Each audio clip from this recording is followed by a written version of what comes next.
English Easy Practice. Do you want to learn English vocabulary faster? Want to have better listening comprehension and pronunciation? And boost your speaking skills quickly? Then, welcome to our new video to improve your English skills. In this video, we'll dive into a fun and interactive learning experience designed to improve your English speaking skills. Let's get started. Part A, Elementary Level. Lesson 1, Human Brain. Passage 1. How does food affect your brain? The foods you eat supply your body with energy. Your body needs energy to move, breathe, and even to sleep. One part of your body uses a surprising amount of energy. It's surprising because this part of your body is small, only 2 to 3% of your total weight, but it uses 20 to 30% of the energy from your food. Can you guess what it is? It's your brain.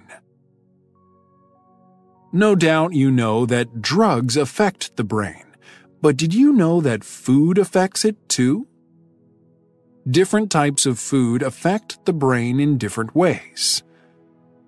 Sometimes we can feel the changes that food makes in our brains. For example, most people can feel a change almost immediately after drinking coffee. The caffeine in coffee makes people feel mentally sharper and more awake. After a cup of coffee, a person can think and make decisions more quickly. Other foods affect the brain in ways that we cannot feel, so we aren't aware of the effects. We do not realize how these foods influence us. However, everything we eat matters. Our food affects how smart we are, how well we remember things, and how long we can concentrate. For example, researchers have found that eating breakfast makes students do better on tests. Spinach, berries, and other colorful fruits and vegetables help keep older brains from slowing down. Eating large amounts of animal fat, in meat and cheese, for example, makes learning more difficult. Fish really is brain food. Many people have long believed that eating fish was good for the brain, and now scientists are finding that this is true. For millions of years, the brains of early human beings stayed the same size. They weighed only about 1 pound. 400 to 500 grams. Then, during the last million years or so, there was a big increase in brain size, with the human brain growing to about 3 pounds on average. This increase in brain size meant an increase in brain power. With bigger, more powerful, more advanced brains, human beings became smart enough to build boats and invent written languages. They developed forms of music and began to create works of art. Some scientists say that the big change in the size of the human brain happened after people started to eat fish and other kinds of seafood. Seafood contains a certain kind of fat, known as omega-3 fat. According to these scientists, omega-3 fat caused the increase in brain size.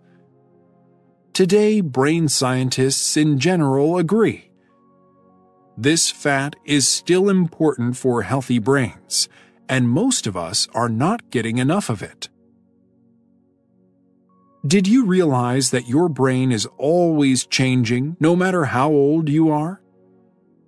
The foods you eat affect how your brain grows, how well you learn, and how well you remember things.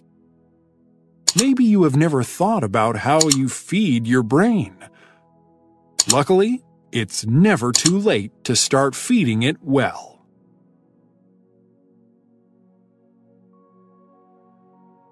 Passage 2. How does your memory works? You have two basic types of memory, short-term memory and long-term memory. Things you see or hear first enter your short-term memory. Very little of this information then passes on into your long-term memory. Does this mean you have a bad memory? Not at all. Your short-term memory has a certain job to do. Its job is to store information for a few seconds only. You use your short-term memory when you look up a phone number, call it, and then forget it. You remember the number just long enough to use it, and then it disappears from your memory. That's really a good thing. Imagine if your memory held every number, face, and word you ever knew. Your brain would hold a mountain of trivia. Of course, we need to remember some information longer, so it has to pass from short-term to long-term memory. Sometimes we tell ourselves to remember, okay, don't forget 555-1212, 555-1212. But usually, we don't even think about it. Our brain makes the decision for us. It decides to store the information or let it go. The brain seems to make the decision by asking two questions. Does the new information affect our emotions? Does it make us happy, sad, angry, or excited? Does the new information concern something we already know, so our brain can store it with information that is already there? An answer of yes to one or both of these questions sends the new information into long-term memory. That means the brain creates new connections among brain cells. These connections form in a region of the brain called the cerebral cortex. It's the largest part of the brain. After a piece of information enters your long-term memory, how do you get it back? Sometimes your brain may seem like a deep, dark closet. You open the door to look for something. You are sure it's in there somewhere, but you cannot find it. Maybe the information is no longer there. Information disappears when connections among brain cells become weak. They get weak if time passes and the connections are not used. That is why it's good to review your notes from a lecture soon after the class. Do not wait too long to look in the closet. To keep the memory of something strong, think of it often. For example, look at those lecture notes the next day and the day after that, too. Then wait a few days and review them again. Every time you think about something, the connections in the brain get stronger. Then it's easier to remember the information when you need it. Unfortunately, this advice applies only to certain kinds of things that you try to remember. It won't help when you are trying to remember a name that's on the tip of your tongue. A tip-of-the-tongue experience is the feeling that you're about to remember a word, but it just won't come out. These experiences are common among older adults, but everyone has them. College students, on average, have 1 or 2 a week. This advice also won't help you remember something that just never made it from short-term to long-term memory.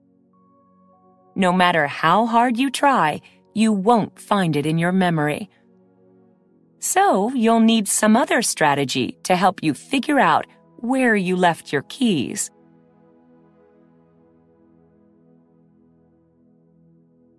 Passage 3. What happens in your brain as you sleep? Human beings, like all mammals, need sleep. Adults need an average of 7.5 hours a night. However, the average amount of sleep might not be right for you, just as the average size shoe might not be right for your foot. The usual sleep schedule, that is, doing all your sleeping at night, might not be right for you either. Getting some sleep during the day may be exactly what your brain needs. We may not all need the same amount of sleep or the same sleep schedule, but everyone needs the same 2 types of sleep. Our sleep is divided between REM sleep and NREM sleep, which you can pronounce NREM or non-REM. REM comes from the words rapid eye movement. During this type of sleep, your eyes move quickly.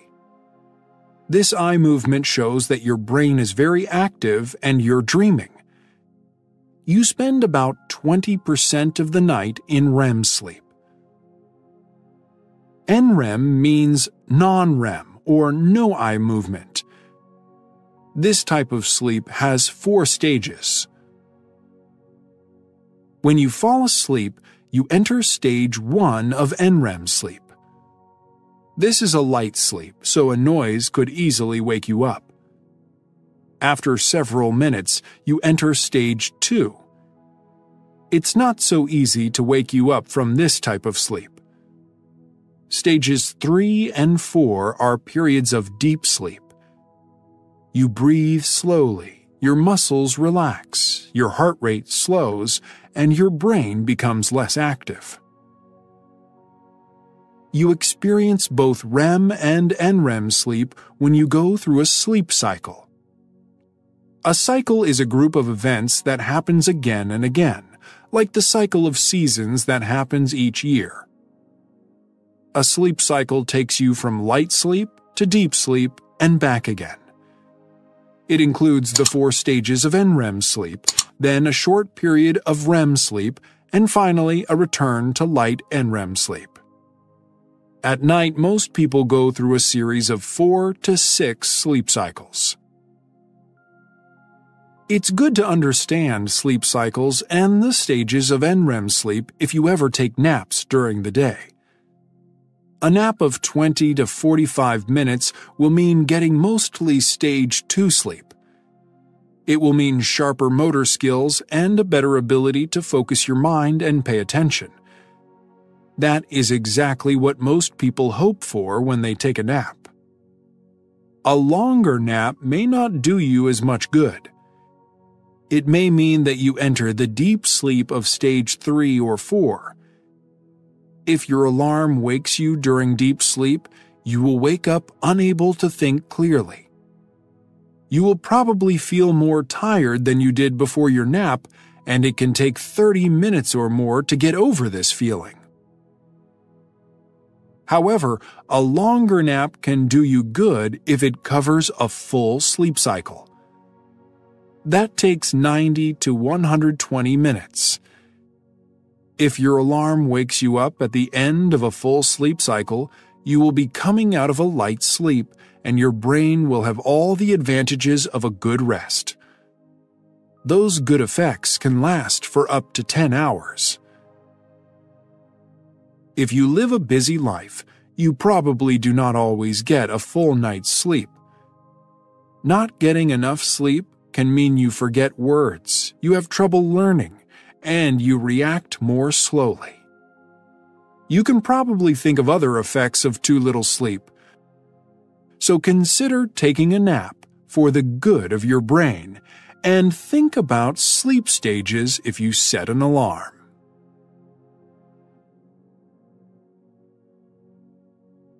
Passage 4. Research on dreaming. Bruno Beckham has a good job. He also has a new job offer. He has to make a decision right away, but he's not sure whether he should accept the offer. He is sure, however, that he's not going to make up his mind tonight. "I'll know what to do in the morning," he says. How will he know? What does he think will happen overnight? "I don't know," he says, "but whenever I have a big decision to make, I have to sleep on it." When you face a big decision, do your friends tell you to sleep on it? People in Italy say, "Dormici su." It means the same thing. In France, they say, "La nuit porte conseil," meaning the night brings advice. People in many cultures believe that something useful happens during sleep. But what happens, and why? Maybe the answer can be found in our dreams. Many people believe that dreams help us in our daily lives. The American boxer Floyd Patterson believed this. He used to dream of new ways to move in a fight, and he claimed that these moves helped him surprise other boxers. Srinivasa Ramanujan, an important mathematician from India, said that all his discoveries came to him in dreams.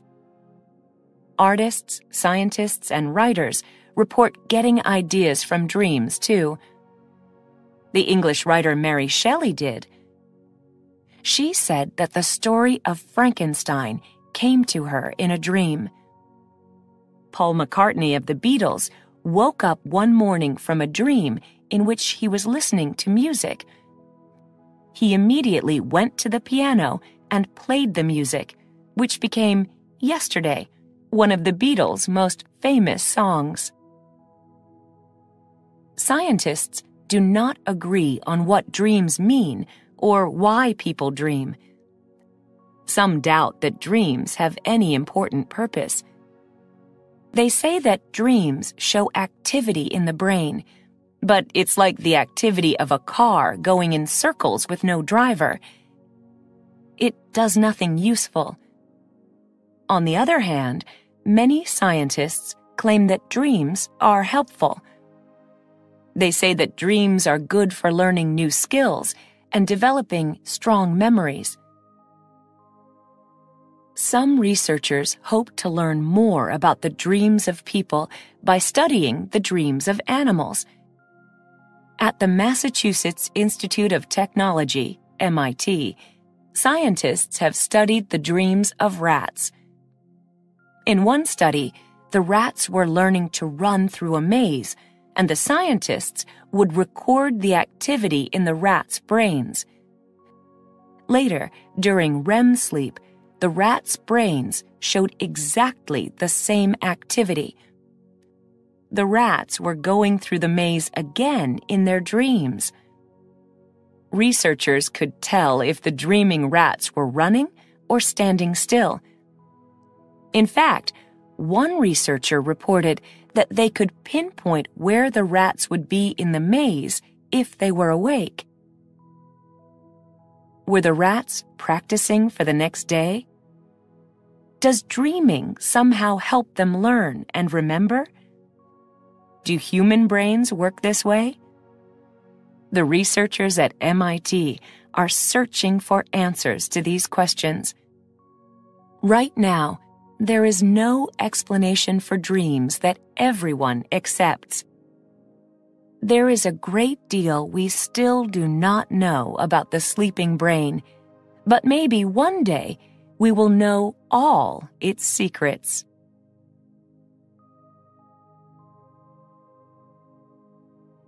Lesson 2, Food.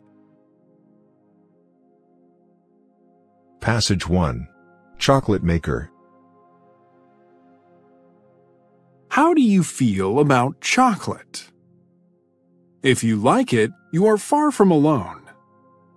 The question is, why are so many people so crazy about it? Jacques Torres has always loved chocolate. When he was a child in France, his family could not afford to buy it very often. They used to have chocolates only once a year, at Christmas. Jacques remembers how he used to take some and go hide under the table with the tablecloth all around him.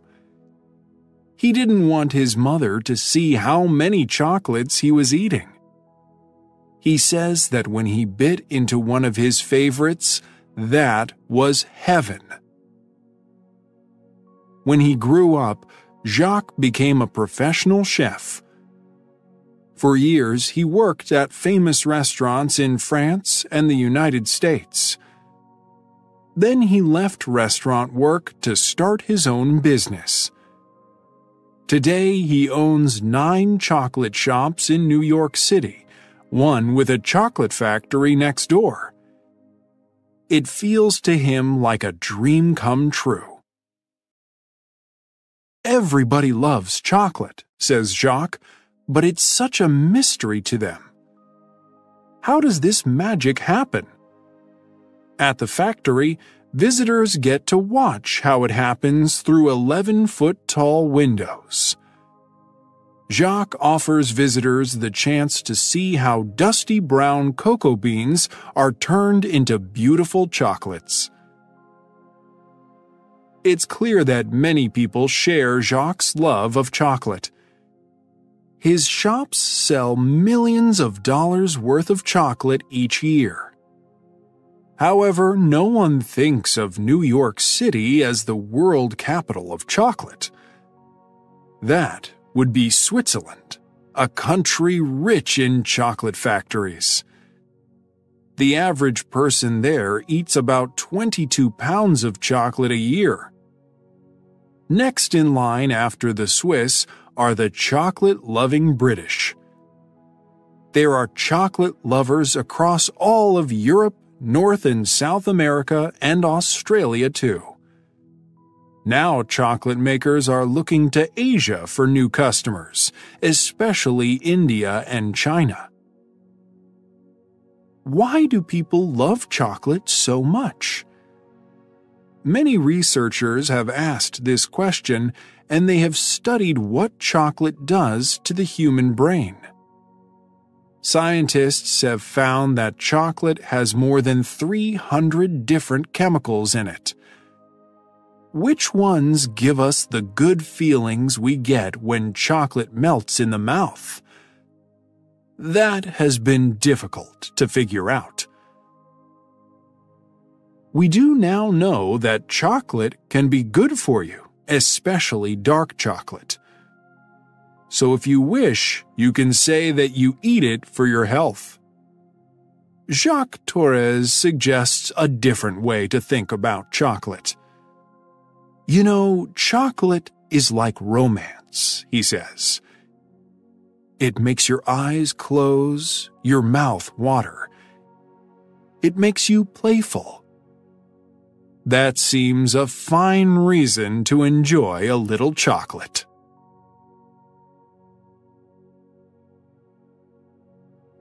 Passage 2. History of the tomato. Ah, the tomato, so well loved by foodies everywhere. The French used to call it la pomme d'amour, the love apple. Today, cooks around the world do wonderful things with it. There are more than 4,000 types of tomatoes, and no doubt even more ways to eat them. Without the tomato, we would have no Mexican salsa or Italian pizza. Many wonderful Indian dishes would not be the same. After the potato, it's the most popular vegetable in the world. But wait, is it a vegetable? You may be thinking, who cares? But this question was once important enough that it had to be decided by the highest court in the United States. It happened back in 1893. At that time, there was a tax on vegetables brought into the country, but no tax on imported fruit. Naturally, importers of tomatoes called them fruit so as not to pay the tax. Not everyone agreed, and the question went all the way to the Supreme Court. The justices knew that the tomato really is a fruit. That's because it's the part of the plant holding the seeds. To be more specific, the tomato is a berry. However, most people considered it a vegetable. They usually cooked and ate tomatoes more like vegetables than like fruit. That was the basis for the court's decision in the case. The justices said that the tomato should be called and taxed as a vegetable. The story of the tomato really begins much earlier. It starts in South America, where tomatoes grew wild. The first people to grow them were the Maya people of Central America. In the 1500s, the Spanish took tomatoes from Mexico to Spain. From there, tomatoes went to France, Italy, and other areas around the Mediterranean Sea. Those first tomatoes were small and yellow. Their color gave the tomato its Italian name, pomodoro, or pomo d'oro, golden apple. Europeans did not fall in love with tomatoes quickly. For a long time, they were afraid to eat them. The tomato plant looks like a plant called deadly nightshade or belladonna and is part of the same family. The roots, leaves, and berries of the deadly nightshade are highly poisonous. So it took a while for Europeans to accept the tomato. A cookbook with tomato recipes did not become available to the public until 1692. By the late 1700s, Europeans were happily eating tomatoes. However, in the United States, most people did not yet trust them. President Thomas Jefferson, 1743 to 1826, helped to change their minds. He grew tomatoes in his gardens and served them at dinners in the White House. Today, tomatoes are so popular in the U.S. that 85% of home gardeners grow them. As every one of those gardeners would no doubt tell you, there's nothing like a fresh, homegrown tomato.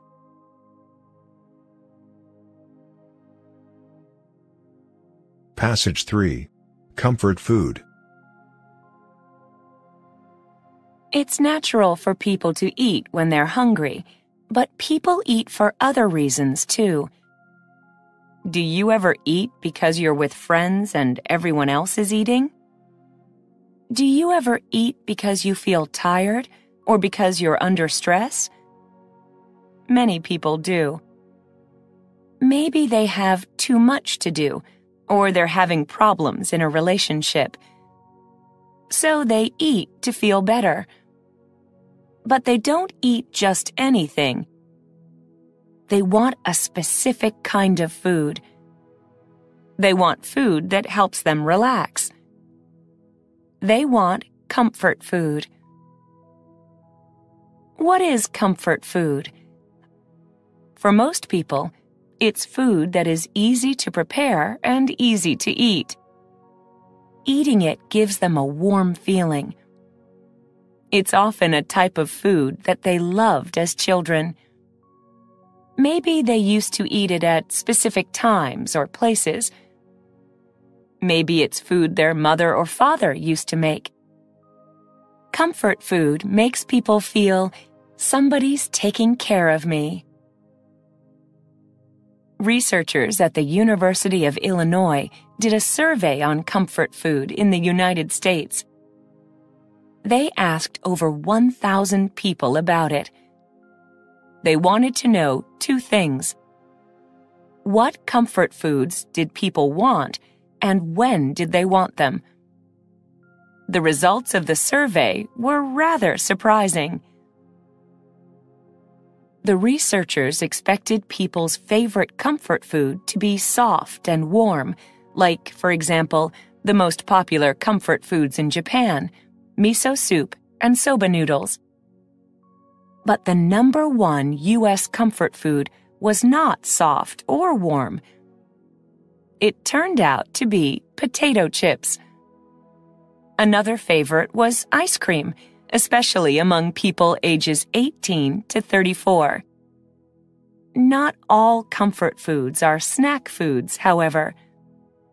Nearly half of the comfort foods that people described were healthy homemade foods, like chicken soup and mashed potatoes.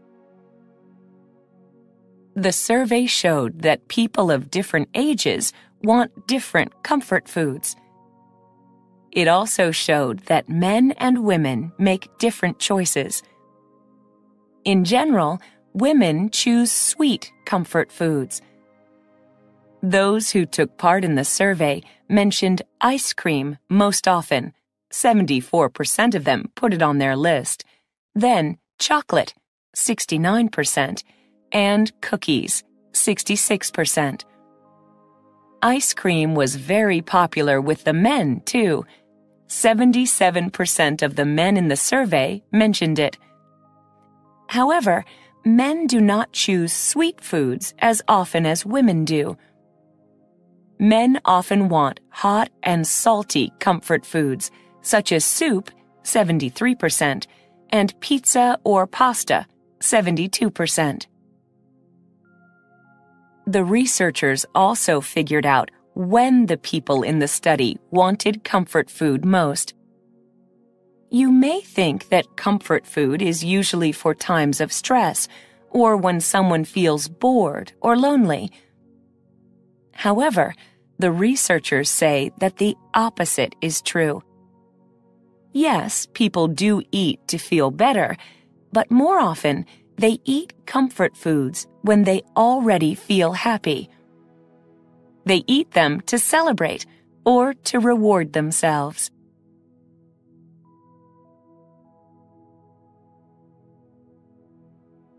Passage 4. Slow food. Italians know and love good food. It's at the heart of their culture. So is taking the time to enjoy their food. They do not like to rush through meals. As a result, many of them think that fast food is a terrible idea. In 1986, the first American fast food restaurant, a McDonald's, opened in Rome. Many Italians were surprised and angry. They saw it as an attack on Italian culture. One man, Carlo Petrini, decided to fight back. Fast food is the enemy, he said, and he started a group called Slow Food. Today, over 100,000 people in 160 countries belong to the group. More people join every day. The members of Slow Food share many of the same ideas about problems with food today.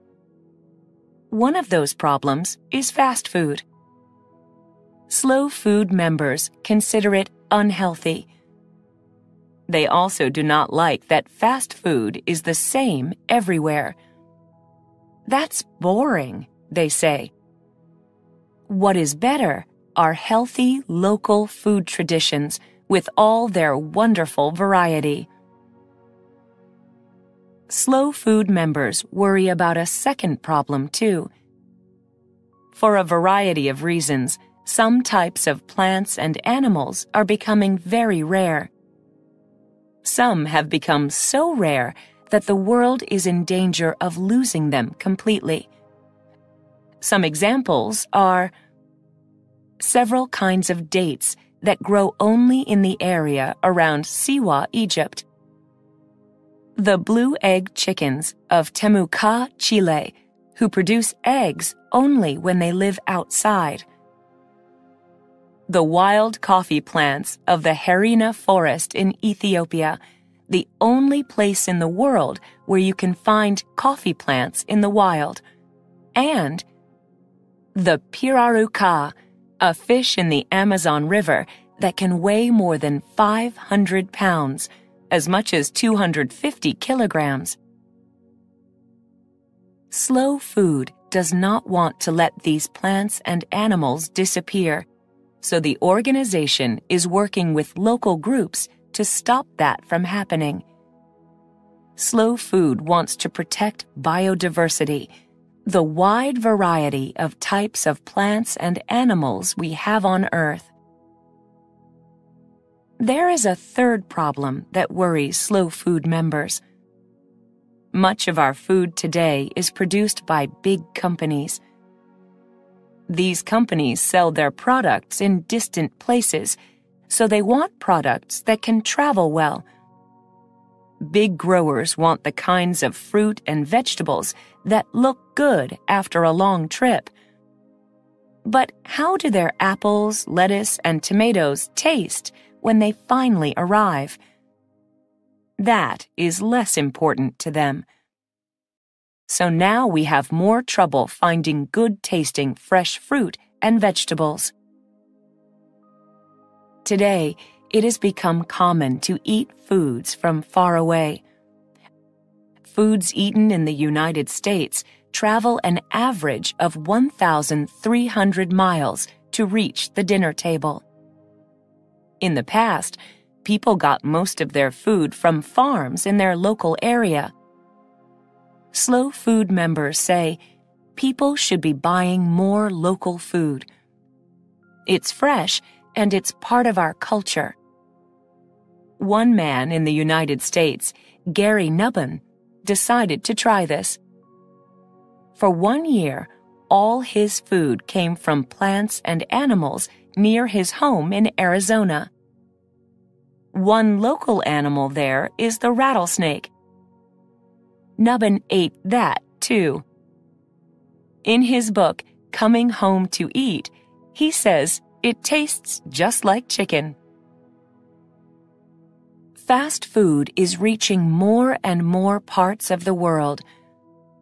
But slow food is getting its message to more and more people, too.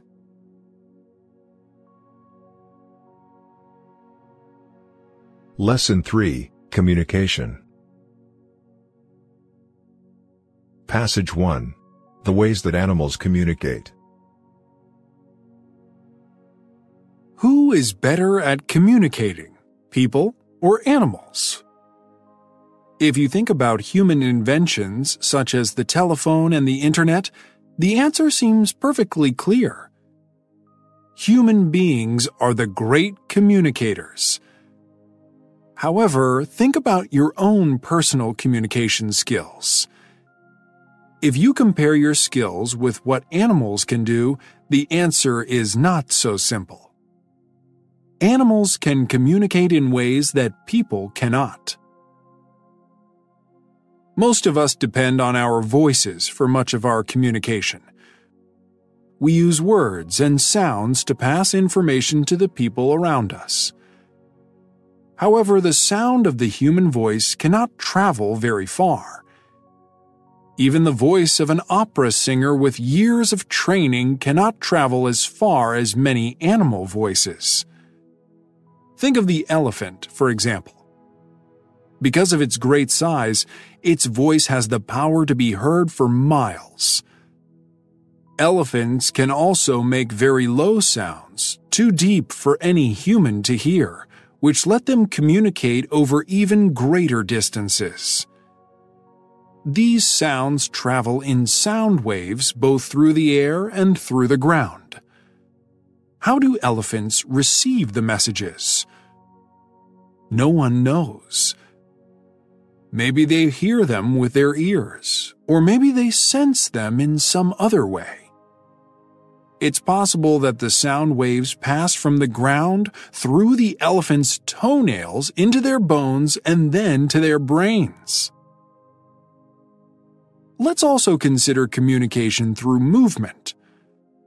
Professional dancers use dance to share ideas and emotions. When we watch them, we may be able to understand what they are saying with their bodies. But even a great dancer's ability to speak through movement cannot match the average honeybees.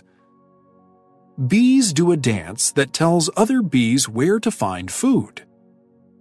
The dance tells the other bees which way to go so they can fly to the food in a straight line. It also tells them exactly how far to go. It clearly describes both the direction and the distance to a specific place. The sense of smell offers another way to communicate. People can get information through their sense of smell, as when your nose tells you something good is cooking in the kitchen. In general, however, we don't use smells to send messages the way that animals do. For example, certain animals produce smells to tell others, "This is my place, get out." A smell can also give an invitation. Often a female animal will produce a smell to attract a male. It tells him, "Here I am, come find me." Animals are also better than humans at understanding the messages in smells. We certainly cannot compete with dogs.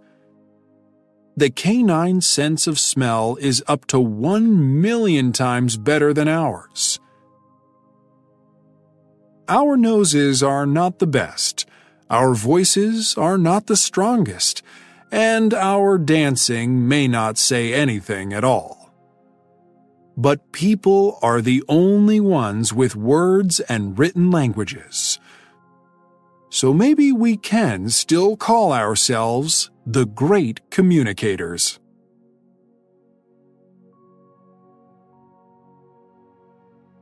Passage 2. How do we communicate with laughter? People have many ways to express themselves, that is, to show how they feel or what they think. One way that feels especially good is laughter. We all laugh when we see or hear something funny. We also laugh when we see other people laughing, which is why we say laughter is contagious. Laughter clearly has a role to play in human communication, but what are we saying when we laugh? A team of psychologists studied the laughter of 120 students at a U.S. university by having the students watch funny movies. Sometimes the students were alone, and sometimes they were in pairs. The psychologists recorded the students' laughter, and they noticed that the students made a wide variety of laughing sounds. They also noticed differences in how many times each student laughed and how the student laughed. For the students in pairs, both these things depended on the student's partner. Was the other person the same sex or the opposite sex? And what was the relationship between the two? Was the person a friend or a stranger? Here are some of the researchers' findings. Men laughed much more during the movies when they were with a friend. It did not matter whether the friend was male or female. Men laughed much less when their partner was a stranger or when they were alone. Women laughed most when they were with male friends. With male strangers, women laughed in a higher voice. There were 3 basic types of laughs: high, song-like laughs, laughs with the sounds coming mostly through the nose, and low, grunting laughs.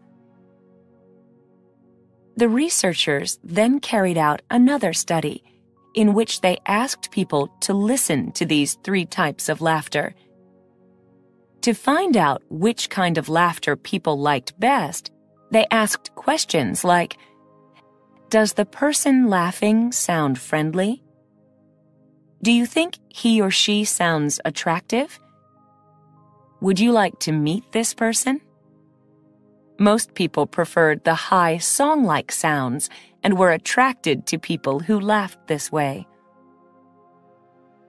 The researchers believe that laughter is a tool we use, usually without thinking about it, to influence the emotions and behavior of other people. They say we often use laughter to show that we want to be friends.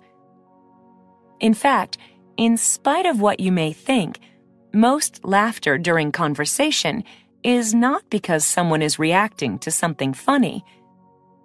Researcher Robert Provine, author of Laughter, A Scientific Investigation, says that in conversation, the people who are listening actually laugh less than the ones who are speaking.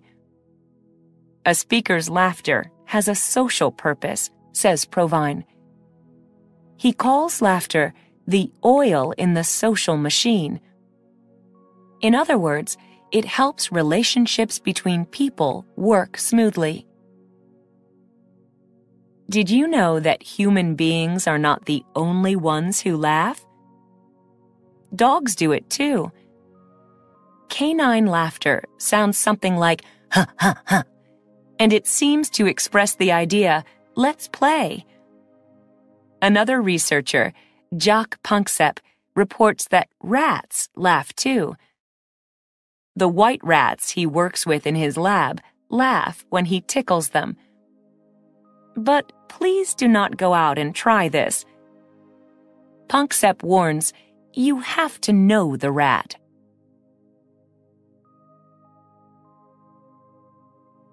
Passage 3. Who invented the telephone? If you cannot imagine how you would get along without your phone, then say a word of thanks to its inventor, Alexander Graham Bell.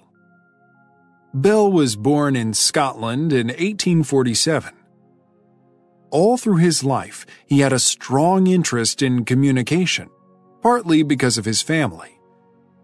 His grandfather was an actor and a famous speech teacher, and his father developed the first international phonetic alphabet.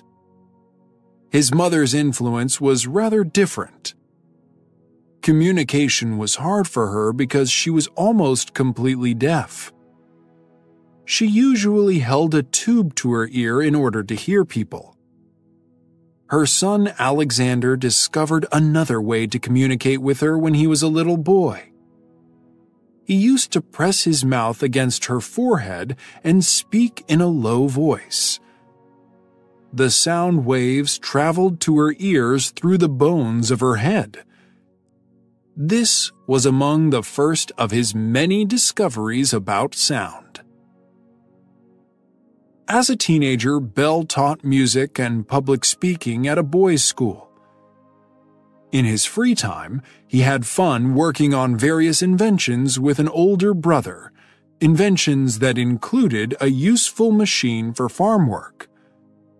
Then both of Bell's brothers got sick and died.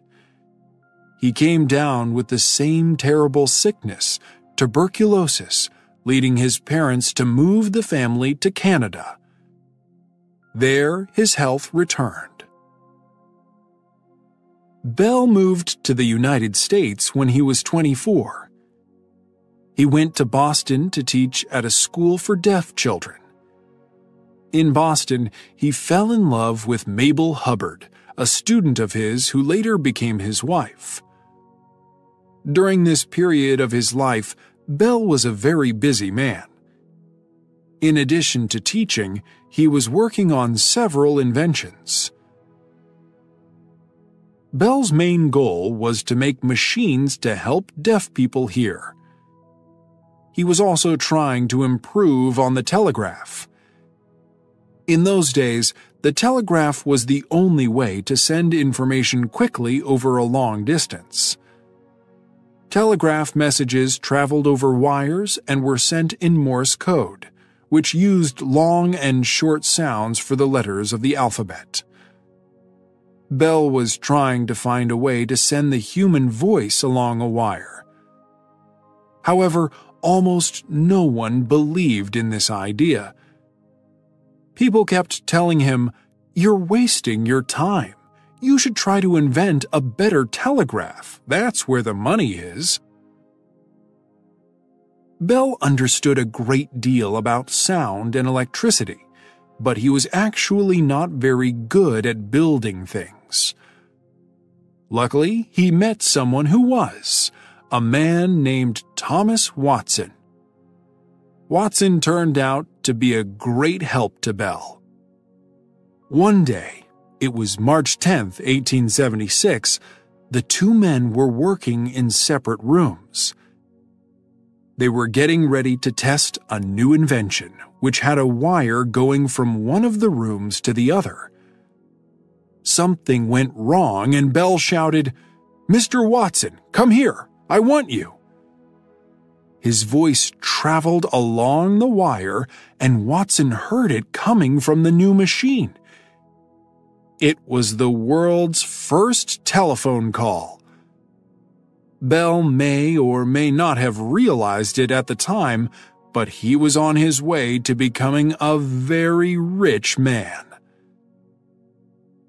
Soon afterward, Bell wrote to his father, "The day is coming when telegraph wires will go to houses just like water or gas, and friends will converse with each other without leaving home."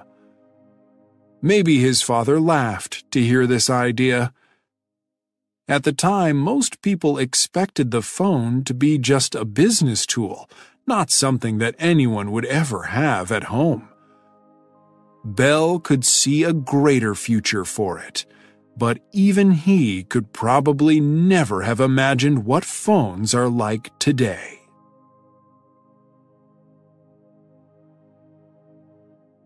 Passage 4. Speaking with your eyes.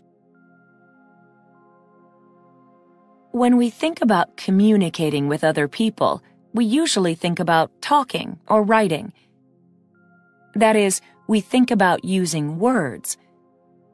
However, much of the communication that takes place in person happens without words. It happens through nonverbal communication. We send nonverbal messages in many ways, including with our face, our hands, and the way we stand, move, and use the space around us. We get messages from others in the same way. Our eyes play an especially important role. Researchers who study this role use the term eye behavior. It refers to both the things we do with our eyes without realizing it and the things we do on purpose. One area of eye behavior is eye contact. Imagine yourself walking along a busy city sidewalk. What are your eyes doing? Do you focus on anything, or are your eyes moving all the time? What are other people's eyes doing? If you are in a U.S. city, there are probably few people making eye contact. If your eyes meet a stranger's, chances are that he or she will quickly look away. If the stranger does not look away but maintains eye contact, it may be a sign of attraction. Eye contact shows that we are paying attention. It may mean nothing more than we are being polite, or it may mean something else. We often use our eyes to express interest in someone. Because it is natural to look at things we find attractive, keeping our eyes on someone can be like paying the person a compliment. Looking at something attractive actually brings about a change in our eyes. It makes our pupils, those small round black areas in the middle of our eyes, grow larger. Large pupils then make our eyes more attractive. research has shown that eye contact can also influence whether someone finds another person attractive. In a study at the University of Aberdeen in Scotland, Dr. Claire Conway asked participants to look at photos of faces. There were photos of people smiling and looking directly at the viewer, and there were photos of those same people smiling but looking away. Dr. Conway said faces that were looking directly at the viewer were considered more attractive. This was especially true for faces of the opposite sex. Dr. Conway suggests that something in the human brain makes us prefer the faces of people who make eye contact with us. When they are looking at us, they seem to like us.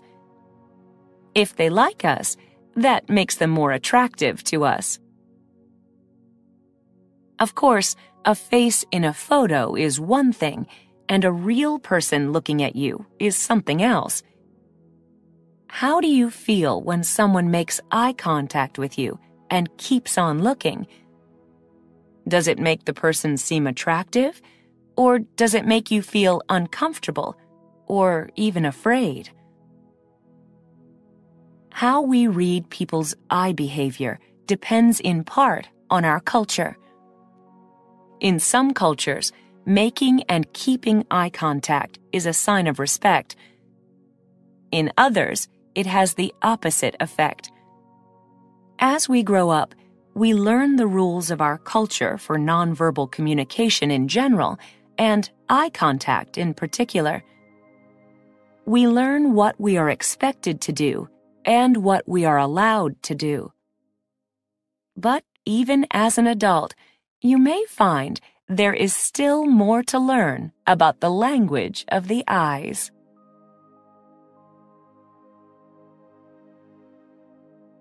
Lesson 4, Changes in Life. Passage 1. An International Love Story. Aruna was in her last year of college near her home in Malaysia. It was the first day of a new course, and she was in class. Suddenly, she says, I had this awful feeling of being watched. She looked across the room and found that someone was staring at her, an exchange student from Europe. He continued looking at her all through the class. He did it the next day, too, and the next. Finally, she told herself, enough, I'm going to talk to him. That will stop him. So she went and sat down next to him. She discovered that his name was Hervé, and he was French. As soon as we started talking, it was magic, and he was perfect. Aruna and Hervé fell in love, but after a few months, he had to return to France. Soon after that, Aruna graduated and faced the biggest decision of her life. Hervé wanted her to come to Paris. Should she go, or should she try to forget him? Aruna remembers, my parents were in total shock, but the best thing was that they never said no. It was always my choice and my responsibility. This is what they always taught me, to make my own decisions. It was hard for Aruna to think of leaving family, friends, and home. Living in France would be a challenge, too. For one thing, she did not speak French. And it was difficult for me, she says, because I wasn't really sure what to expect. When I met Hervé, he was a student and almost like a tourist. He was happy in Malaysia and he felt comfortable there, but that wasn't real life for him. I was about to meet another Hervé whom I didn't know, the Hervé who was no longer a student, but a man with a serious job, and a Frenchman in his own country. Aruna decided to go. I had to take the chance. Although there were many differences between us, we were so much alike. I knew that he was the one for me. For Aruna and Hervé, it was the right decision, and now they are happily married. Marriage is not easy, and it's even harder when two people have to deal with differences in language, religion, and culture. Aruna says, the cultural differences were enormous. I come from an Islamic country, although my family is Christian, and many things in France shocked me. The hardest thing, she says, is to understand the way that French people think. Smaller differences in their everyday life caused problems, too. Aruna laughs. We are like night and day. I eat rice 3 times a day, and I don't wear shoes in the house. Also, I want to take care of my husband, like my mother and her mother before her, but that makes Hervé uncomfortable. Even with all the challenges, after 13 years and 1 child together, they are still very much in love.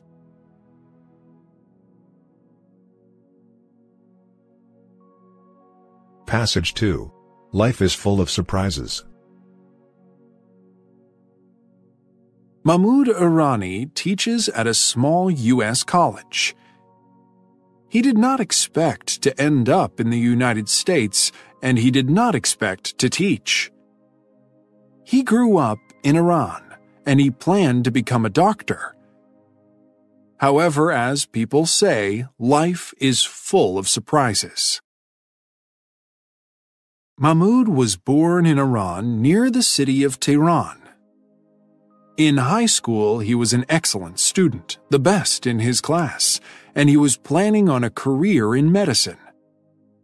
First, he had to take the National University entrance exam. He needed to do well on the exam to be accepted by a medical school. Out of 50,000 high school students taking the test, only 1,000 would get the chance to study medicine. Mahmoud missed the score he needed by a few points, which his teachers found very surprising. He took the test again, and again he had to deal with bad news. I was disappointed, he remembers, but I said, "That is my fate."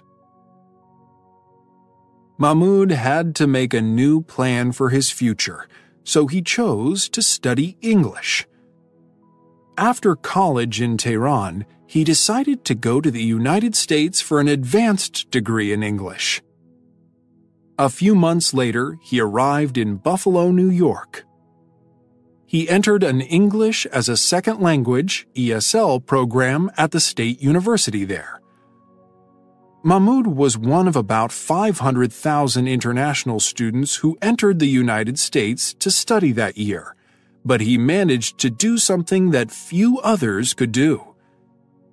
In less than 2 years, he went from studying ESL to teaching it at the same school. While on a visit home, Mahmoud had an interview at a university in Tehran. They offered him a teaching job, and he accepted it. Officials at the university made an agreement with him. Mahmoud would return to Buffalo to finish his degree, and they would give him financial support. After he finished, he would come back to teach. So Mahmoud went back to New York feeling great, believing that his future was secure. Things did not turn out as he expected, however. There was a revolution in Iran, which caused great changes in the country. Soon Mahmoud received a letter from his university in Tehran. It said, "We don't need any English teachers." Suddenly his support was gone, and his future was unclear. It was a shock. Mahmoud decided not to give up. He continued studying for his degree, and after much hard work, he reached his goal. Soon he had a good job teaching at St. Michael's College in Vermont. Things have turned out well for Mahmoud. His students at St. Michael's report that he is a great teacher. He is married, and he and his wife, Roya, have 2 children. Roya, who is also from Iran, is a doctor. Mahmoud has always been interested in medicine. "I could go to medical school now," he says, "if I had the patience." He says that he does not plan to make a career change at this stage in his life.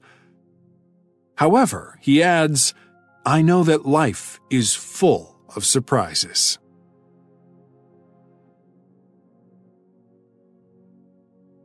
Passage 3. To live as an artist. In 1981, the artist Vitek Kruta escaped from his country.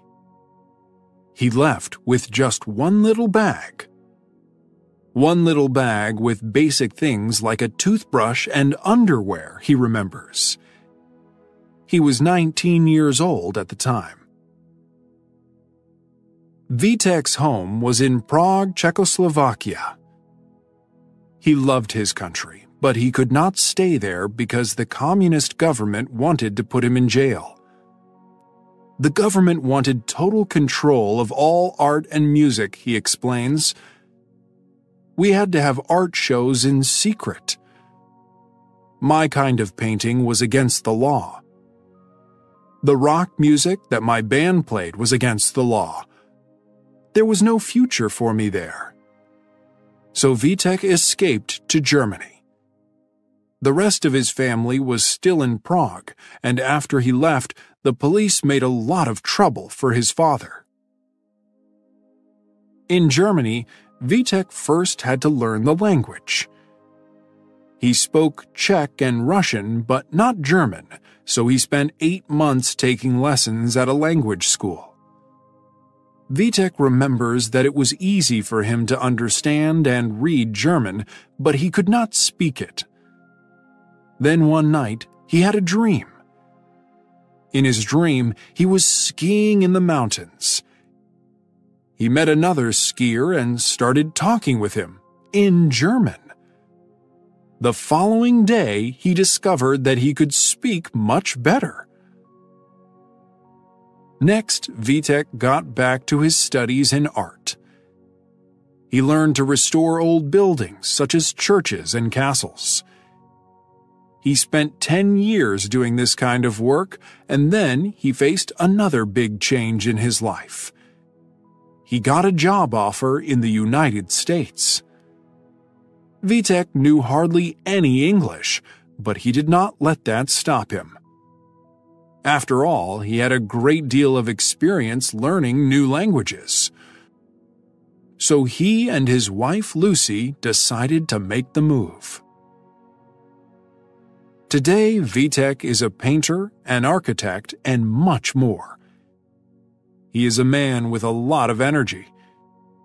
He works in his studio, he teaches art classes, and he helps manage an art school. Vitek also likes to get people with different talents and abilities together to do big art projects. Sometimes he has a group work on restoring a building. Sometimes they cover a room with murals, large pictures painted on the walls. Vitek likes to do projects in public places, at schools or in city buildings or in churches, so that anyone can see and enjoy them. He says that projects like these bring art back to the people. Vitek believes that art plays an important role in the world. Art lets people be creative, and the world needs creative people. Vitek explains, if we are not free to be creative, and I'm talking about scientists and mathematicians too, not just artists, then human beings can only copy the past. We cannot move forward.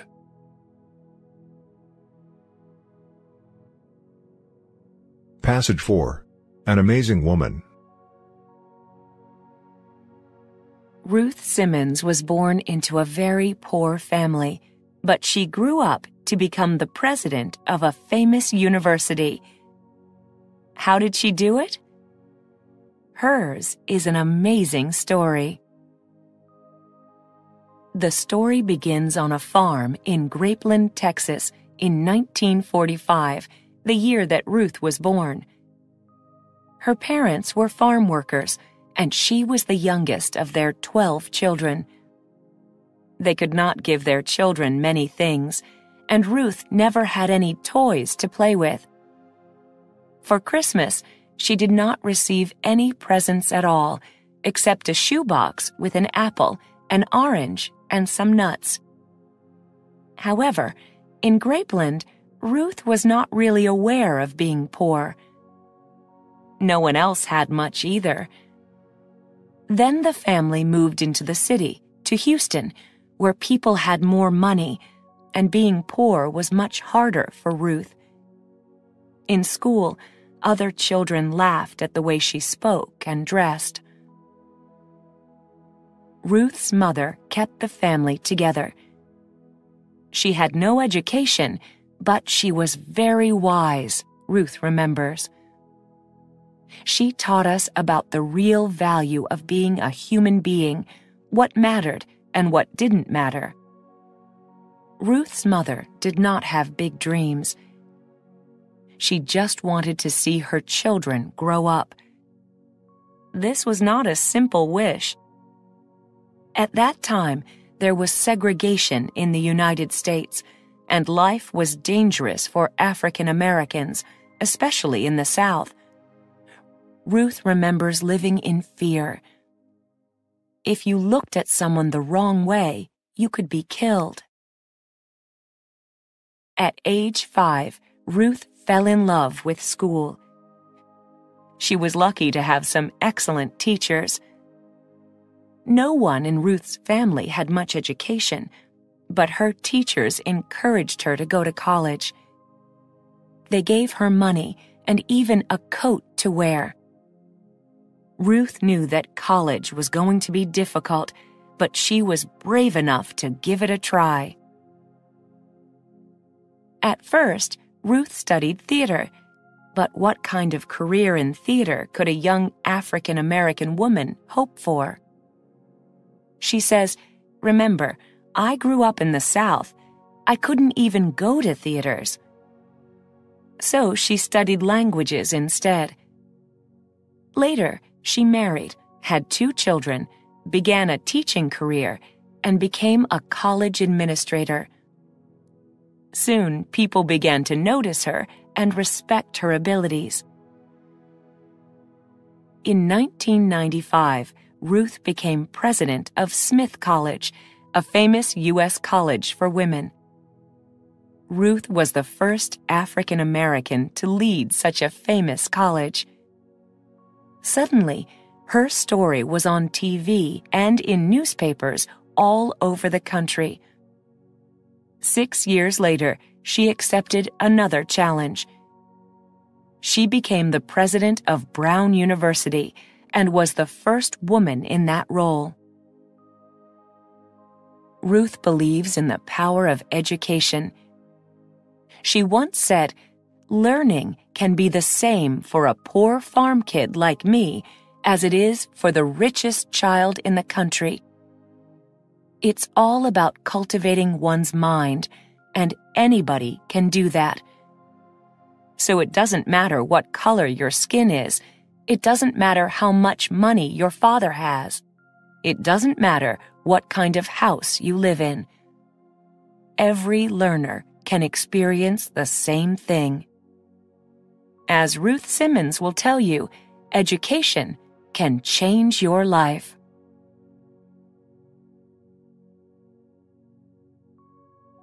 Lesson 5, The Ocean. Passage 1. Dealing with plastic in the sea. The Pacific Ocean contains more than half the water on the planet. It also holds a lot of trash, much of it plastic. There are plastic bottles, plastic bags, food wrappers, and many other kinds of packaging. Many of them were used only once before becoming trash and ending up in the ocean. Trillions of pieces of plastic are floating in the Pacific, and more go into its waters each year. All this trash is an ugly mess. It's an expensive problem, too. It costs billions of dollars each year to the fishing, shipping, and tourism industries. More than that, it's dangerous. Every year, at least 1 million seabirds and many thousands of other animals die because of plastic pollution. People's health is also affected because the plastic is full of toxic chemicals. Fish eat the plastic, and people eat the fish. Some of the trash ends up on beaches. The United States spends about $500 million a year to clean up its West Coast beaches alone. Around the world, people are working to clean up the beaches in their own countries. Since 1986, hundreds of thousands of volunteers have joined the International Coastal Cleanup. On the day of the 2014 cleanup, volunteers picked up more than 16 million pounds of trash. Other people are trying to figure out how to get the plastic out of the ocean. This is what Boyan Slat is working on. At age 16, he started studying the problem. He soon invented a system for catching plastic floating on or near the surface. At 19, Boyan left his university in the Netherlands to start a foundation, the Ocean Cleanup. He now leads a large team of scientists and engineers. They are developing the technology to clean millions of pounds of plastic from the sea. Their goal is to clean up the largest garbage patch in the Pacific. They expect the job will take years. For his efforts, Boyan received the United Nations' highest environmental award. The UN named him a champion of the Earth. Boyan and his team are in a hurry to get plastic out of the ocean.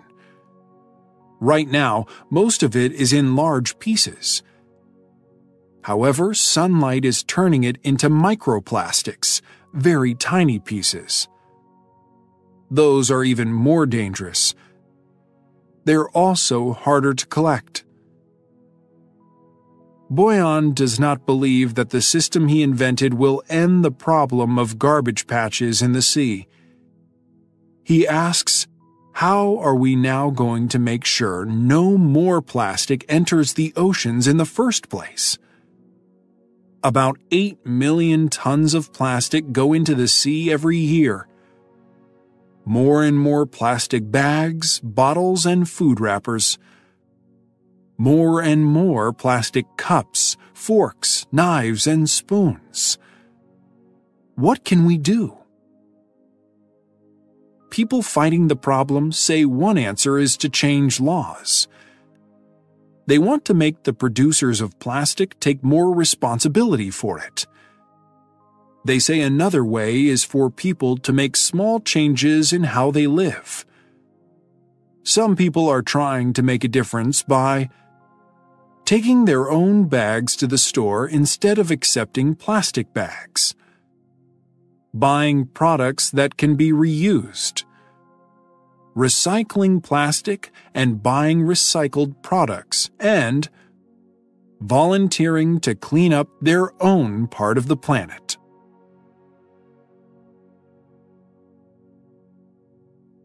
Passage 2. What does the ocean mean to us? Some people have no trouble explaining how the ocean is important in their lives. They live near it and depend on it for food. It gives them the work that supports their families. For people who live far from the ocean, the ways they are connected to it may not be so clear. However, if you know a few facts about the ocean, it's easy to see how important it is for all life on Earth. Did you know that the ocean covers 72% of the Earth's surface? It helps regulate the climate by holding heat from the sun. It also supplies half of the oxygen in the air we breathe. The oxygen is produced by phytoplankton, tiny ocean plants that live just below the surface. These facts have led people to call the ocean Earth's life support system.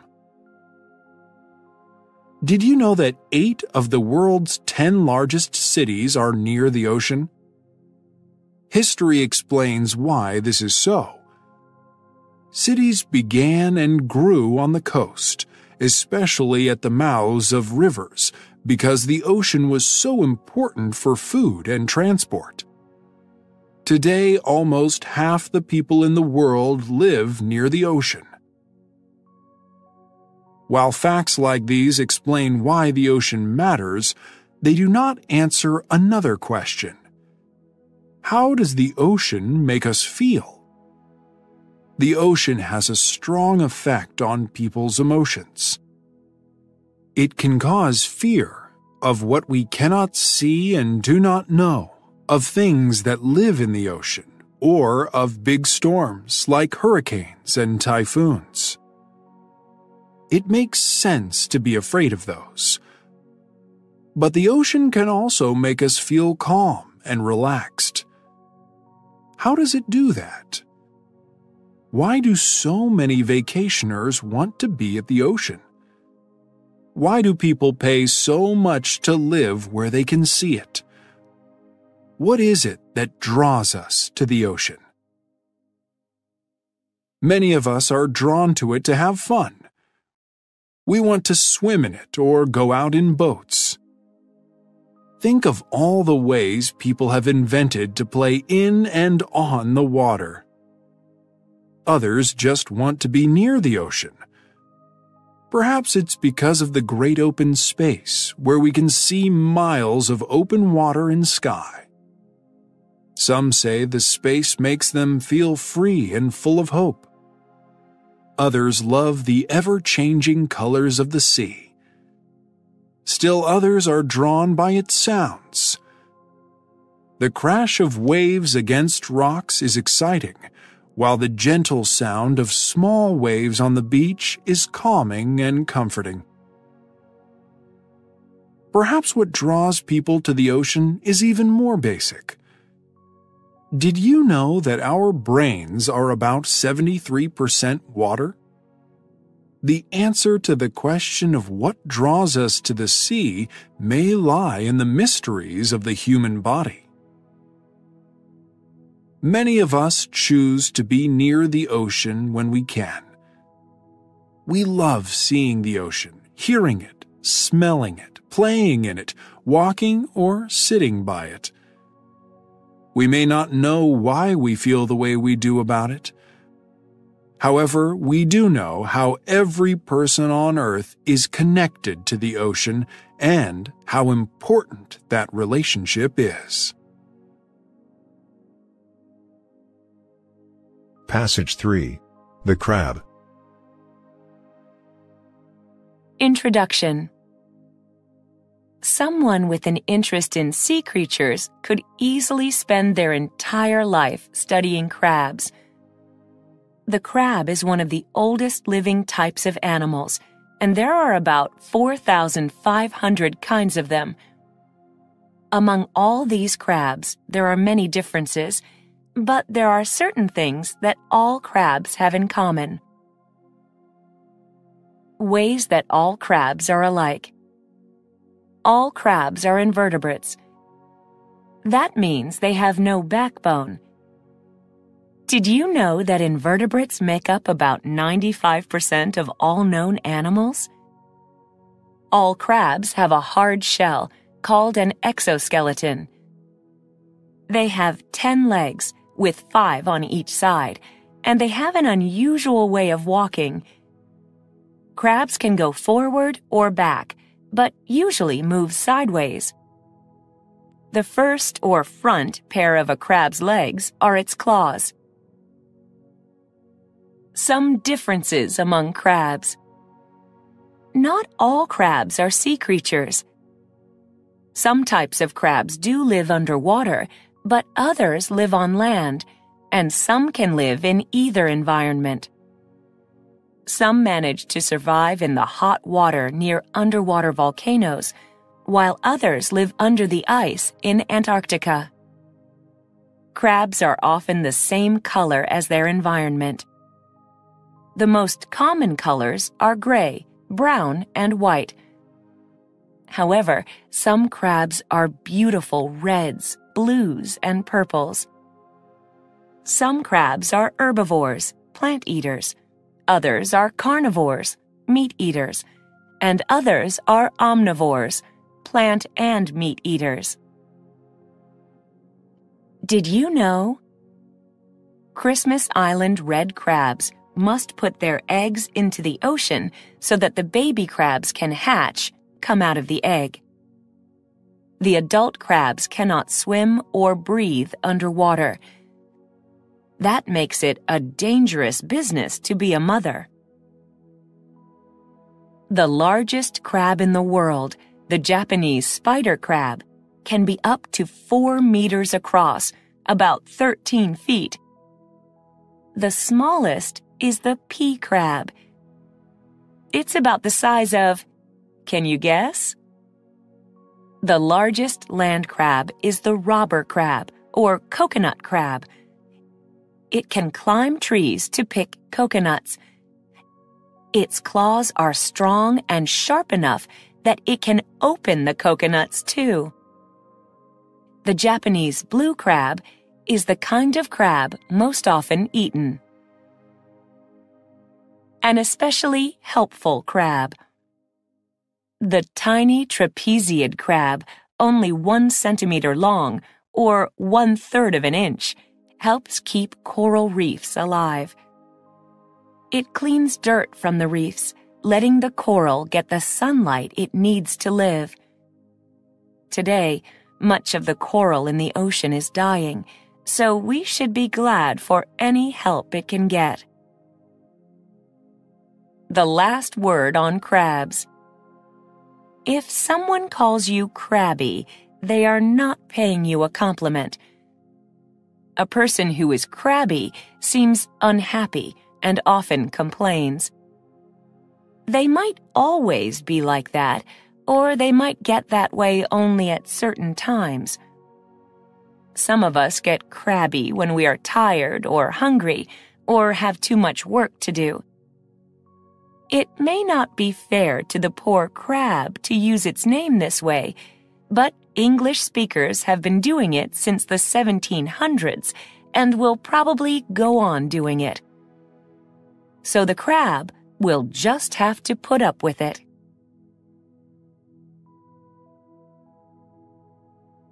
Passage 4. Underwater Wonderland. The Great Barrier Reef off the coast of Australia draws people from all over the world. It's a beautiful place to swim, go boating, and relax on the beach.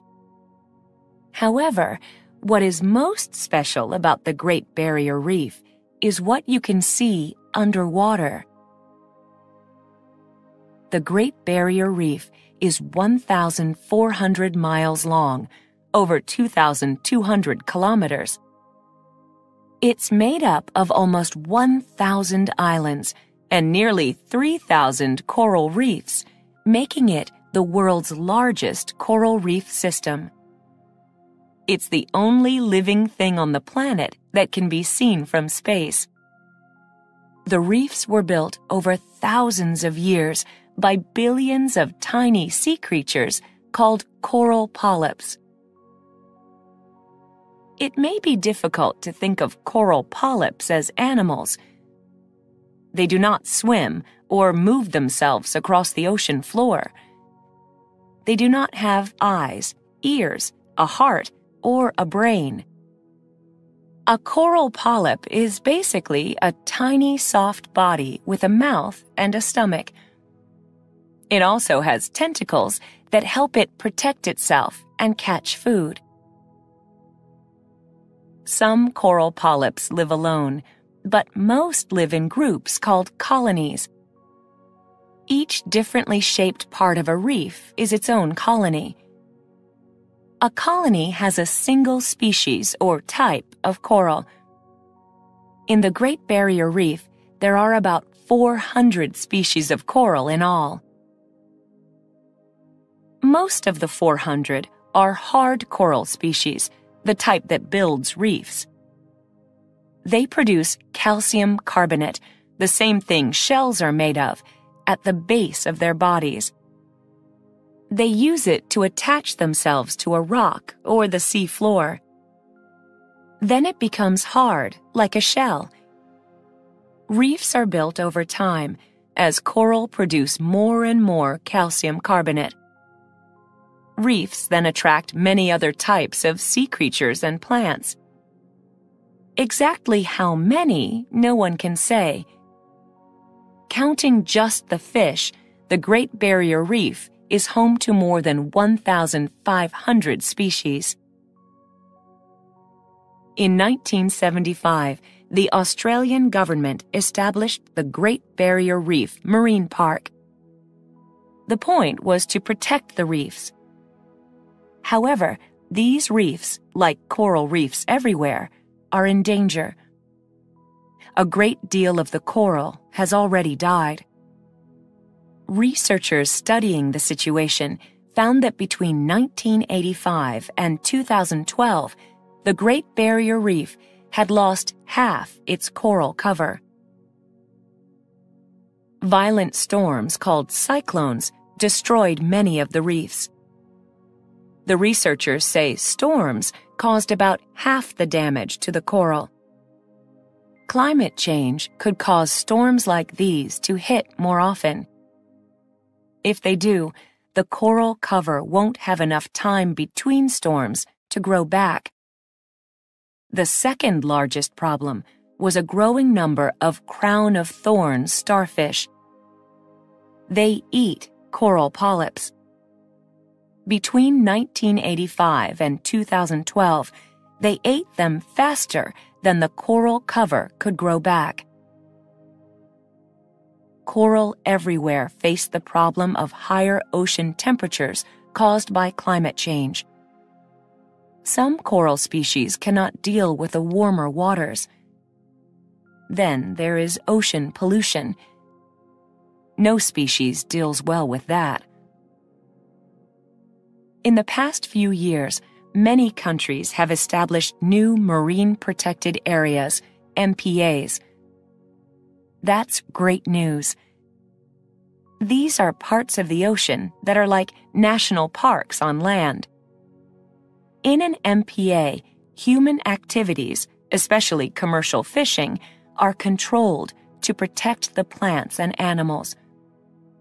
More MPAs are needed. Right now, only 1% of the ocean is protected in this way. However, even in MPAs, as in the Great Barrier Reef, nature is not safe from pollution or climate change.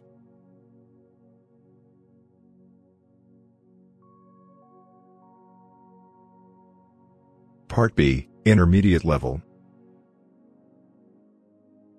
Lesson 6, Health.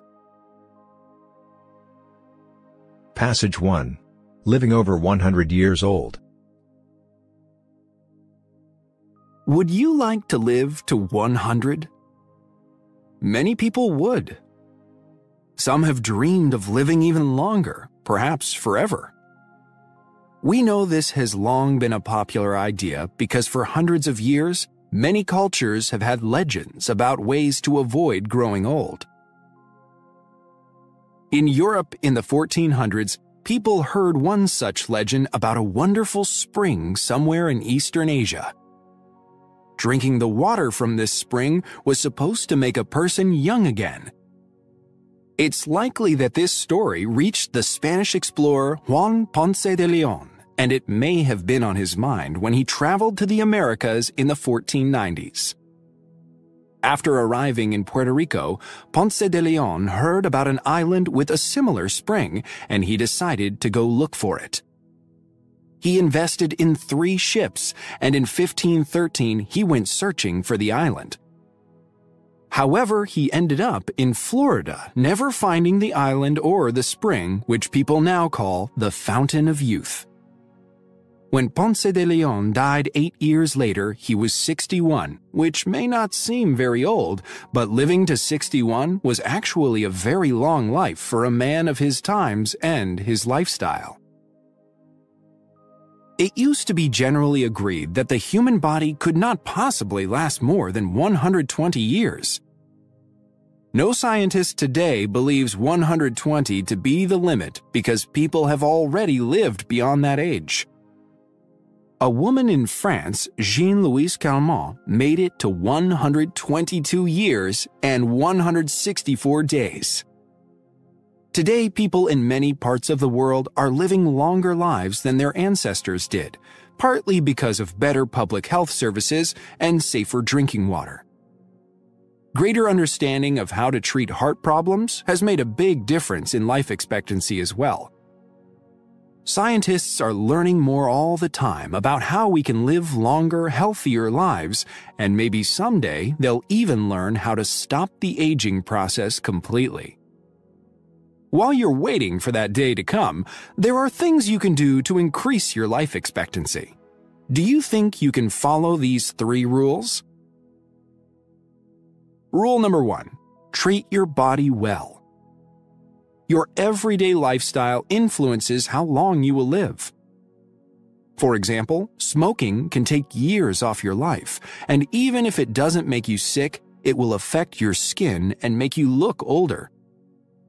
So don't smoke, get enough sleep, lead an active life, and be sure to eat right. In other words, eat foods that are good for you and don't eat too much. Rule number 2. Don't take risks. Forget about motorcycles and wear your seatbelt when you travel by car. Also, try to choose a nice, safe way to make a living. If you can avoid it, don't do a dangerous job, like going to sea and working on a fishing boat. Rule number 3. Choose your parents carefully. Perhaps you're asking, how can anybody follow this one? Well, that's a good question. However, about 70% of your life expectancy depends on your genes, and you get your genes from your parents. Genes control not only your hair and eye color, but much, much more. If people in your family usually live long lives, then chances are good that you will too. It also helps to be born in Australia or Japan, and it helps to be born female. The average Australian or Japanese man can expect to see age 80, while his sister can expect to reach 85. Japan is home to more than 61,000 people who have made it to 100, and more than 87% of them are women.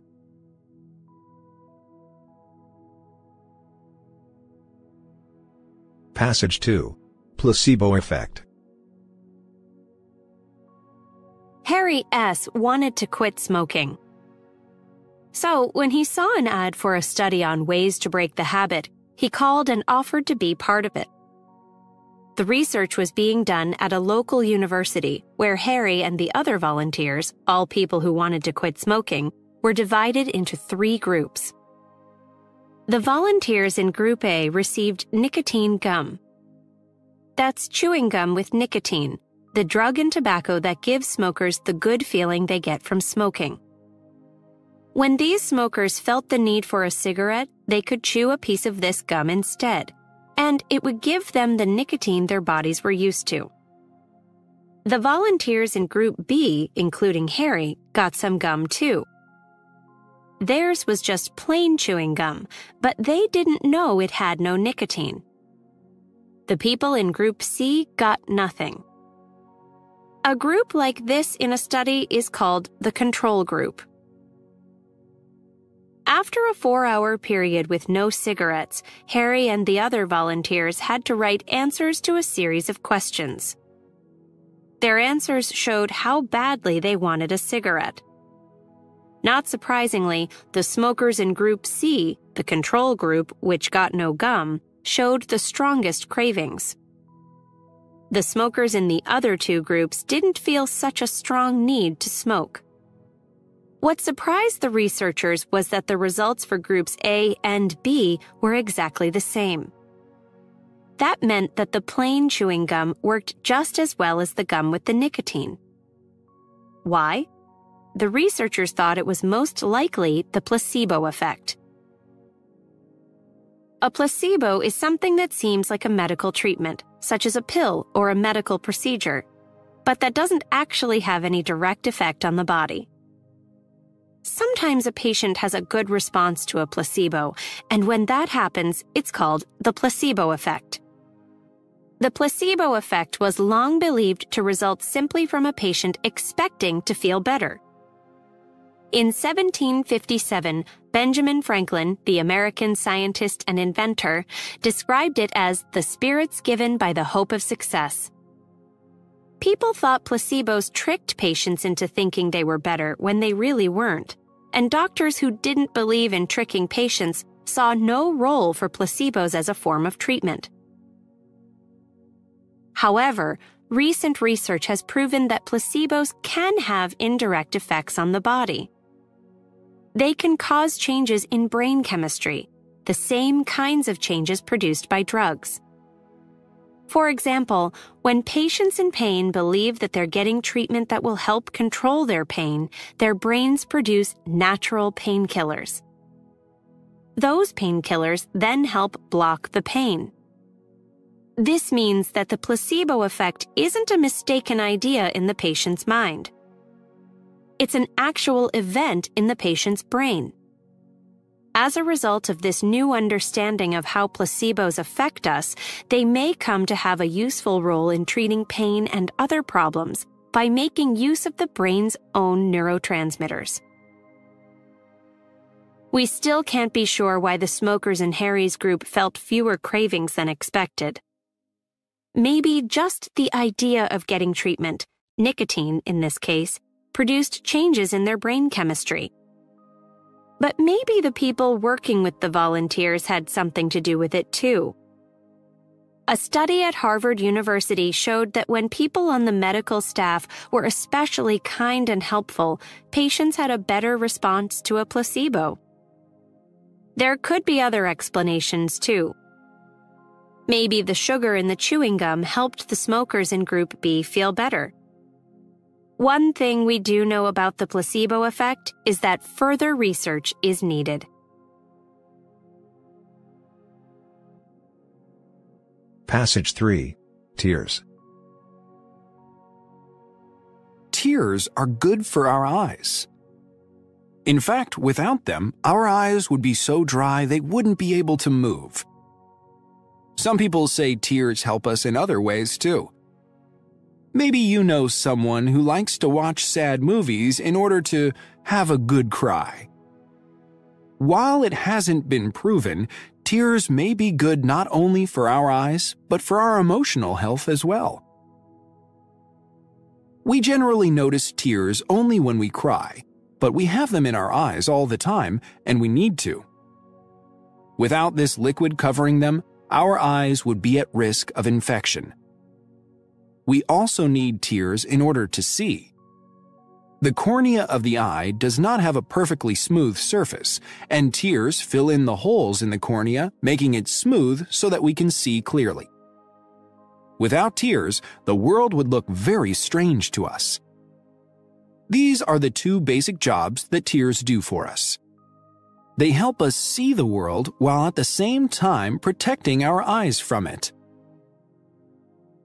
there are three types of tears, called basal, reflex, and emotional or psychic tears, and these three types differ not only in purpose but also in composition. Basal tears are the ones that we produce all the time. On average, our eyes produce these tears at the rate of 5 to 10 ounces a day. When we blink, we spread basal tears across the surface of our eyes. If we do not blink often enough, like some people who spend long hours in front of a computer, our eyes get dry. Have you ever cut up an onion and felt tears come to your eyes? Tears of that type are called reflex tears. They're the ones that fill our eyes when a cold wind blows. These tears also protect our eyes, washing away dust and other materials that get into them. Emotional or psychic tears flow when we feel certain emotions. When we cry tears of sadness, disappointment, or happiness, we are crying emotional tears. Emotional tears are the tears we think of most when we use the word cry. Tom Lutz, the author of Crying, The Natural and Cultural History of Tears, writes, "Throughout history and in every culture, everyone everywhere cries at some time. Even men and women who say they never cry can usually remember crying as children. Most of us probably think it's normal for men or women to cry at certain times.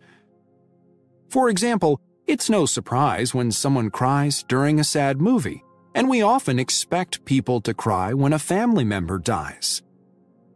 At times such as these, we may even tell them, "Go ahead and cry." However, we don't always take this view of tears, and sometimes adults who cry, or even children who do, lose the respect of others. What would you think, for example, of an adult who cried over losing a card game?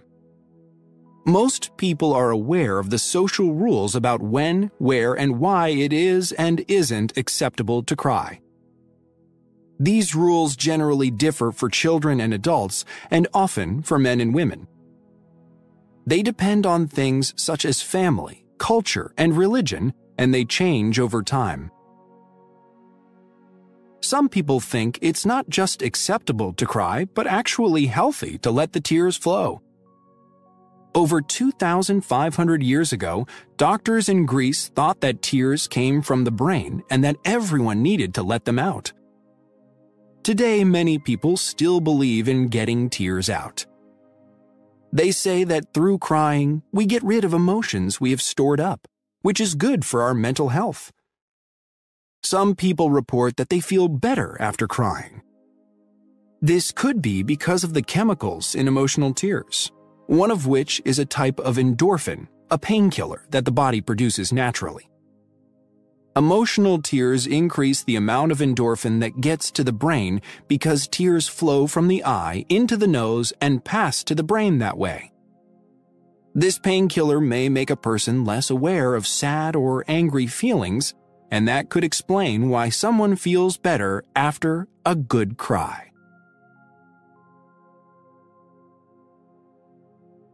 Passage 4. The Power of Touch.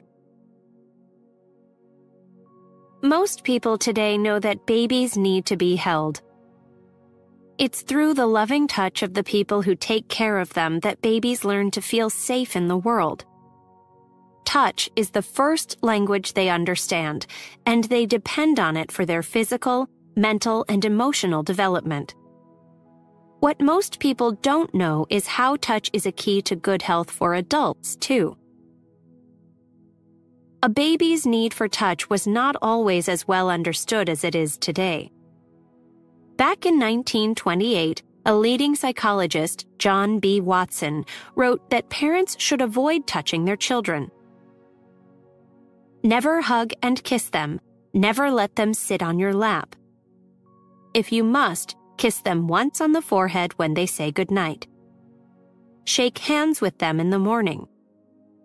Give them a pat on the head if they have made an extraordinarily good job on a difficult task. Watson's goal was for parents to raise their children to become confident and independent adults. We now know that to reach that goal, he should have given the opposite advice. In the 1980s, researchers in the United States started to study the effects of touch on newborn babies. In one study, a group of babies born prematurely received 3 15-minute massages in a week. To give a massage, someone gently pressed on the baby's body in a way that helped the baby to relax. A second group of babies received only the usual medical care for premature babies, which generally included very little touching. The researchers then recorded the baby's weight gains, an important sign of good health in newborns. They found that the babies who had received the massages gained 47% more weight than the control group. Over time, similar results in other studies resulted in major changes in how newborns are cared for in U.S. hospitals. Tiffany Field, one of the researchers who worked on that particular study, later had a baby born prematurely. This life-changing experience and a growing understanding of the benefits of touch led Dr. Field's career in a new direction. In 1992, she founded the Touch Research Institute, the TRI, at the University of Miami School of Medicine, where researchers have done over 100 studies on ways that touch affects health. In further studies on massage, TRI researchers have seen it reduce pain and improve the health of people with serious medical conditions, such as cancer. Massage is not the only kind of touch that's good for people. Studies have shown that when doctors give patients a friendly pat on the back, the patients do better. Hugs from family and friends have health benefits too. In a study at Carnegie Mellon University, every day for 2 weeks, researchers asked 400 adult volunteers a set of questions. They asked about the time the volunteers spent with other people and the number of hugs they got. Then, all 400 were exposed to the virus that causes the common cold, after which most of them, 78%, caught a cold. However, the people who had received more hugs were less likely to get sick. When they did get sick, their colds were not as bad. Researchers believe that many of the good effects of touch result from the way it can reduce stress. In response to a welcome touch, the human brain experiences an increase in oxytocin, a hormone tied to feelings of love and trust, and a drop in cortisol, a stress hormone. Everyone is different in how they feel about hugs, massage, pats on the back, and similar kinds of touch. How comfortable you are with these kinds of touch depends in part on your culture. Consider some research done by psychologist Sidney Girard in the 1960s. He traveled to various countries and studied the conversations of pairs of friends as they sat together in a cafe. In each place, he watched people for the same amount of time. In England, he saw that friends never touched each other. In the United States, friends touched an average of twice an hour. In France, the picture was very different. Friends touched almost every 30 seconds for an average of 110 times an hour. In Puerto Rico, the number of touches per hour hit 180. In his research, Girard was looking at the role of touch in people's social lives. We now know from further research that touch has a role in people's health too, and that it can make a difference for people of all ages.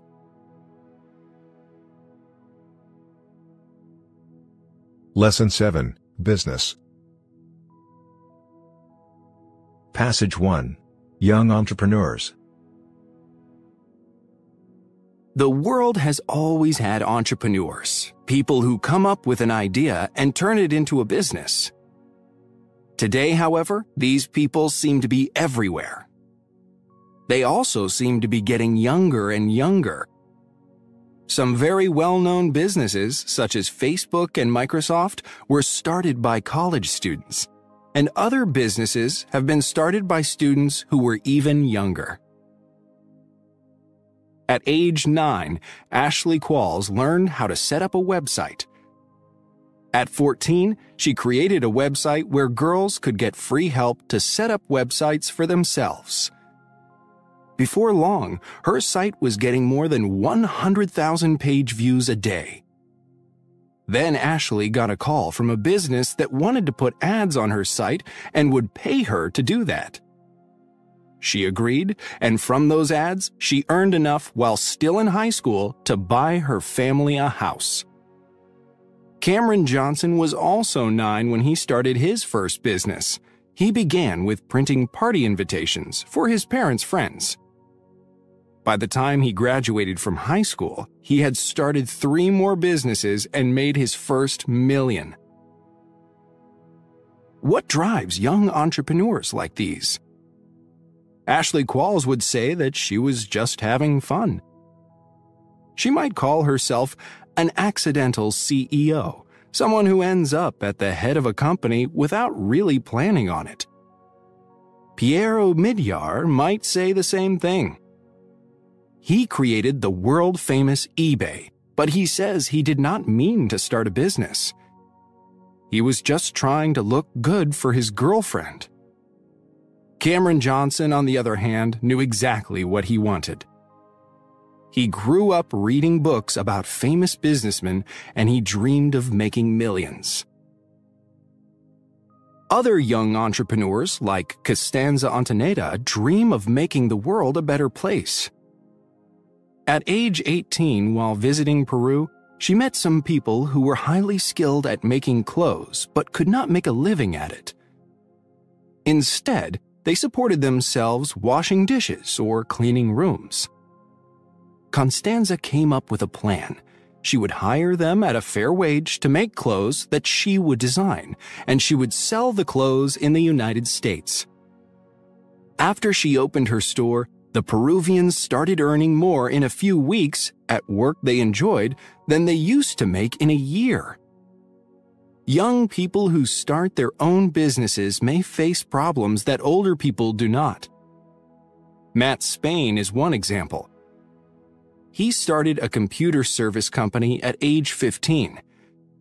That was old enough for him to be good at fixing computers, but not old enough for him to drive. So his clients had to pick him up at his house and take him to their offices. Young CEOs may also face a question that older ones do not. Should they hire their parents? Ashley Qualls hired her mother, and Daniel Nagari did too. He started working in real estate at age 18, and at 22, he had 14 people working for him. He got his mother to leave her high-paying job to work for him by showing her that with his company, she would earn even more. He was happy to hire someone he knew so well and trusted completely. Young or old, most entrepreneurs are alike in some ways. For example, they're willing to take risks and they believe they'll succeed. If you would like to know more about starting your own business, you can pick up a book about it. Cameron Johnson wrote his first at age 15. Passage 2. International Language of Business. Felice Yilmaz works for a company in Istanbul and usually speaks Turkish at work. When she travels to England on business, she deals with people there in English. But when she goes to Germany or Brazil, she doesn't use German or Portuguese. Again, she uses English. I use English in Japan and Thailand too, she says. It's the language of international business. How did English get to be so widely used? It's not the oldest living language or the most beautiful to the ear. It has sounds that are hard to pronounce and words that are hard to spell. So why has this particular language spread so far? Some people would answer by pointing to the influence of movies and music. However, films made in English often appear dubbed into other languages, and many people enjoy songs in English without understanding the words. So, the question remains. Part of the answer can be found in the nature of the language. English has certain qualities that make it especially useful. For one thing, its grammar is quite simple, making it easier to learn. For example, learners of English don't have to worry about whether a noun is masculine, feminine, or neuter, while learners of many other languages do. In German, for example, der Mond, the word for the moon, is masculine, but die Sonne, the sun, is feminine. Anyone would expect the words for girl and woman, das Mädchen and das Weib, to be feminine, but they are neuter. English also has a huge vocabulary. Early English developed from Germanic languages, which gave it its most common words, such as the, is, of, go, you, man, and woman. English has always taken words from other European languages too, including Latin, attract, design, and invent, and Greek, alphabet, mathematics, and theater. After 1066, when invaders from France came to power in England, English gained many French words, such as officer, crime, and service. Since that time, English has welcomed words from many other languages: Spanish, Arabic, Turkish, Urdu, Chinese, and Japanese, to name just a few. To understand the spread of English, we also have to look at political and economic history. During the 1600s and 1700s, people from England traveled all over the world, taking their language to North America, Africa, India, and Australia. New nations were born, and their governments used English. Then, in the 1800s, England led the Industrial Revolution, and London became the world's great financial center. That made English the language of money. In the 1900s, it also became the language of science and air travel. Then came the Internet. As Felice Yilmaz remembers it, people at my company realized that the Internet could be quite useful to us. But at first, everything online was in English. It gave us another reason to know this language. Soon, business people in many countries were going online and using English more and more. Today, there are business schools teaching all their courses in English, even in countries where English is a foreign language. These schools want their students to be ready to do business in international markets. Companies around the world are investing in English classes for their employees. They believe English will be the language of the future. Today, there are about 400 million native speakers of English. While many more people speak Mandarin Chinese, about 900 million, few of them are outside China. People who speak English, on the other hand, live and work all over the world. There are more than 1.5 billion people who speak it as a second, third, or fourth language. Yilmaz says, "With so many people using English, I can't imagine any other language taking its place. I think English for business is here to stay."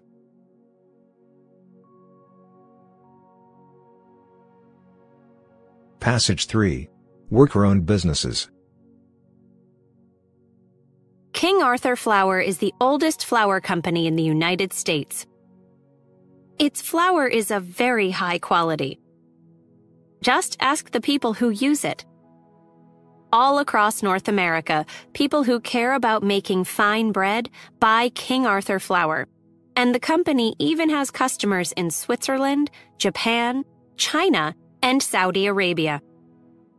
King Arthur Flour began in 1790 as the Sands, Taylor, and Wood Company, and members of the Sands family have stayed with the company all these years. Frank Sands was the fifth member of the Sands family to lead the company. He started working there in 1963 when his father was in charge of the business, and eventually Frank's wife Brinna joined him there. When Frank and Brinna decided to retire, none of their children wanted to take control of the family business, which meant that the future of King Arthur Flour was uncertain. Then one evening, Brinna asked Frank, "Who besides our kids is most like family?" The answer was clear: the people who worked at the company. Frank and Brinna trusted them to continue the family tradition, so they began to let the employees take charge of the business. Today, the 160 employees of King Arthur own and run the company. Worker-owned businesses don't all start the same way. In some cases, workers at a successful company find a way to buy the business.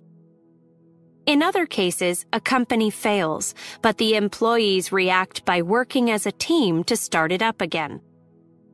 Often, a group of people decide to set up a new business together. What makes them want to do this? Some want to be part of the decision-making at their workplace. Others want a chance to share in a company's profits. There are various types of worker-owned businesses.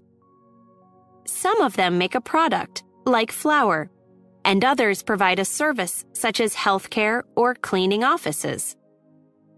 There are also various ways to organize these businesses. However, most worker-owned businesses share certain important ideas.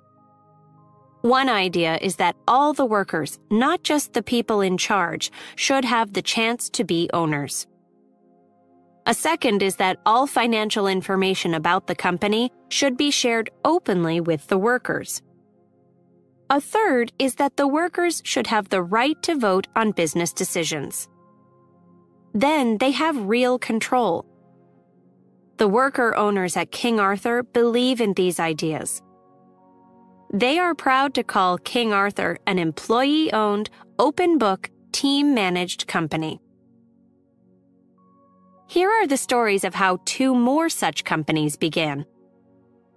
8 employees at a photocopy shop in Massachusetts, USA, were unhappy with their jobs.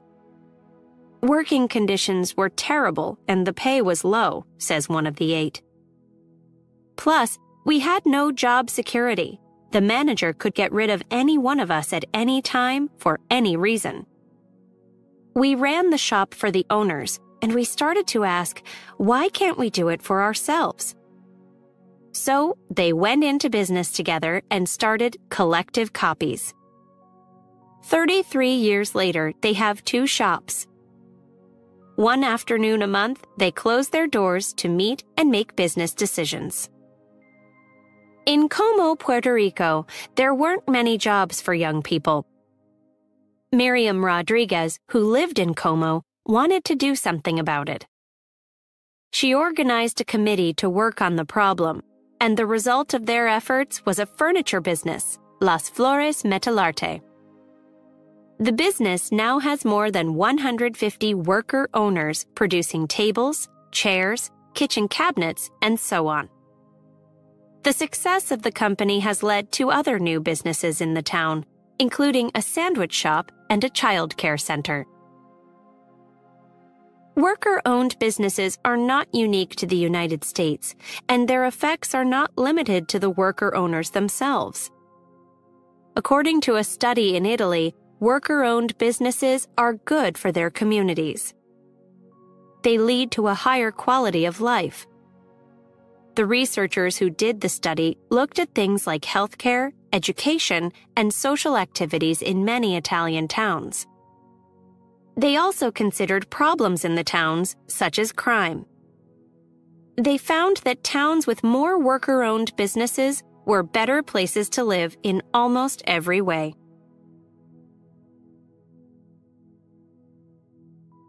Passage 4. Word-of-mouth advertising.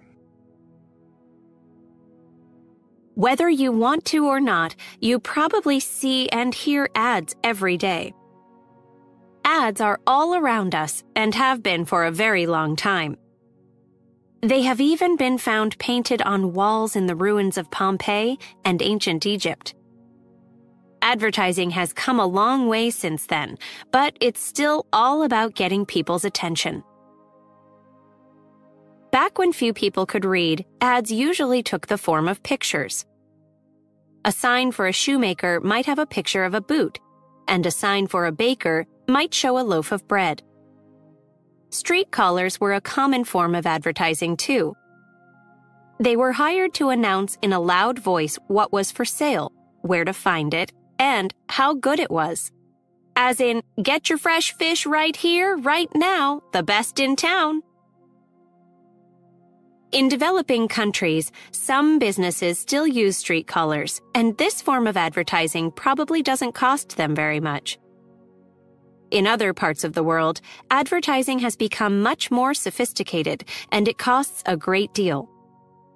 If you add up all the money spent on advertising around the world, it comes to the equivalent of hundreds of billions of US dollars a year. Business owners will consider it money well spent as long as enough consumers pay attention and buy the product or use the service. But much of the time, consumers do not pay attention. When an ad comes on the TV or radio, they change the station. They turn the pages of magazines without really seeing the ads. If an ad appears on their computer screen, they get rid of it or just look away. Dave Balter worked in advertising, and he knew that most people don't like ads. They avoid watching them, reading them, or listening to them. He also knew that people do pay attention when they hear about goods and services from people they know.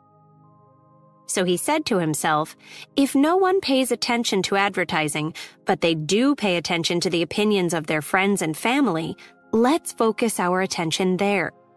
Let's figure out a better way. What Balter came up with was a website where consumers could sign up to receive free products. In return, they promised that if they liked the products, they would tell their friends. In most cases, the volunteers also got coupons to give to their friends. All Balter asked was that they report back on 2 questions. What did you think of the product, and who did you talk to about it? Balter then reported back to his clients, the companies who had hired him. After 4 years, Balter had 65,000 volunteers trying products and telling people about the ones they liked. Then a reporter heard about Balter's idea and wrote a story on it for a major magazine. Free advertising. Within a year after that story appeared, Balter had 130,000 volunteers. Today, the company he started has over 1 million people spreading the word about a wide variety of products. They are doing word-of-mouth advertising, perhaps the best kind of advertising there is. There may be a risk to advertising by word of mouth, however, according to George Silverman, author of The Secrets of Word-of-Mouth Marketing. What's the danger? Studies have shown that a customer who likes a product or service will tell an average of 3 people about it. But when a customer doesn't like one, on average, they'll tell 11. This means that while good word of mouth can help, bad word of mouth can really hurt.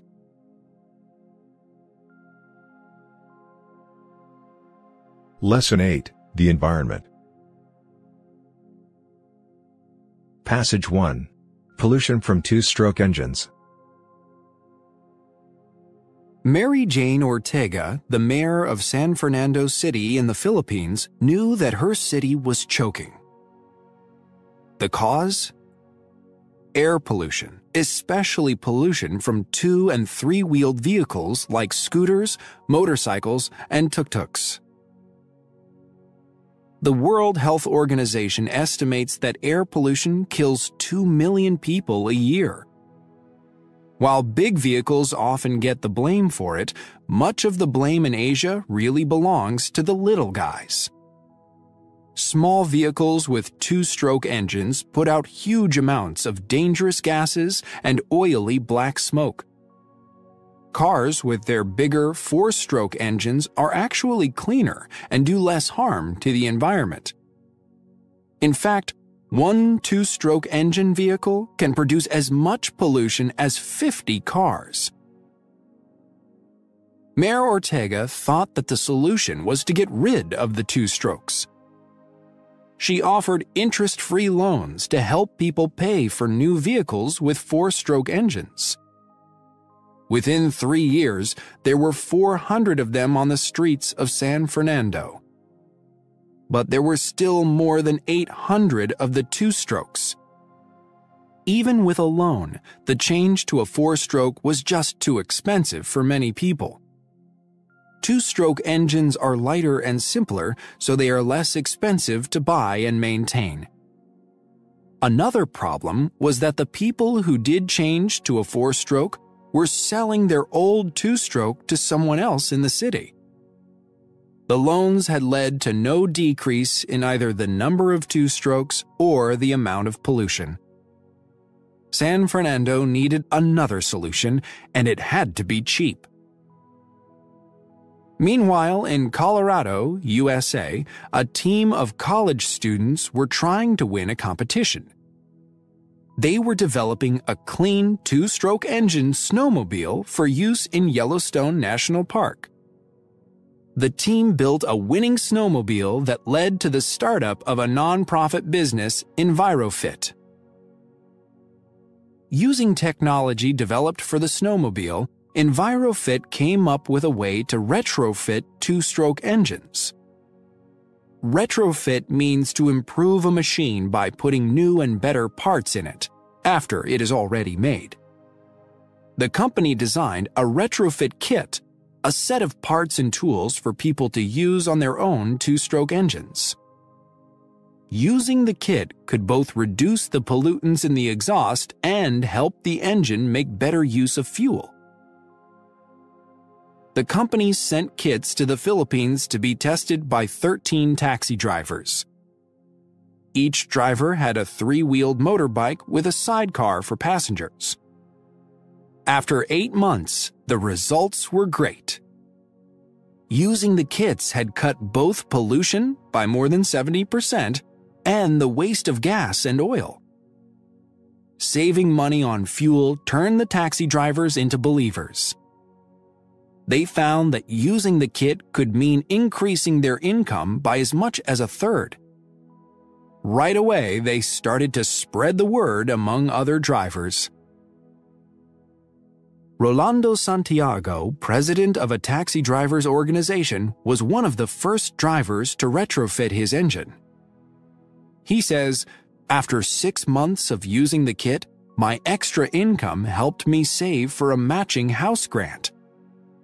I rebuilt my home and my neighbor's home, which provided better housing for 6 families." Santiago's story gives one example of how better air can lead to a lot of other better things. Few two-stroke engine vehicles are in use in the United States. However, the United States has good reason to care about the harm these vehicles do. Pollution pays no attention to borders between countries or continents. For that reason, the U.S. government has spent thousands of dollars on kits for cities in India and other parts of Asia that have major air pollution problems. Pollution in India or the Philippines is not just their national problem, and pollution in Asia is not just Asia's problem.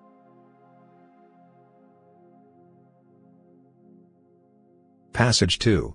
A renewable resource. Trees can be very beautiful, but they do much more than just look nice and give us shade for picnics. In fact, trees are so valuable that it's hard to see how we could exist without them. First, trees supply us with oxygen. When we breathe in air, our bodies use the oxygen from it, and then we breathe out carbon dioxide. Trees do the opposite. They take in carbon dioxide and put oxygen into the air, making them wonderful partners for us. They use the carbon to produce wood and leaves. Keeping that carbon out of the air is a good thing because carbon dioxide is a greenhouse gas. Greenhouse gases keep heat from escaping into space and may cause Earth to get too hot. Second, trees help clean up the environment. For example, they take pollutants out of the air, both dangerous gases like carbon monoxide and dust we don't want to breathe in. According to the International Society of Arboriculture, ISA, in 1 year the average tree takes 4 to 5 kilograms of pollution from the air. Trees clean the soil as well. Sometimes they pull pollutants out of the soil and store them, and sometimes they actually change pollutants so that they do less harm. Trees can also help with urban noise pollution, blocking noise that comes from city traffic, airports, and so on. The list of benefits from trees goes on, but let's return to our first one, the effect of trees on our oxygen supply. ISA estimates that 1 acre of forest puts out 4 tons of oxygen a year. That, they say, is enough to meet the needs of 18 people. So if 1 acre of forest is enough for 18 of us, how many acres does it take to meet the oxygen needs of the whole world?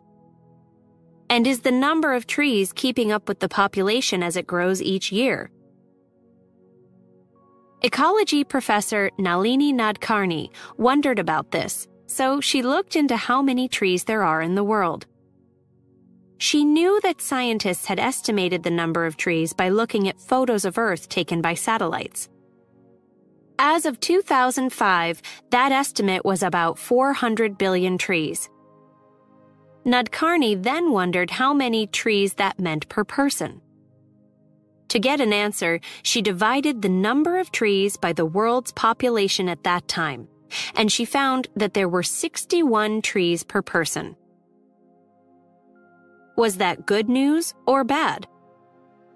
Nadkarni started thinking about how many trees she herself would consume in her lifetime. One of her students reported that each year the average American uses the amount of wood in a 100-foot tall tree that is 18 inches in diameter.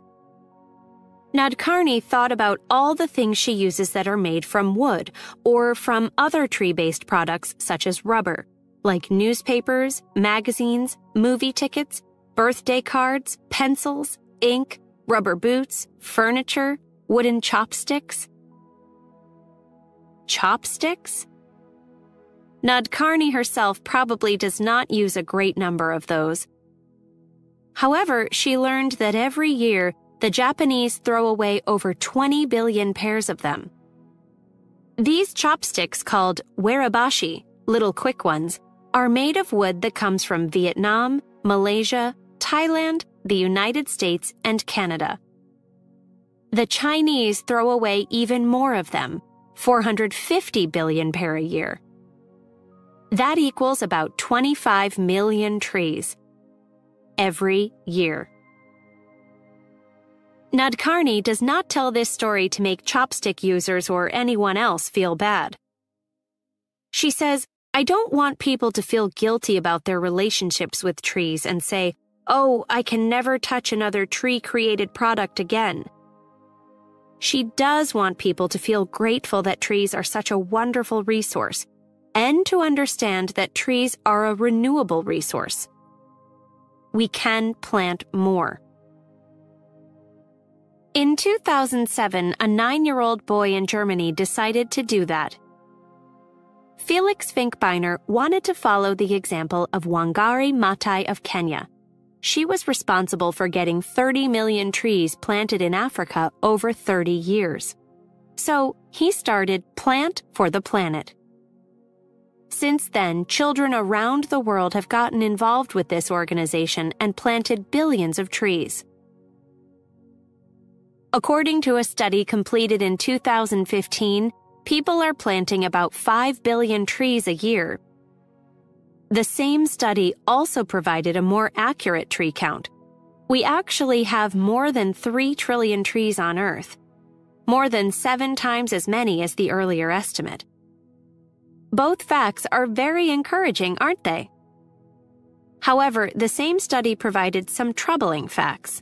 There used to be twice as many trees on Earth as we have now, and each year 15 billion are being cut down. At that rate, in 300 years, there won't be any trees left.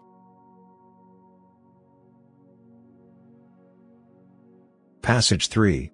The environmental benefits of eating insects. Do you find it hard to imagine eating an insect? Perhaps you are saying to yourself, "Never in a million years would I eat bugs." Or perhaps you are one of the many people who like to snack on chocolate-covered grasshoppers. Human beings have eaten insects for thousands of years, and not just when they were forced to. The Romans ate them, and many modern cultures also consider them food. According to the United Nations, UN, people today eat over 1,400 species of insects. They eat them in 29 countries in Asia, 36 countries in Africa, and 23 in the Americas. No doubt some of these people eat insects because they will go hungry unless they do, but many of them eat insects because they like the taste. Now there is another good reason to eat insects: to help the environment. David Gracer eats insects, and he thinks you should too. He has set out to educate people in the United States about eating them, especially in place of beef, chicken, and pork. He says the major reason to eat less of those foods is that current methods of raising livestock, animals such as cows, chickens, and pigs, use 30% of all the land on Earth and have a terrible effect on the environment. According to Gracer, a 2006 UN report made clear just how bad the situation is. Raising livestock is causing much of our water pollution, destroying large areas of land, and adding to global warming. This is true for both huge factory farms and places where farmers can afford only a few animals. According to the report, raising cattle produces more greenhouse gases than cars and all other forms of transportation. Raising insects, on the other hand, would cause far fewer environmental problems. At present, most edible insects are not raised, but rather harvested. That is, people go out into the forest to find them. All anyone needs to do is collect them and cook them. However, increased demand has led some farmers to start raising them, as in Thailand, where many types of insects are popular snacks. David Gracer also points out some of the benefits that insects offer as food. For example, if you are trying to lose weight, you might like to know that grasshoppers contain only 1/3 the fat found in beef. Insects are also a good source of protein. Dried insects often have twice the protein of fresh fish. In terms of protein, insects again compare well with beef. For every pound of grain that insects eat, they create far more protein than cattle do. Cattle have to eat several pounds of grain to produce just 1 pound of beef. In other words, cattle are not adding to the world's food supply, they are subtracting from it. Cattle also require huge amounts of another valuable resource: water. It takes 1,847 gallons of water to produce a pound of beef. That will get you only 3 or 4 hamburgers. The idea of insects as food has the support of experts such as Robert Koch, who teaches bioresource engineering at McGill University in Montreal. Professor Koch sees insects as a great source of protein. He has long spoken in favor of farming them, although he's not sure many Canadians are open to the idea. Nutrition professor Marion Nestle of New York University would agree with him about the benefits of insects as food. However, she also thinks that before most North Americans would eat them, they would have to be very, very hungry. For now, David Gracer will continue to speak out at schools and on TV and radio on why people should eat insects. He realizes change will come slowly, if at all, but he hopes one day to import and sell edible insects like the Mexican grasshoppers called chapulines. He won't try to make a living at it, however. He says, "If I did this for a living, my family and I would be eating bugs all the time."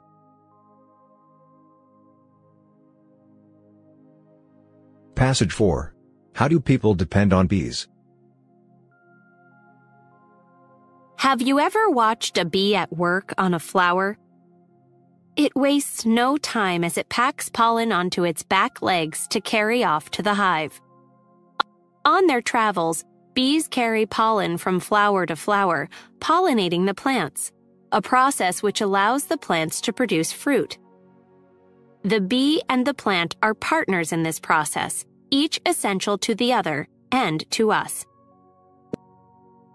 1/3 of the food we eat comes from plants that need animals to pollinate them. Birds do some of this work, but insects do most of it, and most of those insects are bees. In the United States, bees pollinate 75% of all the fruits, vegetables, and nuts that growers produce. Without the services of bees, we would have no tomatoes, soybeans, apples, or pears, to name just a few bee-pollinated plants. If anything happened to the world's bee populations, that would be bad news for anyone who eats fruits or vegetables anywhere. If that includes you, then you need to know that bees today in North America, Europe, and Asia are facing many threats. Jeff Anderson knows a great deal about those threats. He has been a beekeeper for 30 years, ever since he married a beekeeper's daughter and went into the family business. Each year he travels the United States with his honeybees, spending the spring among California fruit trees and summers in the fields of Minnesota.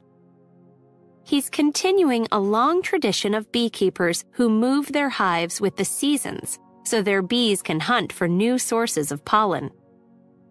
In ancient Egypt, beekeepers would transport their bees down the Nile River to find flowering crops. In North America, beekeepers over the years have traveled by covered wagon, riverboat, and train. Transporting hives long distances became much easier with the development of major highways in the 1940s. Around that same time, another change occurred. Traveling beekeepers in North America were used to paying farmers to let them place hives on their land. However, wild bees started disappearing, until finally there were no longer enough wild bees left to pollinate the farmers' crops. That meant the farmers had to call on the beekeepers' bees to do the job instead. Then the farmers started paying the beekeepers. The wild bees were disappearing because of changes in land use and methods of farming. As more and more land was developed for housing, there were fewer and fewer flowering plants to feed wild bees. Agriculture was changing too, with the introduction of new pesticides. Wild bees were carrying pollen with pesticides home to their hives and killing off entire populations. North America is home to at least 4,500 different kinds of bees. The bees that Jeff Anderson and other beekeepers work with are European honeybees, which were brought over from Europe about 400 years ago. Their numbers have been dropping too, and Anderson says it keeps getting harder to raise healthy honeybees. In the 1980s, honeybees came under attack from two types of parasites that were new to North America. Honeybees have been hurt by pesticides and diseases too. In the spring of 2005, U.S. beekeepers found that 1/3 of their honeybees had died during the winter, much more than is normal. From 2015 to 2016, in spite of ever-increasing efforts to protect honeybee populations, U.S. beekeepers lost over 40% of their bees. The reasons are still not fully understood. Saving wild bees may be the best hope for the long-term health of crops that depend on bees. However, wild bees face a problem that has to do with the way that farmland is managed. For example, one of the most productive farm regions in North America is California's Central Valley. Yet, this area is not at all welcoming to wild bees. Too little of the land is in its natural state. Farmers and homeowners there have put the land to their own uses and gotten rid of weeds, wild plants growing where they aren't wanted, which are rich sources of pollen for wild bees. Bee experts know that wild bees do best when farmers avoid chemical pesticides and leave some land in its natural state. Farmers and other big landowners, and anyone with a garden, must do whatever they can to protect wild bees. The disappearing bee is only one of the many environmental crises in the news today. But while there are serious problems with our environment, there are also many good people working hard to solve them. Douglas Barish, editor of the environmental magazine On Earth, knows that news about the environment often sounds bad, and it can make people anxious.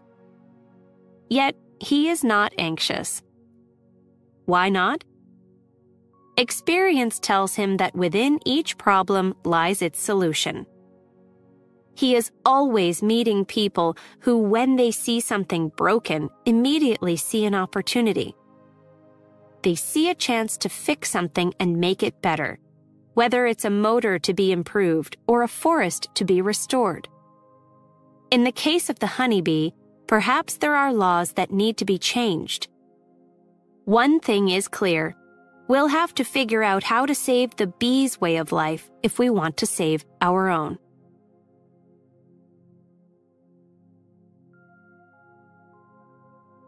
Lesson 9, Technology. Passage 1. Telling time. No one knows when people first thought about measuring time. We do know that they measured it by the sun, moon, and stars, and that they first divided time into months, seasons, and years. Later, they began dividing the day into parts, like hours and minutes, and they developed simple technology to help them do this. Today, we have much more advanced ways to tell time, and we can measure even tiny parts of a second. A great many things have changed in how people tell time, but not everything. The Sumerians, who lived in the area of present-day Iraq, were the first to divide the day into parts. Then, 5,000 or 6,000 years ago, people in North Africa and the Middle East developed ways to tell the time of day. They needed some kind of clock because by then they had organized religious and social activities to attend. That meant people needed to plan their days and set times for these events. Among the first clocks were Egyptian obelisks. The Egyptians used the movement of an obelisk's shadow to divide the day into morning and afternoon. Later, they placed stones on the ground around the obelisk to mark equal periods of time during the day, the way that numbers do on the face of a clock. That worked fairly well, but people could not carry obelisks with them. They needed something portable. So the Egyptians invented a kind of sundial that is now called a shadow clock. It came into use about 3,500 years ago, around 1500 BCE. There were many types of sundials in Egypt and in other areas around the Mediterranean Sea. All of them, of course, depended on the sun, which was no help in telling time at night. Among the first clocks that did not depend on the sun were water clocks. There were various types of these too. Some were designed so that drops of water would fall at a constant rate, an unchanging speed, from a tiny hole in the bottom of a container. Others were designed to have a container slowly fill with water, again at a constant rate. It took a certain amount of time for the container to fill up or empty out. However, the flow of water was hard to control, so these clocks were not very accurate, and people still did not have a clock they could put in their pocket. Hourglasses filled with sand had similar problems. In the early 1300s, the first mechanical clocks, machines that measured and told the time, appeared in public buildings in Italy. Around 1500, a German inventor, Peter Henlein, invented a mechanical clock that was powered by a spring. Now clocks were getting smaller and easier to carry, but they still were not very accurate. Then in 1656, the Dutch scientist Christian Huygens invented a clock that was a big step forward. This was the first pendulum clock. A pendulum moves from side to side again and again at a constant rate. Counting the movements of a pendulum was a better way to keep time. Huygens' first pendulum clock was accurate to within 1 minute a day. Developments in clock technology continued as the demand for clocks increased. Clocks were needed for factories, banking, communications, and transportation. Today, much of modern life happens at high speed and depends on having the exact time. We must also have international agreement on what the exact time is. Now we have atomic clocks, the best of which are accurate to about 1/10 of a nanosecond a day.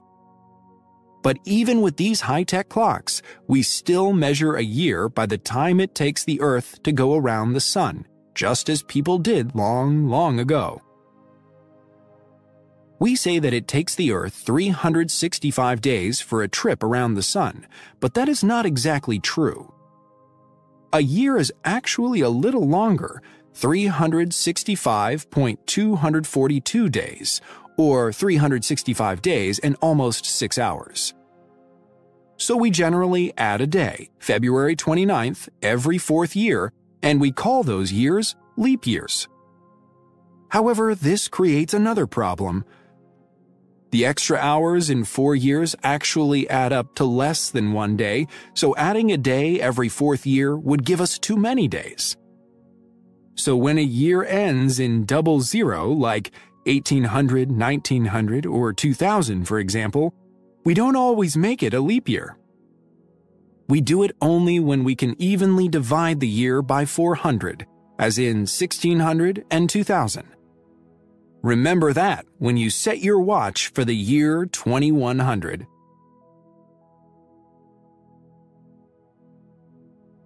Passage 2. The screen versus the printed page. We do a lot of reading on screens these days, on computers, smartphones, and other kinds of electronic devices. Is reading on a screen a different experience from reading on a printed page? Most people would say yes, but is it different in a way that matters? In particular, are there differences for someone who's reading not just for fun, but to learn? Most college students today, at least in the United States, are reading some, if not all, of their course materials on a screen because electronic resources have begun to replace printed texts. So these students need to know, is one kind of reading better than the other, when it comes to understanding and remembering what you read. Since the 1980s, over 100 studies have been carried out to see if the technology you use changes how you read. Scientists have tried to find whether the brain responds differently to on-screen text than to words on paper. So far, the research has had mixed results. However, people generally seem to do a little better when they read a text, especially a long one, on a printed page rather than on a screen. That is, they do a little better on tests of how well they have understood and can remember what they read. One reason for this may be the physical properties of books. When you open a book, you see a page on the left and a page on the right. The four corners on each page give you a sense of where you are as you read. It's also easy to see where you're going, because at all times you can see how long the book is and where you are in it. That helps you make a mental map of the text. Every piece of information in the book has its home address, so to speak. And when readers want to return to a particular piece of information, they often remember where in the book it appeared. With an electronic text, on the other hand, you can't see the entire text, and you can't make the same kind of mental map. You can use the search function to find a particular phrase, but it's hard to see any section of the text in the context of the whole. This may help explain why people reading electronic texts have to use more mental energy, get tired more quickly, and don't remember as much. There also seems to be a difference in the attitude that readers bring to reading on a screen. Without knowing it, many people seem not to take it as seriously as reading on paper. They spend more time scanning rather than reading, and they are more likely to read a text only once. They are also more likely to get distracted. They're less likely to set goals for their reading and less likely to reread the hard parts. These behaviors won't help readers understand or remember what they've read. Many students seem to know without being told that reading a printed page gives them something that reading on a screen does not.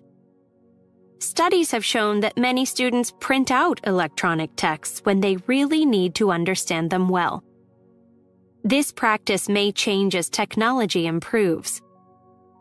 The experience of reading on a screen may become less tiring, and it may become easier for students to mark up an electronic text the way they mark up a printed page.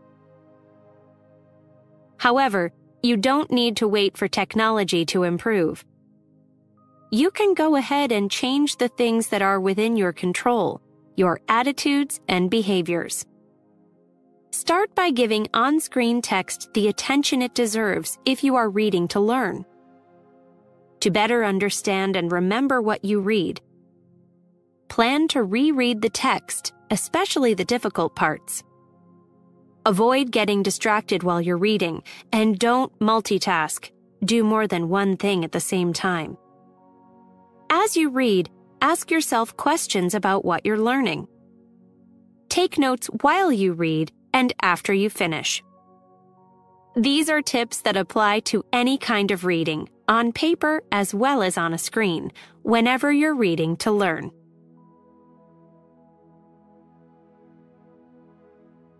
Passage 3. Appropriate technologies. You are probably reading this book in a developed country. So when you hear the word technology, you are likely to think of computers, high-tech phones, cars, and so on. People who live in such countries can look forward to new and better models of all these products each year. Modern technology has made life in developed countries much easier. Technology can make life easier in developing countries too, but it has to be technology of another kind because the needs in those countries are very different. About 1.2 billion people, almost 1/5 of the people on Earth, don't even have electricity. What they need is technology that is appropriate for their situations.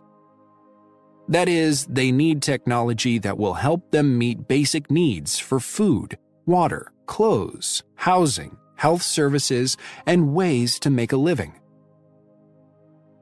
The phrase appropriate technologies means types of technology that use materials available in the local area, can be understood, built, and repaired by the people who use them, bring communities together to solve local problems.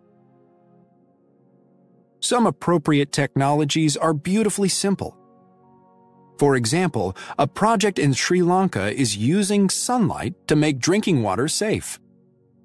Clear bottles are filled with water and placed in the sun for 6 hours. That is usually enough time for the sun to heat the water and kill germs. If the weather is cool or cloudy, it takes 2 days. This method has been proven to help people stay healthier. Amy Smith is a U.S. inventor with a passion for designing appropriate technologies. Smith studied engineering at Massachusetts Institute of Technology, MIT, and then spent 4 years in Botswana. She taught math, science, and English there, and she trained farmers to take care of bees so they could get honey from them. In Africa, she realized that she could help people more by using her skills as an engineer. Smith said, "The longer I was there, the more I realized there were plenty of inventions that could improve the quality of life." So Smith went back to MIT and started working on low-tech inventions. Her first great invention was a screenless hammer mill. A hammer mill is a machine that grinds grain into flour. Usually, a hammer mill needs a metal screen to separate the flour from the unwanted parts of the grain. But screens often break, and they are hard to replace, so regular hammer mills are not much use in rural Africa. Women there often end up grinding grain by hand and spending hours each day doing it. Smith's invention does not need a screen. It is cheap to build, simple to use, easy to repair, and it does not need electricity. With this machine, a woman can grind as much grain in a minute as she used to do in an hour. Smith's invention has been a great success in Africa, but some other ideas that people have tried have not done so well. In northern Ghana, another project designed to help women failed partly for cultural reasons. The women in that area do most of the farming, and they spend a lot of time and energy walking to and from their farms. Most of the time, they carry heavy loads on their heads. They are very much in need of a better way to transport farm products, tools, water, and so on. Because bicycles are popular in the region, a bicycle trailer seemed to be a good solution to the problem. The trailer was like a shopping cart but had 2 wheels and was attached to the back of a bike. However, the idea didn't work. For one thing, it's the men in northern Ghana, not the women, who own and ride bicycles. In addition, the type of bicycle offered to the women was a bicycle with a crossbar. A woman wearing a dress, as is traditional there, cannot ride such a bicycle. For these reasons, the idea of using a bicycle trailer failed. Amy Smith and others continue to work on new technologies that are appropriate for developing countries. However, they must try to develop technologies that don't depend on electricity, since so many of these countries don't have it. Everyone would be better off if they had not only good low-tech technologies, but also electricity. That would open the door to advances in education and communication, and it would let doctors store medicines that must stay cold. It's true that the production of electricity sometimes causes pollution, but creative engineers could solve that problem. They could find ways to produce it without hurting the environment, perhaps by using energy from the sun, wind, or water.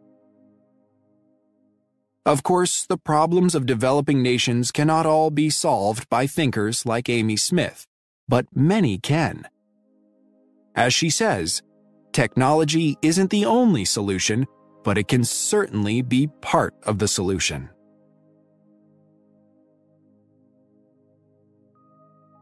Passage 4. Technologies in Science Fiction. Facts are pieces of information we can show to be true. When we read history, we want to know the facts, what really happened. Fiction is the opposite. Writers of fiction make up stories. These stories tell about people and events that come from the writer's imagination. Science fiction writers imagine not only people and events, but perhaps most importantly, technology. They often write about the effects of that technology on a person, a group, or society. These writers usually set their stories in the future. Some of them have predicted technology that seemed impossible at the time, but really does exist today. An Englishwoman named Mary Shelley was one of the first writers of science fiction. In 1818, she wrote the book Frankenstein, which tells the story of a young scientist, Dr. Frankenstein, who wants to create a human life. He puts together parts of dead people's bodies and then uses electricity to bring the creature to life. However, he cannot control the creature and it kills him. Since then, the idea of a mad scientist, someone who tries to use science and technology to gain power, has been very popular in science fiction, especially in science fiction movies. In 1863, the French writer Jules Verne finished his first novel, 5 semaines en ballon, 5 weeks in a balloon, one of his many great science fiction adventure stories. It tells of 3 men traveling across Africa by hot air balloon. Readers loved it, but many were confused. Was it fact or fiction? The story sounded unlikely, but the writer's style and the scientific details made it seem true. Later that same year, Jules Verne wrote Paris au XXe siècle, Paris in the 20th century, a story he set in the 1960s, almost 100 years into the future. This story has descriptions of high-speed trains, gas-powered cars, electronic devices, skyscrapers, and modern methods of communication. Verne imagined all these things at a time when neither he nor anyone else in Paris had even a radio. In another book, De la Terre à la Lune, From the Earth to the Moon, 1865, he predicted that people would travel into outer space and walk on the moon, a prediction that came true on July 20th, 1969. Verne even got some of the details right. Both in his book and in real life, there were 3 astronauts making the flight to the moon. Their spaceship took off from Florida, and they came down in the Pacific Ocean on their return. Space travel continued to be a popular subject for science fiction in the 20th century. The best writers based the science and technology in their stories on a real understanding of the science and technology of their time. Computers, robots, and genetic engineering all appeared in the pages of science fiction long before they appeared in the news. The following quotation comes from a story by the great science fiction writer Isaac Asimov. He wrote these words in 1954. When you read them, remember that at that time, there were no home computers. In fact, the few computers that existed were as big as some people's homes. In this story called The Fun They Had, Asimov describes a child of the future using a personal computer to learn math. Margie went into the schoolroom. It was right next to her bedroom, and the mechanical teacher was on and waiting for her. The screen was lit up, and it said, "Today's arithmetic lesson is on the addition of proper fractions. Please insert yesterday's homework in the proper slot." Margie did so with a sigh. She was thinking about the old schools they had when her grandfather's grandfather was a little boy. All the kids from the whole neighborhood came, laughing and shouting in the schoolyard, sitting together in the schoolroom. And the teachers were people. Back in 1954, readers probably found Asimov's story hard to believe. Today, his ideas do not seem so strange, do they?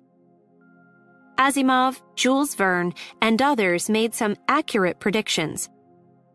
Does that suggest that we should pay more attention to what sci-fi writers are saying today about the world of tomorrow? Perhaps, but we should also remember that such predictions have been wrong more often than right. Here we are in the 21st century without flying cars or vacations on the moon, and in spite of computers, the internet, and online courses, people still do go to school.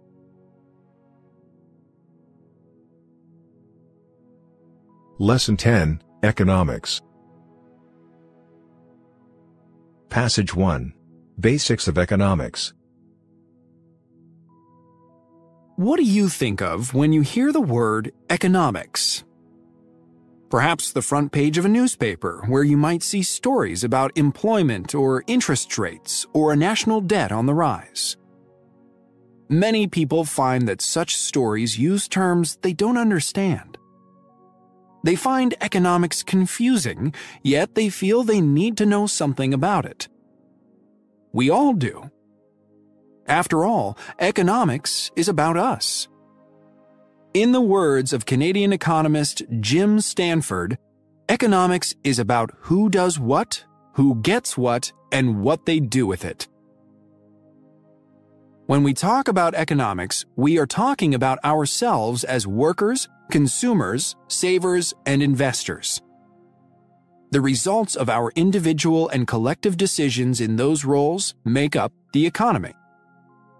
Our individual decisions include such things as what products to buy, what work to do, and how much to invest in our education.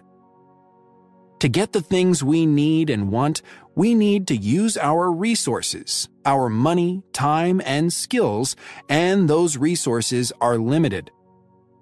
That forces us to make choices. Economist Pearl Clonch explains, the economist's special way of looking at the world involves looking at the costs and benefits of making any decision or choice. Economics says that since everything interesting in life is scarce, choices have to be made. And choices involve costs as well as benefits. So if you want to make wise choices, you should use a benefit-cost approach. This method of decision-making, also called cost-benefit analysis, is often used by governments in deciding how to use their financial resources. Take the case of a decision about whether to build a highway. Officials would estimate the costs of the project, in taxpayer money, for example, and compare them with the benefits to highway users, for example. We can use the same approach in deciding how we spend our own money or our time. However, the costs of buying or doing something includes more than just the price we pay in dollars or euros or yen. When we choose one thing over another thing we also want, because we can't have both, then we lose the opportunity to get that other thing. Economists have a term for this loss: opportunity cost. When you have a limited amount of money and you choose to spend it on a pizza instead of a movie, you have lost the chance to see the film. The opportunity cost of getting the pizza is not getting to see the movie. To return to the example of the highway, when the government considers the cost to taxpayers, it must consider more than the price of labor and materials. Tax money is a scarce resource, and the government could use that money elsewhere. In other words, what is the opportunity cost of building the highway? In addition, there are environmental costs to consider, such as the loss of fields or forests. There may also be costs to people whose property lies in the way of the highway. Spending decisions are only part of the government's role in the economy. One of its most basic responsibilities is creating currency, the economist's term for money, which lets us make trades for goods and services. Imagine if we had to exchange goods and services without the use of money, the way people did before money was invented. How would you pay your school for your classes? You could offer to trade the school some of your belongings or do a job for them, but you might not have anything the school needed. Even if you did, you would waste a lot of time negotiating the trade. Money, on the other hand, lets us buy and sell goods and services quickly and easily. Most people agree that the government plays an essential role in creating and regulating money.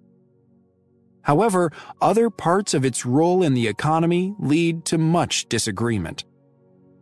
Our individual values make us judge government actions differently, just as our values lead us to different choices in our own lives. We study the costs and benefits of government actions. We debate what is and is not necessary. We all have opinions about who should do what, who should get what, and what they should do with it. And that is what economics is all about.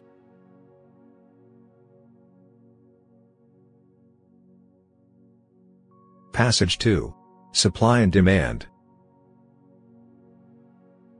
Introduction. The most basic laws in economics are the laws of supply and demand. Demand means how much of a product or service people want to buy. Supply means how much of that product or service is available for sale or can be produced. Understanding these laws is essential to understanding how markets work. That's because almost every transaction between a buyer and a seller is the result of how these two laws affect each other. Setting prices. The laws of supply and demand explain how prices for goods and services are set. When demand is high, producers see an opportunity for profit. They can charge high prices as they're producing goods to meet a demand. So if many consumers want fresh strawberries, for example, growers have reason to increase the supply. That's the law of supply at work. However, the law of demand says that when the price of something goes too high, fewer consumers will buy it. So if strawberries get too expensive, some shoppers will buy another fruit instead, and the demand for strawberries will drop. When the demand for strawberries is low, or when people aren't willing to pay a good price for them, growers reduce production. The goal of producers is to set a price low enough to bring in the number of sales they need, but high enough to make a profit. That price, the point where the quantity that consumers want to buy equals the quantity that sellers want to produce, is called the equilibrium price. It's the point where there's a balance between supply and demand. Notice in the diagram that as the cost of a box of strawberries rises, the supply goes up. But the demand for strawberries increases only as the cost drops. The point where the two lines cross is the equilibrium price. Imbalances between supply and demand. Two other important terms are surplus and shortage. When the supply is higher than the demand, producers have more of a good or service than consumers want. In that case, the difference between the supply and the demand is called a surplus. A surplus can mean anything from extra strawberries that no one is buying to extra workers that no one is hiring. When the opposite happens, the difference between supply and demand is called a shortage. A shortage means there isn't enough of something to meet the demand. For example, imagine a company producing a new toy, one that quickly becomes more popular than expected. It flies off the shelf. The company can't produce enough to keep up with the demand, and stores run out.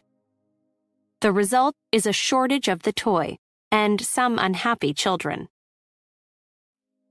Other factors affecting demand. The example of the popular toy brings up another point about demand. Many factors other than price can play a role in how much of a demand there is for a product or service. How did this particular toy get to be so popular? Perhaps there was an especially effective ad on TV that sparked demand, or word of mouth might have done the trick. Then, as demand increased, the toy became scarce. When something is scarce, it often seems more attractive, which further drives up demand. We know that a change in price can affect demand, but other factors influence how much effect it will have. In the case of fresh strawberries, shoppers might easily change their minds about buying them if the price goes up $1. After all, there are close substitutes for strawberries. Other kinds of fruit are available too. On the other hand, we can assume that a $1 increase in the price of gas will make little difference in demand, as people will still need to drive to work or school or the doctor's office, and there's no close substitute for gas. Some drivers could use public transportation instead, but many could not or would not. Here we see another significant factor in how much a change in price will affect demand. Is the demand for a necessity, something people must have, or a luxury, something expensive you buy for pleasure? For most drivers, gas is a necessity. The demand for a necessity is less likely to rise or fall in response to a change in price than the demand for a luxury like fresh strawberries or expensive toys. Conclusion. To sum up, the law of demand says that if the price for a good or service goes down, people will buy more, and if it goes up, people will buy less. The law of supply says that if the price goes up, producers will produce more, and if it goes down, they'll produce less. However, these two laws don't tell the whole story. Nothing about economics is that simple.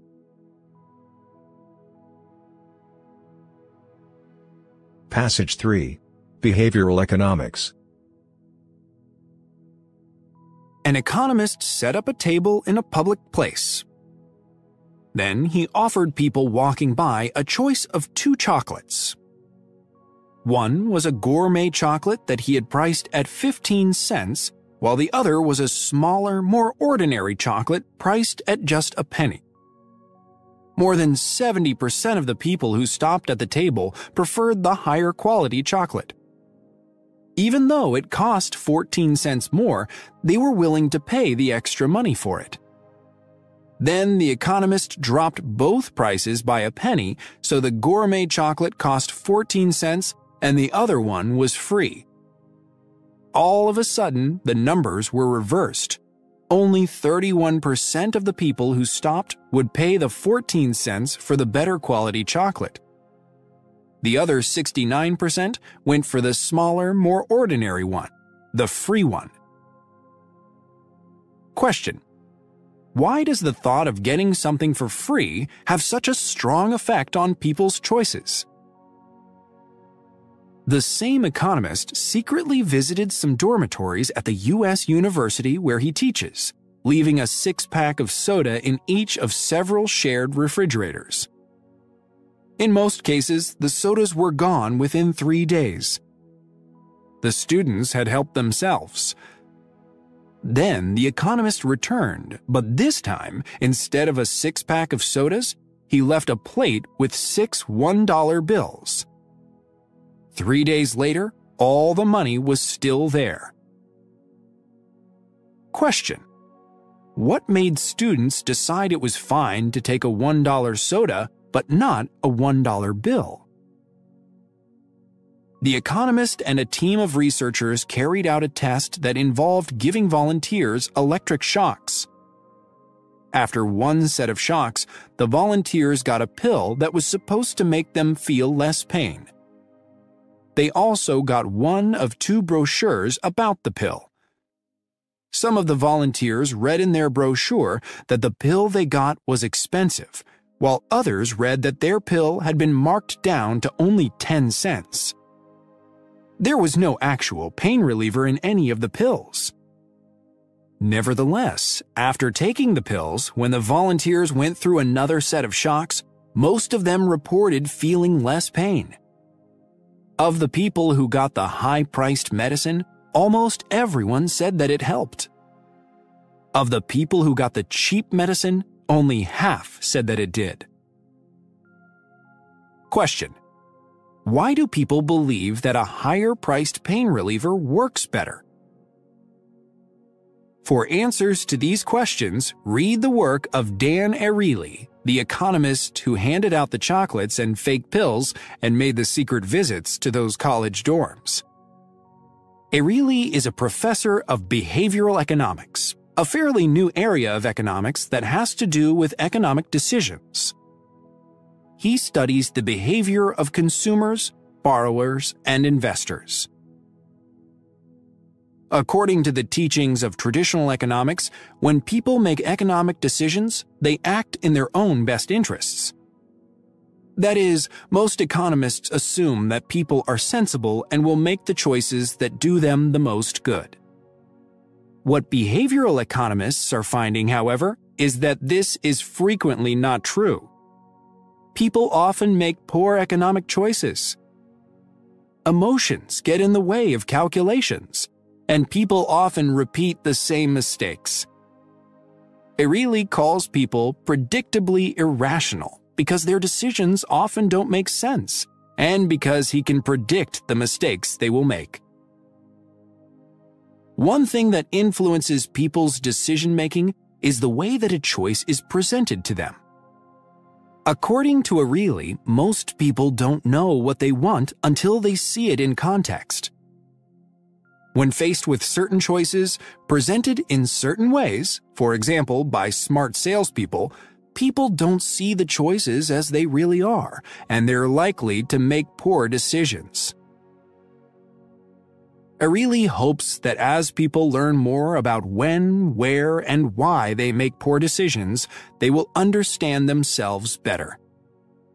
Maybe consumers will learn to think differently and make better choices when shopping. Nevertheless, he admits to buying a $30,000 car, which was not the kind of car he truly needed, after learning that it came with 3 years of free oil changes, even though compared to the cost of a new car, the cost of an oil change, or even 3 years of them, is insignificant.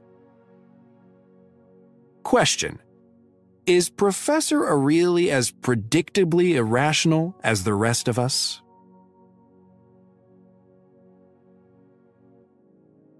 Passage 4. The Economics of Happiness. People often think of economists as focusing on money, production, and the cold, hard facts of what happens in the marketplace. It may therefore come as a surprise to think of an economist asking, "How happy are you?" However, some economists very much want to know. Richard Easterlin is an economist who has studied national happiness for years. In 1974, he presented a new theory. He said that a nation's economic growth doesn't always lead to its people becoming happier. Poor people do become happier when they get enough money for basic needs, but beyond that, he said, more money does not mean more happiness. Easterlin pointed to Japan as an example. In the years following World War II, Japan experienced an economic boom, one of the biggest in the history of the world. Between 1950 and 1970, its economic production grew by more than 600%. Japan grew from a country torn apart by war into one of the richest nations in the world. Surprisingly, however, the people of Japan didn't seem to grow any happier. According to one poll, they actually felt less satisfied with their lives in the early 1970s than they had 15 years before. They were richer, yes, but happier, no. For years, economists accepted Easterlin's theory. The public accepted it too. It fit in with the popular idea that money can't buy happiness. Perhaps we want to believe in this idea because we all hope that happiness is within our reach even when wealth is not. Easterlin's theory has been back in the news in recent years. The discussion began when two young economists, Betsy Stevenson and Justin Wolfers, argued against it in a 2008 paper that other economists found very interesting. Their position was that money is, in fact, likely to bring happiness. They based their argument on information that further polls had revealed over the 34 years since Easterlin's paper. They said, "Our key finding is that income appears to be closely related to happiness. Most countries get happier as they get wealthier, and wealthy countries have citizens with greater happiness than poor countries." Some of their information came from the Gallup organization, a well-known and respected polling organization, which found that people in the richest countries are happiest with their lives. At least 1/3 of the people in those countries give themselves a score of 8, 9, or 10 on a happiness scale of 1 to 10, with 10 being the highest possible level of life satisfaction. The very rich and happy nation at the top of the list is Denmark. Denmark also sits at the top of lists created by other economists who do similar research. Who is at the bottom? Poor African nations, among them Tanzania, Togo, and Benin. As for the case of post-war Japan, Stevenson and Wolfers also looked back at the research done there. It turns out that the question in the poll changed over time. If you look only at the years in which the question stayed the same, then the percentage of people who rated themselves as satisfied or completely satisfied actually did rise.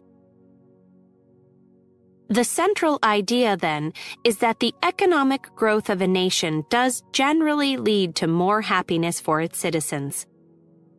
In poor countries, it can lead to better food and housing and more choices in life. In rich countries, it can pay for research and medical care that help people enjoy longer, healthier lives. Easterlin, however, remains unconvinced. He notes that China and the United States both grew richer in recent years without growing any happier. Easterlin, Stevenson, and Wolfers would all agree on at least one thing. Money isn't the only factor that influences happiness. Stevenson and Wolfers report that Latin American countries are happier than income alone would predict, and East European countries are less happy. When Stevenson and Wolfers speak about income and its influence, they're saying that what matters is absolute income. How much you make in dollars, pesos, euros, yen, etc. Easterlin, on the other hand, believes that relative income matters more. How much you make in comparison with other people. After your basic needs are met, you compare yourself with the people around you. How happy you are depends not on how much you have, but on how you think you compare with those others, and on how much more you want. Such comparisons may be human nature, or are they? Psychology professor Sonia Lubomirsky doesn't believe that happy people think this way. In her research, she has asked people who they compared themselves with. Less happy people, she reports, went on and on. How did happier people respond? She says, the happy people didn't know what we were talking about.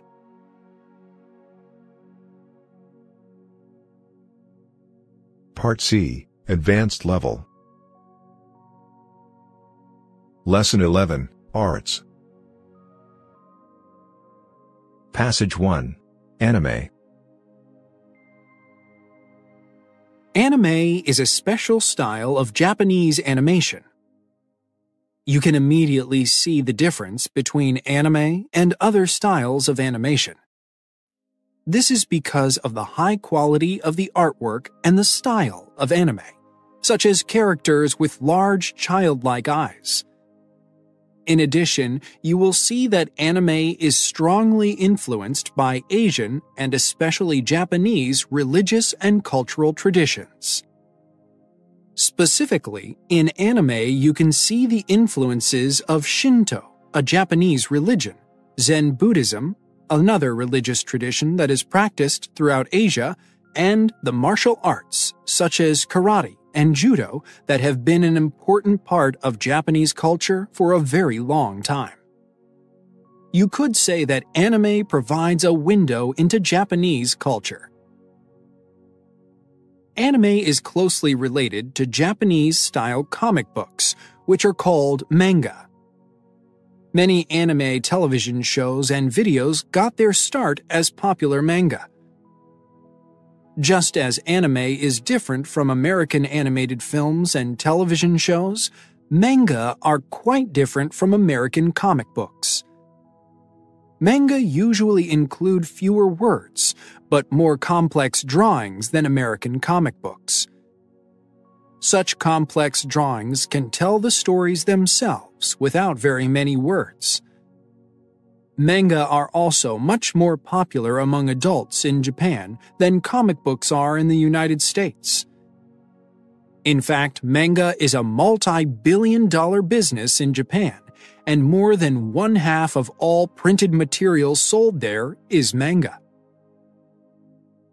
Like manga, anime is popular with Japanese of all ages. In fact, a large percentage of manga and anime is made for adults only. Their popularity helps explain why the quality of anime is so high. Anime and manga are big business. A recent anime film reportedly cost $45 million to make. Some of Japan's most talented artists and musicians are involved in creating manga and anime. But it is not just the quality of the artwork that makes anime so popular. Many anime stories deal with complex subjects and characters that change as the stories develop. The bad guy of Disney cartoons, completely evil and not very believable, is not common in anime. Rather, in anime, it is not always clear who the good guys and bad guys are. Also, death is shown as a natural part of life much more often in anime than in Disney movies and cartoons. If your only experience with animation is Disney, anime might surprise or even shock you at first. However, many people soon become fascinated by this Japanese form of animation. Some of the most interesting anime deal with modern technology. In this type of anime, the differences between machines and people, males and females, and good and evil are not always clear. Anime often looks at the challenges of life and culture in a world of rapid technological change. The characters in this type of anime deal with deep moral questions, such as the possible negative effects of technology on human relationships. This is very different from the simple way that Hollywood films and cartoons usually deal with the same subjects. With the beauty of the artwork and the complexity and originality of the stories and characters, it should not be surprising that the popularity of anime is growing rapidly all over the world. Anime has also had an influence on Hollywood. Some animated films made in the United States today are more complex than they were in the past, and are fascinating not only to children, but also adults.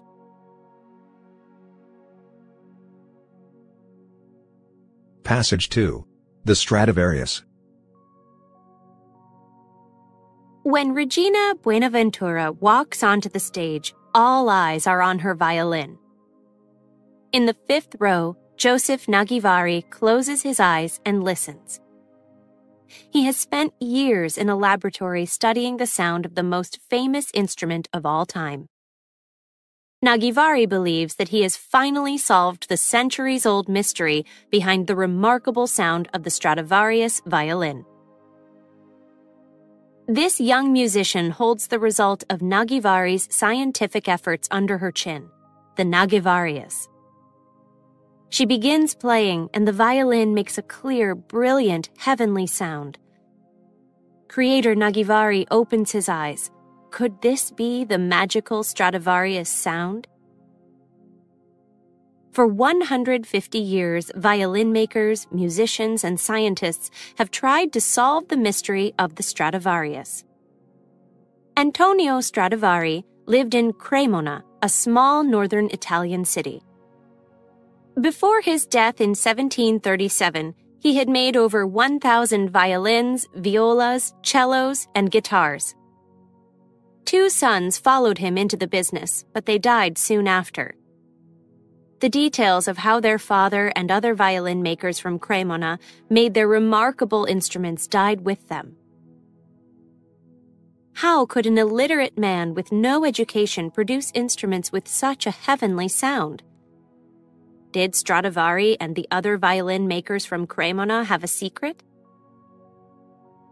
Joseph Nagivari's laboratory in the United States at Texas A&M University is a world away from Cremona. Nagivari began teaching biochemistry at the university in the late 1960s. A number of years ago, he began making violins. Using his knowledge of chemistry, Nagivari believes that he has found the answer to the Stradivarius puzzle. In 1977, Nagivari provided the Violin Society of America with the results of his research. He claimed that the high quality of Stradivari's instruments was not due to his artistic talent. Rather, the remarkable sound was a result of the materials Stradivari used, specifically the chemical properties of the wood and varnish. Stradivari himself probably did not understand the importance of these materials. In other words, Stradivari was certainly talented, but he probably owed much of his success to luck. Nagivari's announcement shocked violin makers and dealers. His theory was a direct challenge to the way that violins had been made for years. It also challenged violin makers' belief in the importance of their artistic talent. Nagivari stands by his theory. The pieces of the puzzle have been around, and I have not invented anything new. But I put the pieces, well, together, while the others could not. I am the first chemist of good international standing, who obviously has a much better understanding of the effects of these natural chemicals. The best proof of Nagivari's theory may be the instruments he makes. By using what he has learned from his research, Nagivari claims to produce violins with a sound quality very similar to that of a Stradivarius. This is demonstrated in The Stradivarius Puzzle, a 13-song CD recorded by well-known professional violinist Zina Schiff. On it, Schiff plays both a Nagivarius and her 1697 Stradivarius, reportedly worth $3 million. Schiff says, "I sent the Stradivarius puzzle to a friend of mine who is a conductor, and he had no idea. He just could not tell. The truth is, I would rather be playing on one of Dr. Nagivari's instruments. Isaac Stern, one of the most respected violinists of the 20th century, is quoted as saying, "Dr. Nagivari's knowledge makes his work of special value to us all today." So why do violin makers and dealers refuse to even discuss Nagivari's theory? Nagivari's website suggests that because many violin makers consider themselves artists, they have a personal interest in focusing on the art, not the science of violin production. And Schiff believes that violin makers and dealers feel threatened by the fairly low cost, $10,000 to $25,000, of a Nagivari instrument. Schiff came from a poor family, so she feels very strongly that people who cannot afford Stradivari violins should still be able to have high-quality instruments. According to Schiff, Dr. Nagivari's violins have made this possible without having a negative effect on the beauty and value of a Stradivarius.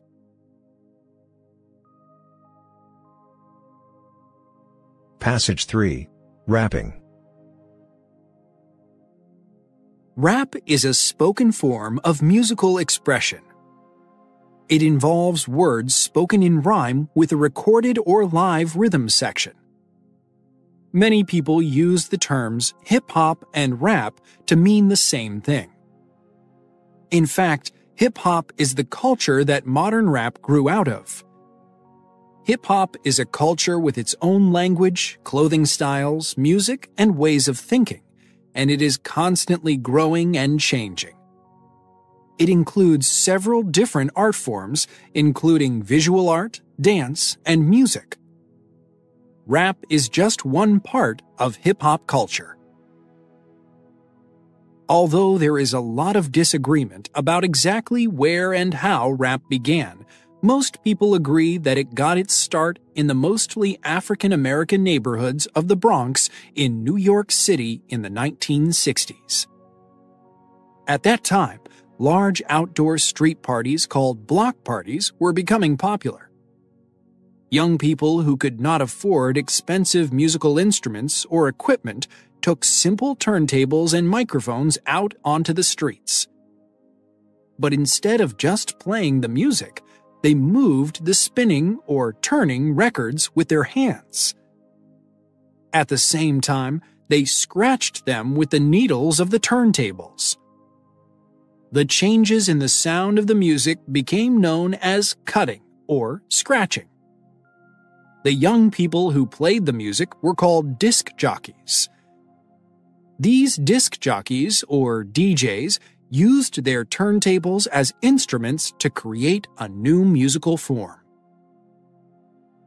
Other performers working with the DJ interacted with the crowd by talking louder than the music, often in rhyme.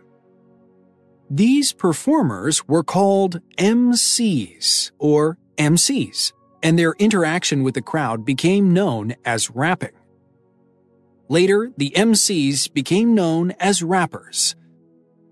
Interaction between the performers and the crowd is an important characteristic of rap. Among the many people who contributed to the development of rap, artist Grandmaster Flash stands out. The techniques or methods that he invented have become an important part of hip-hop culture. Flash was one of the first DJs to begin using a turntable as a musical instrument, rather than just a piece of equipment that played records. First, he would find a short section of a song that he liked. This was called the break. Then he would use 2 copies of the same record and 2 turntables to invent creative ways to play the break over and over without stopping. In the 1970s and 1980s, rap's popularity grew, and the rhymes became more complex and clever as the performers competed with each other. The music that they rapped to included recordings of famous African-American musicians and breaks from popular disco and rock music of the time. Many rappers also performed with live musicians. Today, hip-hop culture is popular all over the world, and young people everywhere listen to rap. There are many reasons for rap's popularity. It offers young people the chance to express themselves freely. It is an art form that can be performed without a lot of money, training, or equipment. Rapping involves verbal skills that many people already have or can develop. You can rap slowly or you can rap fast. All of this allows rappers with very different personalities or ideas to express themselves. This does not mean that rapping is easy, however. It calls for a quick mind, an ability to use language well, originality, and an excellent sense of rhythm. It presents the performer with many challenges, but only 2 rules: rhyme to the beat of the music and be original.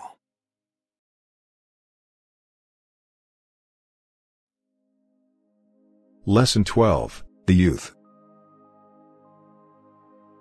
Passage 1. Gifted Child. At the age of 18, Canadian teen chess player Pascal Charbonneau had all the qualities of a child prodigy. He was smart, knew a lot about a variety of subjects, had achieved a lot at a young age, and was confident in his abilities. But Charbonneau did not like to be called a prodigy. Winning a championship at this age is considered special, but I don't like thinking of myself as someone who is very different from other people, he said at the time. Like many 18-year-olds, Charbonneau was trying to decide where to go to college. School had always been easy for him, as it is for most gifted students. Many gifted students choose to finish school early to avoid getting bored. But Charbonneau decided to cruise through his classes so he could concentrate on chess and some of his other interests, such as sports and French literature. In general, gifted students tend to have an insatiable appetite for information. They are also perfectionists. In addition, most are independent and sensitive to injustice. Other characteristics include specific ability in one area along with the ability to concentrate on it for a long time, excellent reading ability, a large vocabulary, originality, rapid mastery of new skills, and an ability to see connections between ideas. Having these characteristics can be challenging, even depressing, said 18-year-old Charbonneau. He was critical of even his best performances. I'm rarely ever happy with what I do. Charbonneau knew that the pressure on him would soon begin to grow as every young chess player tried to become the next champion. That pressure has destroyed a lot of talented young people. For example, many young musical prodigies have walked away from their careers after discovering they will not become the star of their dreams, says François Gagne. Gagne is an expert on gifted children who worked at the University of Quebec at Montreal, Canada for many years researching the topic. When you are a prodigy, your goal is to become an international master musician, he said. If you cannot become someone at the very top, you are not interested in becoming a musician in an orchestra. World-famous violinist Itzhak Perlman has seen many talented young musicians simply burn out. Rarely do you see people survive, and that's the goal, to survive your gift, he once told the New York Times. Charbonneau did survive his gift. He became a Grand Master of Chess in 2006 and has represented Canada and the United States in a number of major team events over the years. He studied mathematics and finance at the University of Maryland in the United States, graduating in 2006. He then went on to work as a financial analyst in New York City. between 2 and 5% of young people are gifted, 2 to 3 years beyond their peers. But extremely gifted prodigies, the Beethovens and Mozarts, are much less common, perhaps 1 in a million, said Gagne. Here are some facts about several well-known child prodigies. Probably the most famous child prodigy of all, Wolfgang Amadeus Mozart, 1756 to 1791, began writing music before he was 5. By age 6, he had written a remarkable amount of music and performed throughout Europe. Some of Ludwig van Beethoven's 1770 to 1827 music was published when he was only 12. Despite losing his hearing as an adult, he continued to write music until his death. It is often said that the great scientist Albert Einstein, 1879 to 1955, failed at school. In fact, he did well and could be described as a prodigy. Einstein was always a high achiever, although his best work was done when he was in his 20s.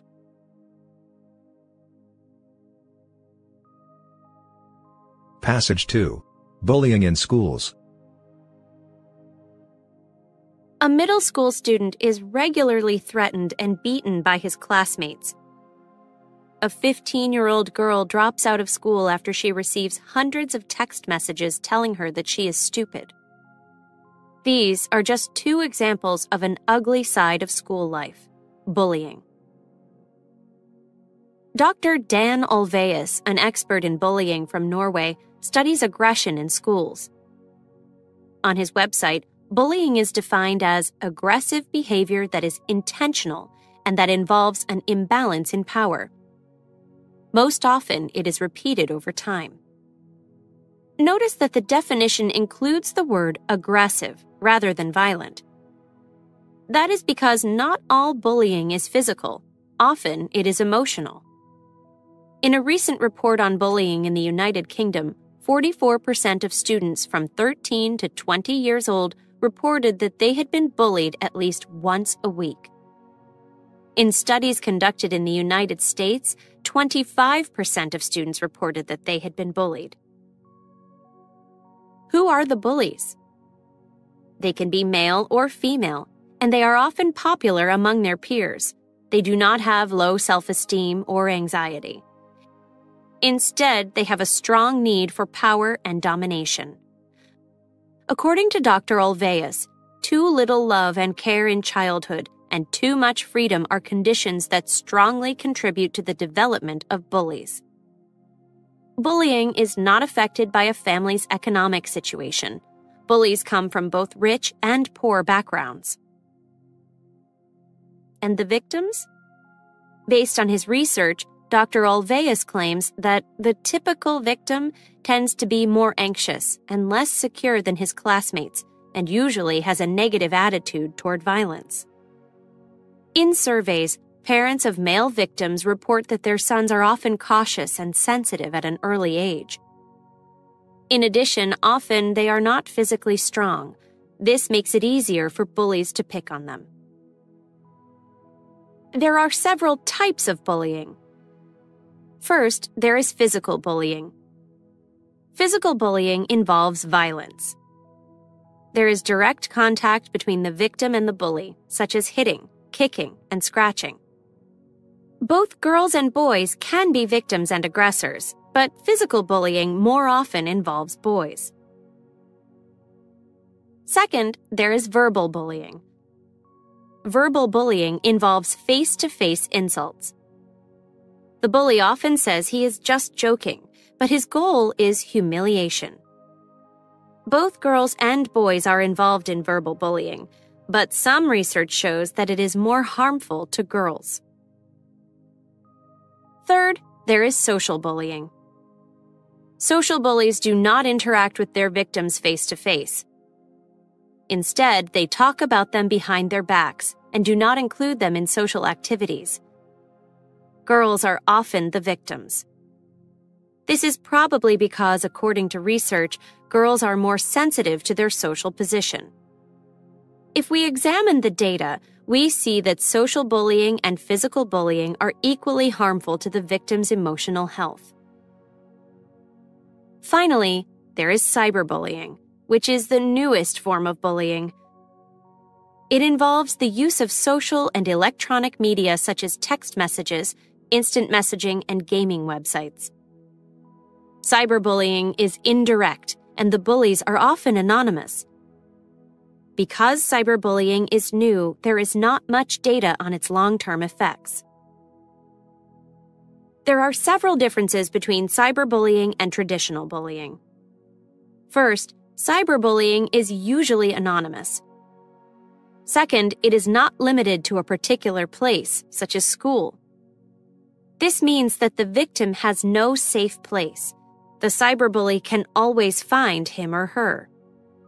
Third, the messages that the cyberbully sends are almost impossible to remove from the internet. Fourth, the number of people who can see those messages is unlimited. Fifth, victims are unlikely to ask for help. There is a lot of interest in cyberbullying. Studies show that the effects of cyberbullying are similar to other forms of bullying.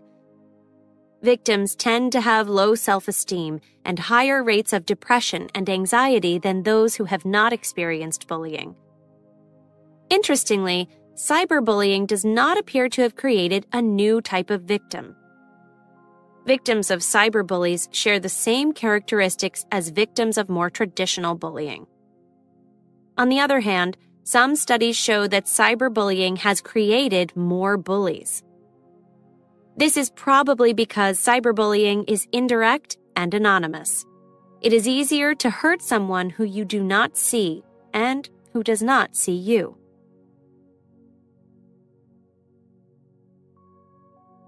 Passage 3. Sleepy Teens.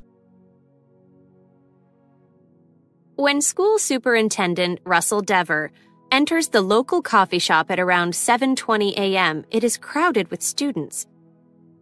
"The line is out the door because our high school kids are getting coffee," he said. And they are not standing in line for the decaf. They need the caffeine to stay awake in class. Talk to American high school students and you hear the complaints about how late they stay up, how little they sleep, and how early they must be in class. These days, there is increasing concern in schools across the United States about students who are not completely awake in morning classes. School officials in some states have even changed start times so teenagers can sleep later. According to sleep expert Mary Carskadden, the fact that many teenagers work long hours outside of school and have computers and televisions in their bedrooms contributes to a serious lack of sleep. But, she said, the problem is also due to biology. As the bodies of teenagers develop, their brains also change. These changes make teens more likely than adults to have trouble sleeping at night. Teenagers need at least 8 to 9 hours of sleep a night, but the average teen gets a lot less. Carskadden's study, completed in the fall of 2001 with researcher Amy Wolfson, showed that nearly 30% of students in the 10th grade slept less than 6 hours on school nights. Less than 15% got more than 8 hours of sleep each night. 8th graders averaged 8 hours of sleep a night, although that age group, she said, needs at least 9 hours a night. Even more remarkable are the results of a 1997-1998 school year study. In that study, 12 out of 24 U.S. high school students who were part of an experiment at a sleep laboratory had brainwave patterns similar to those of someone with narcolepsy, a serious condition that affects sleep. What's going on is that at 8:30 in the morning, these kids would normally be in school sitting in a classroom, but their brain is still in the middle of the night, said Carskadden. Parent Dawn Dow says her son just cannot go to bed before 10 p.m. Last year, he was trying to put himself to bed at 8:30 and was coming in at 9:30 and 10 o'clock in tears saying, "I just can't go to sleep." It is not a case of children wanting to be up late. It is a change in his chemistry.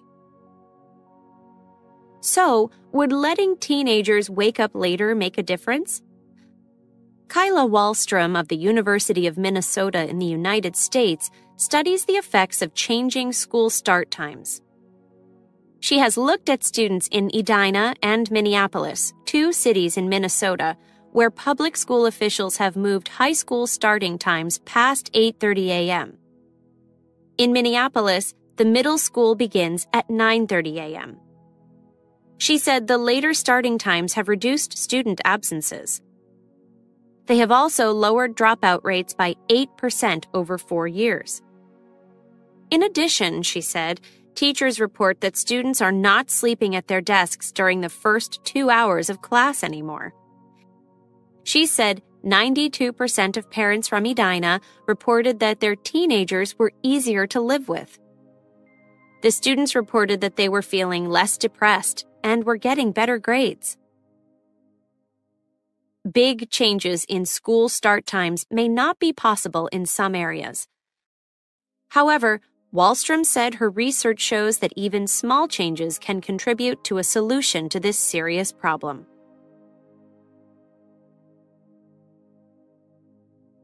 Lesson 13, Genetics. Passage 1. Genetics Science. Who are we? Where did we come from? How are we related to each other and to other living things? The written record of the search for the answers to these questions goes back at least 2,500 years. At that time, Pythagoras, the famous Greek mathematician, believed that children got all of their physical traits from their fathers. Later, Aristotle, the Greek philosopher, realized that children inherit characteristics from both of their parents. However, he incorrectly believed that a child was the direct product of the mixing of the mother's and father's blood. Modern genetics, the science that helps us to understand how and why we get traits from our parents, was not born until the 19th century. The father of modern genetics was Gregor Mendel, an Austrian scientist. Through 8 years of experiments on pea plants, Mendel proved that characteristics from the mother plant and characteristics from the father plant are not mixed together when the two plants cross-pollinate and produce the next generation of plants. Rather, the characteristics that are dominant, stronger, will come out in the first generation. The characteristics that are recessive, weaker, will only appear in the second generation. For example, if you take a very short pea plant and cross-pollinate it with a very tall pea plant, you might expect the new pea plant to be of average height. But in fact, the first generation of plants will all be very tall, because that characteristic is dominant. Short plants will not appear until the second generation because that characteristic is recessive. The theories that Mendel developed using plants were later applied to all living things, including human beings. Future research that would explain how parents pass traits on to their children through their genes grew out of Mendel's work. What is a gene? Explained very simply, a gene is a set of instructions that you get from your parents before you are born. Your genes are similar to an instruction book for a computer. When you open the book, you see a list of all of the parts of the computer. Then you see instructions telling you how to make the computer work. Your genes, like the instruction book, contain a complete list of all of the parts that make a human being. They also contain instructions on how to put the parts together to make one special individual, you. Today, scientists are learning more and more about genes and their effect on what we look like, how we behave, and what kinds of sicknesses we have or are likely to get in the future. They are using this information in two areas: genetic engineering and genetic testing. Through genetic engineering, scientists change how genes work. They sometimes replace one gene in a cell with another gene that works better in some way. Because all living things, not only humans, have genes, scientists use genetic engineering to produce plants and animals that are healthy, grow rapidly, or are useful to us in some other way. Gene therapy is a type of genetic engineering that is sometimes used in humans who have very serious health problems. It involves using genes to try to cure an illness in someone who is already sick, or to prevent someone with the genes for a genetic disease from getting sick. At this time, gene therapy is experimental. It is only used on patients who have diseases that cannot be treated or cured in any other way. When doctors do genetic testing, they take DNA from a person or other living thing and examine it carefully. One important use of genetic testing in humans is to discover if someone has or might get a genetic illness. Then the doctors might put him or her in a scientific study and use gene therapy to treat or prevent the disease. Genetic testing can also be used to determine the gender of a fetus, although doctors often use other simpler techniques to get this information. If experimental gene therapy is successful, someday genetic testing and engineering might be used to allow parents to choose desirable traits or get rid of undesirable ones before their child is even born.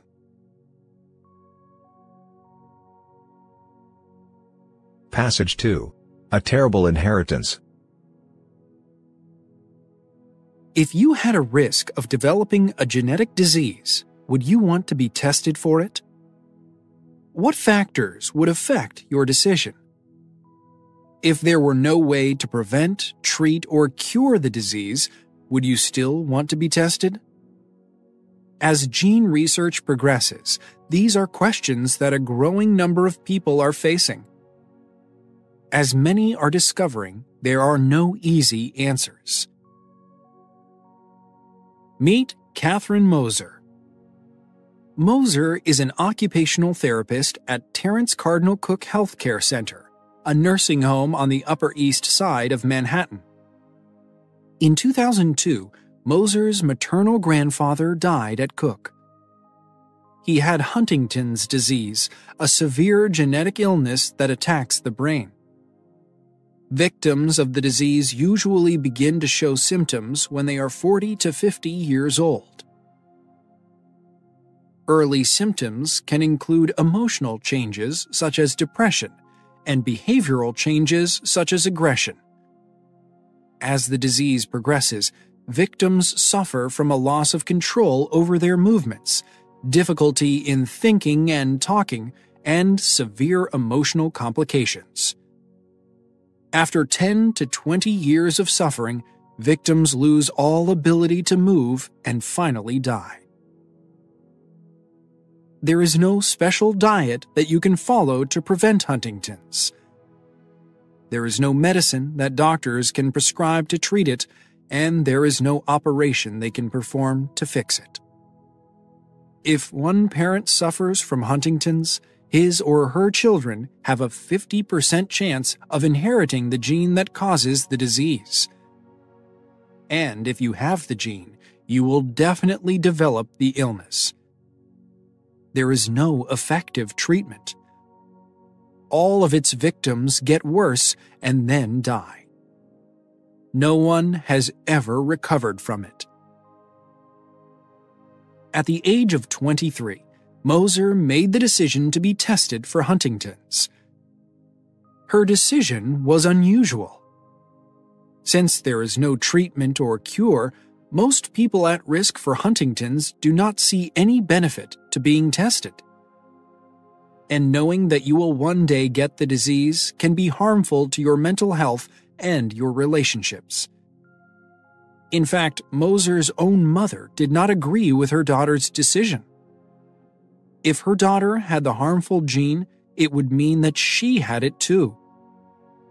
And Moser's mother did not want to know because, as she said, you don't want to know stuff like that. You want to enjoy life. Nancy Wexler, like Catherine Moser, comes from a family with a history of Huntington's. Her mother, grandfather, and 3 of her uncles died of the disease. And like Moser, Wexler works closely with victims of the disease. She is a neuropsychologist at Columbia University and is in charge of the Hereditary Disease Foundation. She is an expert in Huntington's. In fact, she was involved in the discovery of the gene for the disease in 1993. That discovery led to the development of a genetic test for the disease. It is the same test that Moser decided to take years later. Wexler, like Moser, had always intended to have the test when it became available. But when she was actually faced with the decision of whether or not to be tested, she realized that she did not want to know. If the test were positive for the gene, she felt that her life would be poisoned by the knowledge. If you take the test, you have to be prepared to be really depressed, said Nancy. I've been depressed. I don't like it. Moser had the test in 2005. It was positive for the deadly gene. However, she says that she is not sorry that she was tested. I'm the same person I've always been. It's been in me from the beginning. At first, it was difficult for her to be around the Huntington's patients at work. However, she now finds strength and purpose in working with them. She is also involved in raising money for research on Huntington's disease. Mostly, she is busy living her life. I have a lot to do, and I don't have a lot of time. Sadly, Moser's mother has not spoken to her daughter since she found out the results of the test. In an interview, her mother said, "It's a horrible illness. Now he, my husband, has a wife who has it." Did she think of him? Did she think of me? Who is going to marry her? Wexler has never been tested, but it seems that she has been more fortunate than Moser. She is now in her 60s, past the age when symptoms of the disease usually appear. As Wexler continues her research, Moser goes on with her life. She is working, playing tennis, going to church, learning to ride a unicycle, spending time with her best friend, traveling, and hoping that the work of Wexler and others will lead to a cure soon, before it is too late for her and thousands of others.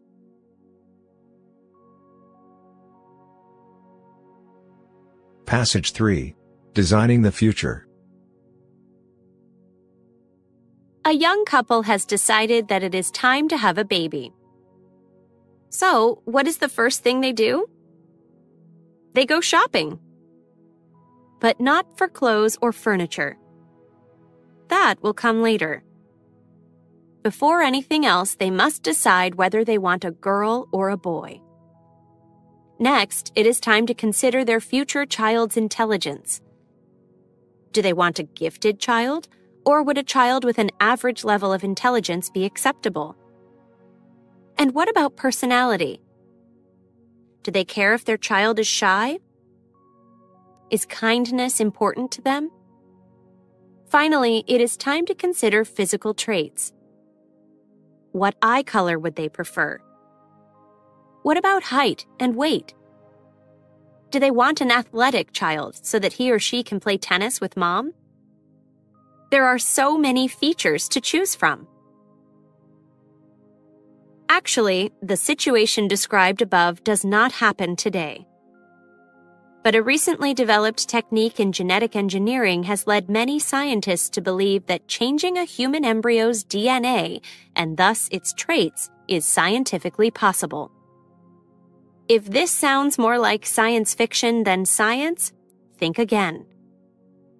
The technique is called CRISPR. According to experts, using CRISPR to cut out and replace a piece of human DNA would be remarkably easy. Jennifer Doudna, a respected biologist and the co-developer of the technique, recently said, "Any scientist with molecular biology skills and knowledge of how to work with embryos is going to be able to do this." Already, genetic testing can be used to identify gender very early in the embryo's development. The genes that mark for a number of genetic diseases can also be identified. Some scientists are convinced that they will soon find the genes for a wide variety of traits: physical appearance, artistic talent, a tendency toward depression, just about anything you can imagine. And if scientists know the gene or genes that control a specific trait, it is at least theoretically possible that CRISPR could be used to replace an undesirable trait with a more desirable one. But just because scientists can do it, does it mean they will do it? Guoping Feng, a biologist at the Massachusetts Institute of Technology, MIT, thinks so. In the future, he hopes to use CRISPR to replace human genes that cause disease with healthy ones. He believes it will take about 10 to 20 years for the technology to be safe enough to use in humans. "It's hard to predict the future," Feng said, "but correcting disease risks is definitely a possibility and should be supported. I think it will be a reality." Not everyone shares Feng's positive attitude, however. Doudna, the scientist who co-developed CRISPR, organized a meeting to restrict the use of the technique on human embryos. At the end of the meeting, Doudna and a group of experts in genetics, ethics, and law called for scientists to agree not to use CRISPR to produce children with genetic changes. However, the group supports basic research using CRISPR, including experiments on embryos. What do non-experts think about all of this? It is difficult to know, but a recent survey conducted in the United States found that 46% of adults approved of using genetic engineering to reduce the risk of serious diseases. However, 83% said that changes to make a baby more intelligent would not be acceptable. Of course, this is only one survey from one country. Perhaps it is more instructive to remember that historically, whenever the once unimaginable has become possible, cars, airplanes, and the internet, for example, it soon becomes common. If the technology exists, how can we prevent trait shopping by parents who want a perfect baby? Scientists do not agree on the morality of producing children with genetic changes or the exact day when it will happen. But most do agree that day is approaching. This brings up very difficult social and moral questions. What are the long-term health risks of introducing genetic changes that will be passed on to future generations? Will too many parents choose to have children of the same gender, leading to a shortage of boys or girls? What will happen to children whose parents cannot afford to give them the advantages enjoyed by their genetically designed peers? How will society treat imperfect children? In short, will changing human genes change humanity itself?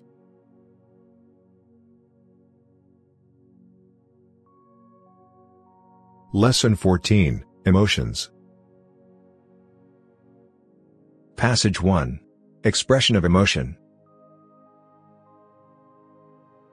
In the northwest of Canada, there is a group of people called the rkarimKasru, or Utku. According to anthropologist Jean L. Briggs, author of the book Never in Anger, the Utku have no real word in their language for anger. And even more remarkable, adults rarely seem to get angry. The word that they use to describe the angry behavior of foreigners translates not as anger, but rather as childishness. Similarly, the Ifaluk people of Micronesia seem to rarely get angry. However, in contrast to the Utku, they talk about anger all the time and have many words to describe it. They consider anger to be evil, a demon in fact, and fear it. The expression of grief and gratitude is central to the Kaululi culture of Papua New Guinea. In contrast, people from the United States generally spend very little time talking about grief or gratitude. Research on American males shows that they are particularly uncomfortable expressing these emotions. What is going on here? Aren't we all human beings? Don't we all feel the same basic emotions? This is a topic that philosophers, scientists, religious leaders, and anthropologists, among others, have been arguing about for centuries. Most researchers today believe that a limited number of emotions are universal. However, there is not complete agreement on which emotions humans indeed share. Fear and anger are almost always included. Guilt, joy, shame, disgust, and surprise are also considered by many to be universal. But then, how can we explain the Utku and the Ifaluk? Dr. Robert C. Solomon, professor of philosophy at the University of Texas at Austin, has argued that emotions are, at least in part, culture-specific. In one essay, he says that even among people from the same culture, it is difficult to get agreement on what an emotion is. For example, most anthropologists would not consider love to be an emotion. But if it is not an emotion, then what is it? Another challenge is how to determine that two people are indeed feeling the same emotion. You can observe people's behavior and ask them to describe their emotions, but it is impossible to directly observe what they are feeling. This becomes even more complex when you are trying to compare emotions across cultures. We tend to associate certain behaviors with specific emotions. But of course, our associations are based on what those behaviors mean in our own culture. For example, imagine you are a teacher in the United States with a student from another country. Your student has failed the class. You learn that his behavior has changed. Suddenly, he is avoiding his friends and spending all of his time alone. If you are from the United States, you will probably describe his emotional state as depressed. Why? In U.S. culture, there is a belief that people who suddenly change their behavior and avoid other people are often depressed. However, if you have some knowledge of the student's culture, you might recognize his behavior as an expression of deep shame at disgracing his family. Of course, this example is very simple. It does not mean that people from your student's culture do not ever experience depression, or that people from the United States do not feel shame. However, can someone from a culture that does not place the same value on family honor really understand this deep feeling of disgrace?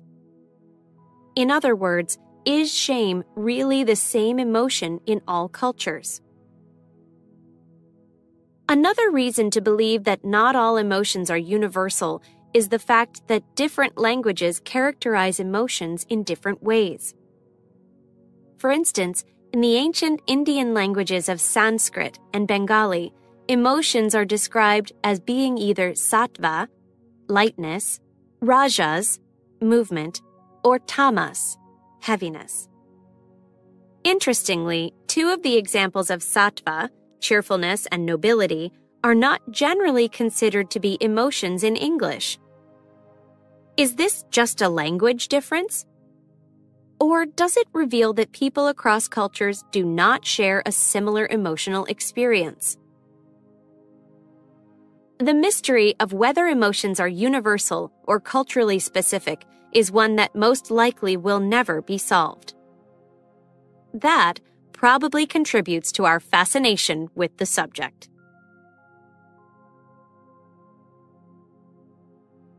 Passage 2. Catching other people's emotions. You wake up one day with a fever and a bad cough. Should you go to work? In the past, many employers would likely have said yes. Going to work even when you were sick showed your commitment to your job and was considered a virtue. Missing work for any reason was frowned upon. Nowadays, however, employers would probably agree that the proper decision in this case would be to stay at home. After all, it is better for one sick employee to miss a day or two than to pass the illness on to everyone in the office. But now imagine this situation. You wake up in a bad mood. Should you be concerned about passing your mood on to your coworkers? According to psychologist and writer Daniel Goleman, the answer is yes. In his recent book, Social Intelligence, The New Science of Relationships, Goleman explains that our brains are social tools. That is, the human brain was designed for social interaction. Research shows that the human brain contains cells called mirror neurons. According to Goleman, these neurons allow us to sense both the move another person is about to make and their feelings, and instantaneously prepare us to imitate that movement and feel with them.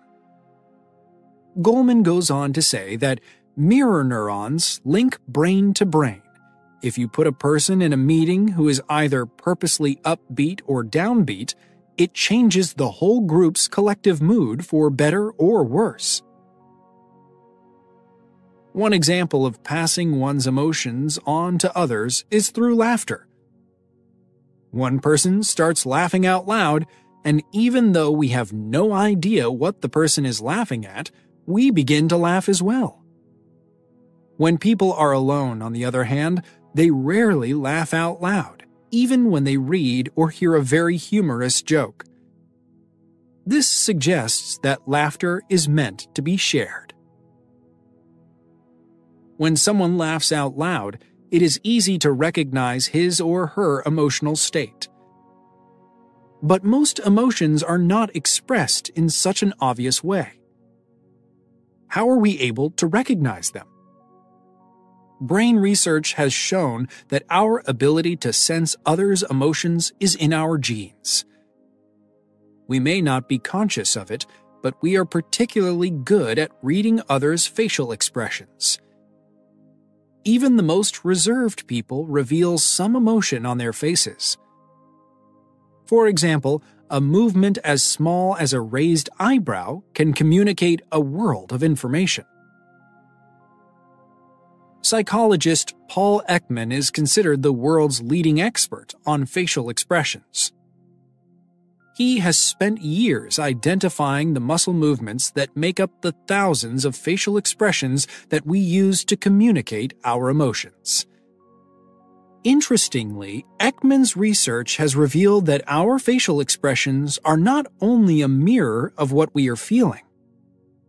Sometimes, just making a facial expression can cause us to experience a particular emotion. For example, if you are in a bad mood, but put on an artificial smile, you will start to feel better faster. In other words, sometimes the facial expression actually starts the emotional process rather than the other way around. So if you greet someone with a cheerful expression on your face, both of you will be more likely to feel cheerful. Now let's return to our worker who wakes up in a bad mood. What should he do? The decision might depend on the workplace. If the atmosphere is generally positive, he should get up and go to work. It is more likely that he will catch the positive mood of others than that he will pass on his negative mood. And if he smiles despite his bad mood, he will have an even greater chance of recovery. On the other hand, if the workplace atmosphere is negative, it might mean that he's already caught the negative feelings of his coworkers. In that case, it might be a good idea for him to start looking for another job. And now that he understands how emotions are passed from one person to another, he should be more choosy about where he works. He should look for a healthy workplace where he is unlikely to catch negative feelings from his coworkers. At the same time, he should be more conscious of the effect that his own emotional state has on his coworkers. As Goleman says, mirror neurons make us far more neurally connected than we ever knew. This creates a pathway for emotional contagion. If you really care about people, it gives a new spin to the term social responsibility. What emotional states are you creating in the people you're with?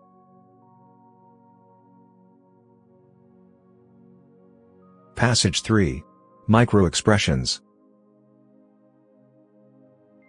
Dr. Paul Ekman has been named one of the most influential psychologists of the 20th century. He is an expert in nonverbal communication, including gestures and facial expressions. One of his many achievements was the discovery of microexpressions. Microexpressions are facial expressions that flash across the face and then disappear in less than a second. Microexpressions cannot be consciously controlled, and they happen so fast that most people do not even see them. Dr. Ekman was also involved in developing a tool for identifying the range of human facial expressions, the Facial Action Coding System, FACS. While all of Dr. Ekman's work is fascinating, one area has received a lot of attention: using facial expressions to detect lies. Many of us believe that we can tell when someone is lying. However, research shows the opposite. Most of us are very bad at it. According to Ekman and other experts, only a very small percentage of the population, less than 1%, is gifted at identifying liars. Researchers working with Dr. Ekman have developed 3 tests to determine a person's lie detection abilities: an opinion test, a crime test, and an emotion test. For each test, the researchers made short videotapes of people either lying or telling the truth. The test taker then watches the recordings to see if he can identify the liars. In the opinion test, half of the people were lying about their opinions. In the crime test, half were lying about stealing $50. In the emotion test, half were lying about their feelings. To be considered gifted or a wizard, the term used by Ekman and other researchers, the test taker must score at least 90% on the opinion test and at least 80% on the other 2 tests. After testing approximately 20,000 individuals over more than 30 years, researchers have only identified about 50 wizards. And what about the other people who took the tests?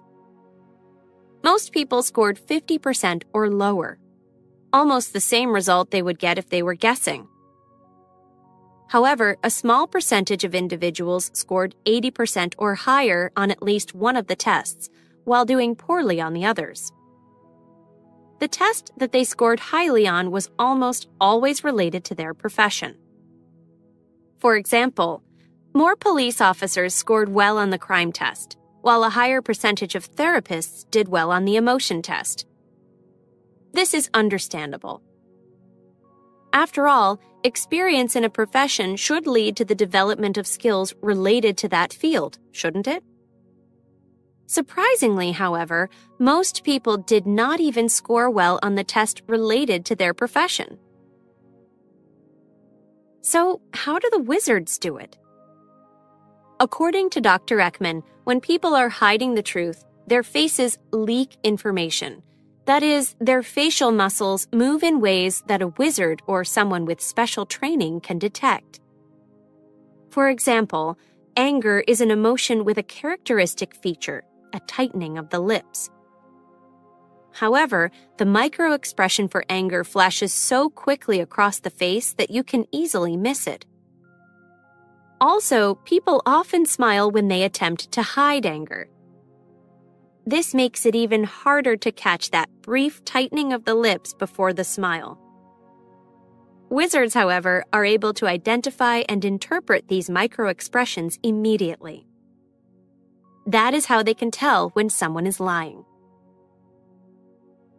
Imagine how useful this information could be to the police. Police officers often have only a few seconds to calculate the danger of a situation. Sometimes a simple incident, such as stopping a speeding vehicle, can become violent if the police officer misreads the driver's intentions. During this type of incident, an officer's ability to recognize the difference between a real smile and one that hides rage is extremely valuable. It can help prevent tragedies, including serious injury and even death. Or imagine that you are falsely accused of a crime. Wouldn't you want to be able to call in a wizard to read the truth on your face and stand by you during the legal process? Although less than 1% of us are natural wizards, Dr. Ekman believes that with enough motivation and practice, almost anyone can be trained to see and correctly interpret micro-expressions. To prove his point, Ekman developed a training tape with 40 examples of facial expressions. The first time most people watch the tape, they cannot see any of the micro-expressions. However, after just 30 minutes of practice and instruction, they can see all of them. And after several days of training, most people are able to not only see, but also interpret micro-expressions successfully.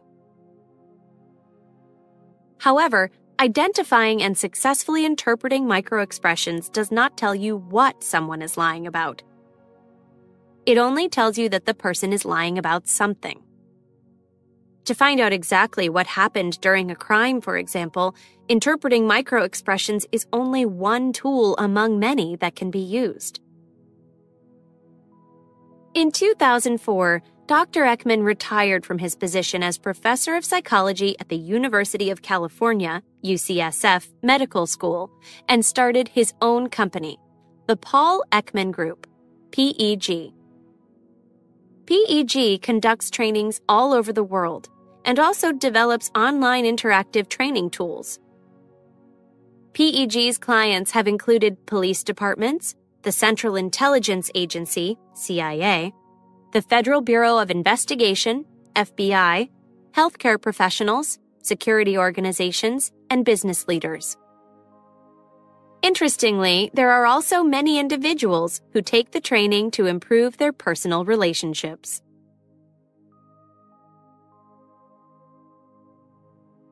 Lesson 15, Animals. Passage 1. Animal music.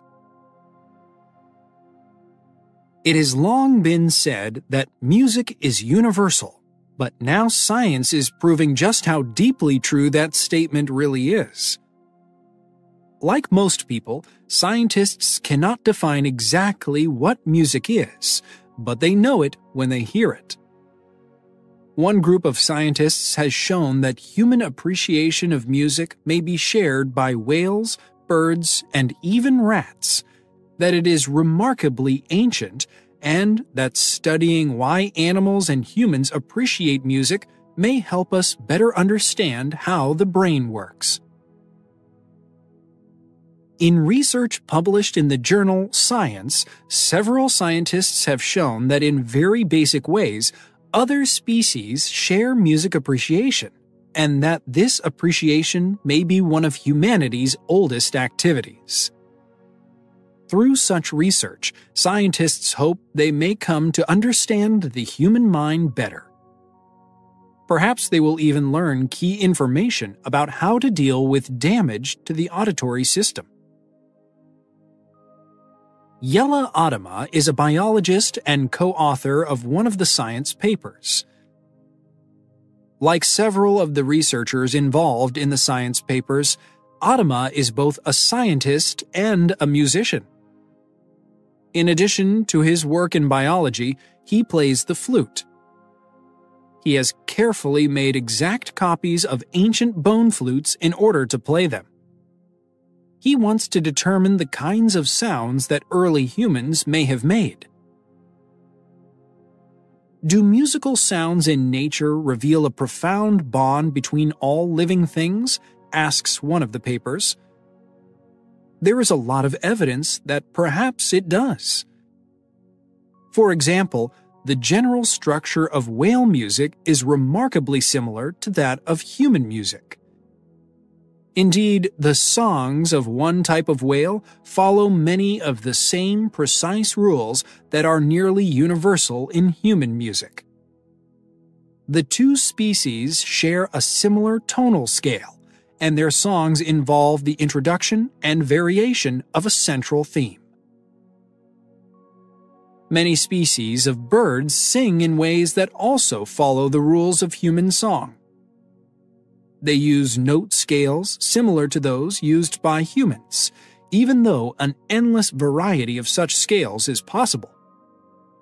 Among some species, songs are passed from one generation to another or are shared by a group of peers. And some birds even intentionally look for objects that can be used as instruments and then play them. For example, one type of bird uses a hollow log as a drum, beating on it with a small stick it breaks off from a tree. There is also evidence that music played an important part in early human history. For example, 40,000-year-old flutes have been found in northern Europe. Referring to early humans, Adama says, "To see that they spent so much time making instruments means music was important to them." The ability to make music, some scientists believe, may even be older than language. Mark Jude Tramo, a neurologist, says he is fascinated by the complexity of the human brain's reaction to music. "There is no music center in the brain," he wrote. "Almost every thinking part of the brain is involved in listening to music, and when we move to the music, many of the areas controlling movement are involved too. Imagine how much of the brain lights up when we dance."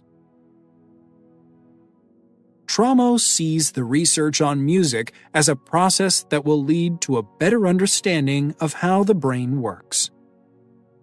By learning exactly how the brain processes and understands the specific features that music is made of, a more complete understanding of how the brain makes sense of the world around us may develop.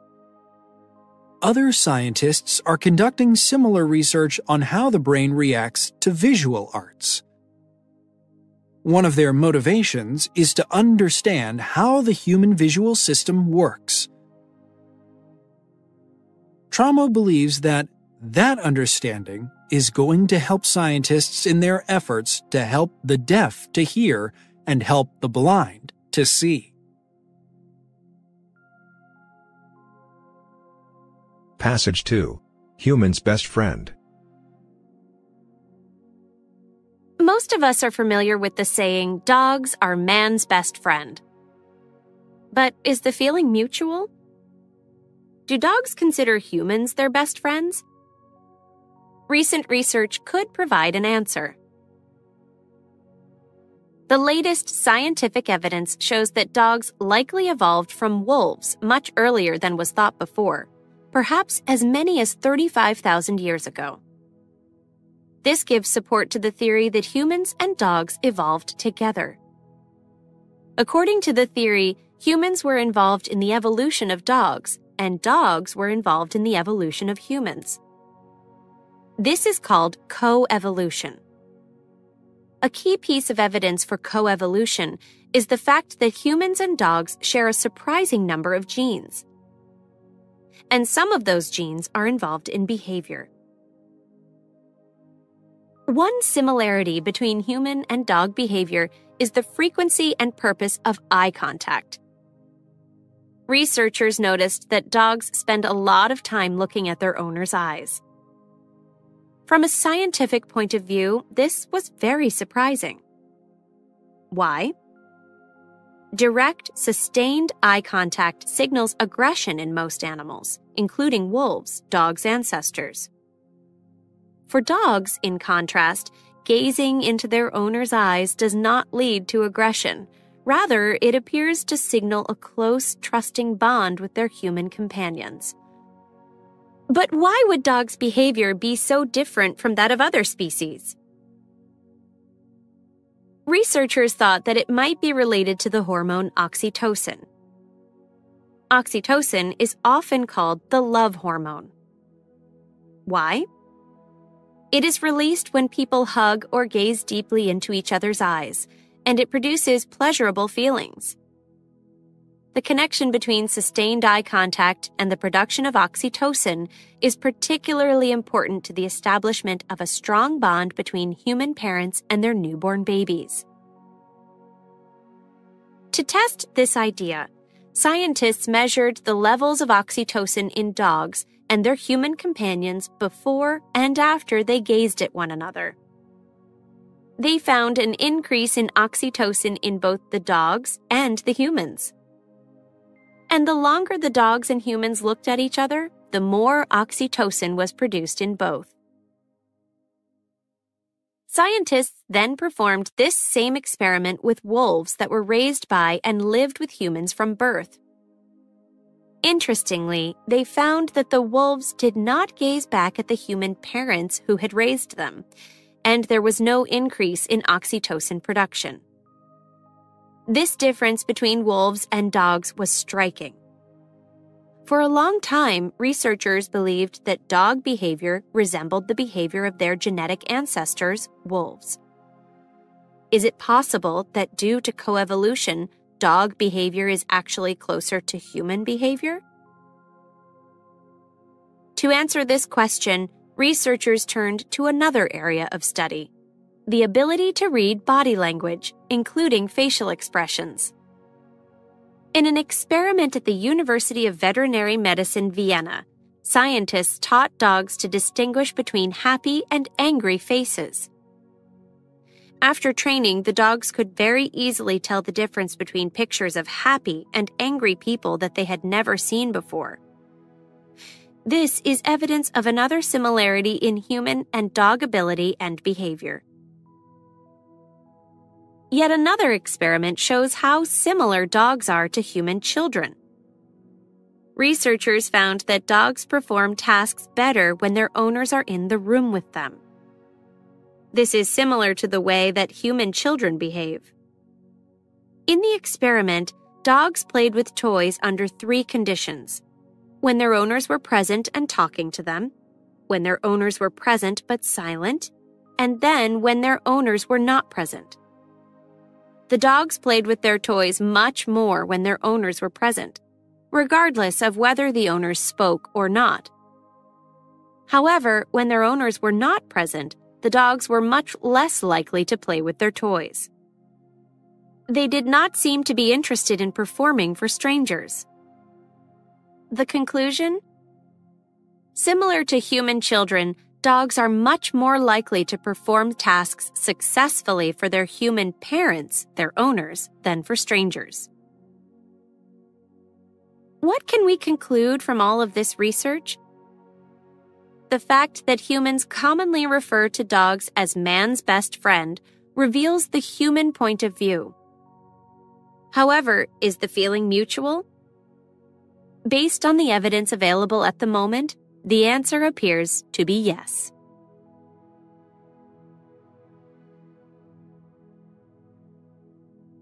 Passage 3.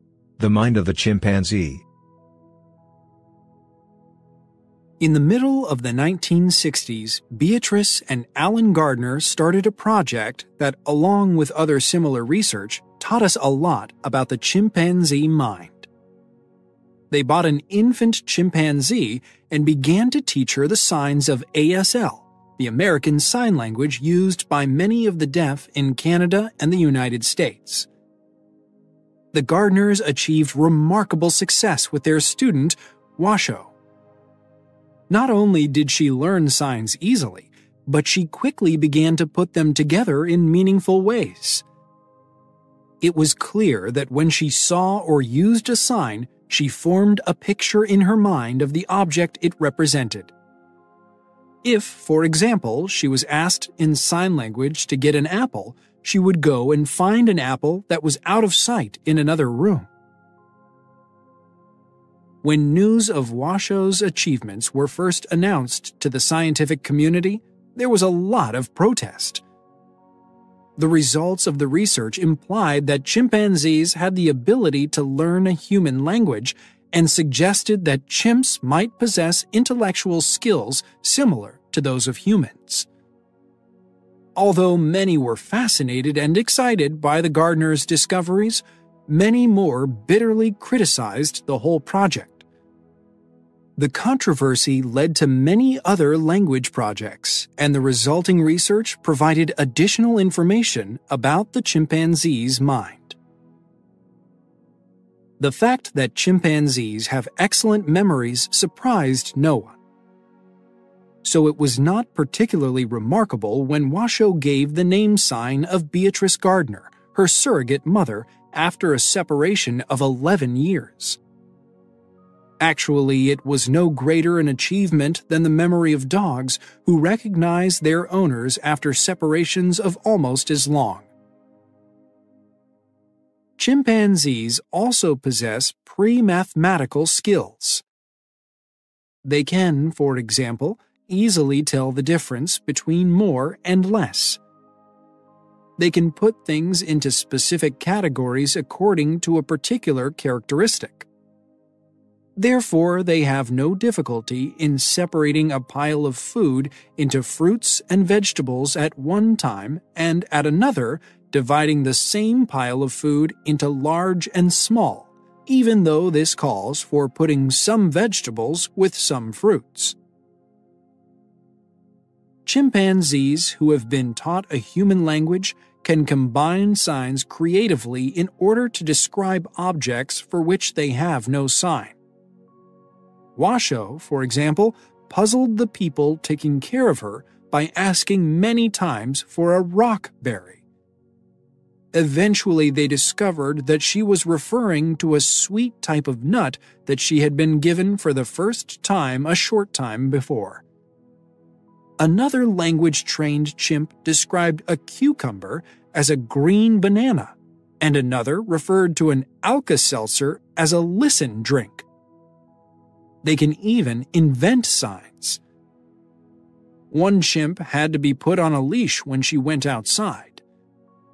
One day, ready to go outside but having no sign for leash, she showed what she wanted by holding a bent finger to the ring on her collar. This sign became part of her vocabulary. Some chimpanzees love to draw and especially paint. Those who have learned sign language sometimes give a name to their artwork. This apple, or sweet corn, or bird, or whatever. The fact that the paintings often look, to our eyes, remarkably different from the objects themselves either means that the chimpanzees are not very good artists, or that we have a lot to learn about chimpanzee art. People sometimes ask why such complex intellectual powers have evolved in the chimpanzee when their lives in the wild are so simple? The answer is, of course, that their lives in the wild are not so simple. They use and need all their mental skills during normal everyday life in their complex society. Chimpanzees always have to make choices, where to go or with whom to travel. They need highly developed social skills, particularly males who want to become leaders. And low-ranking chimpanzees must learn to hide their intentions or do things in secret if they want to survive.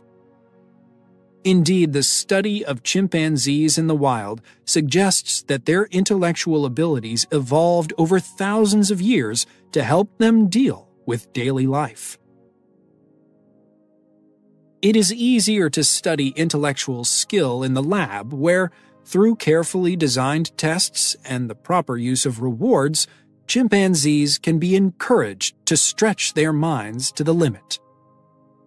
It is more meaningful to study the subject in the wild, but much harder. It is more meaningful because we can better understand the environmental pressures that led to the evolution of intellectual skills in chimpanzees' societies. It is harder because, in the wild, almost all behaviors are complicated by endless variables. Years of observing, recording, and analyzing replace planned testing. The number of research subjects can often be counted on the fingers of one hand. The only experiments are nature's own, and only time, eventually, may lead to their being repeated.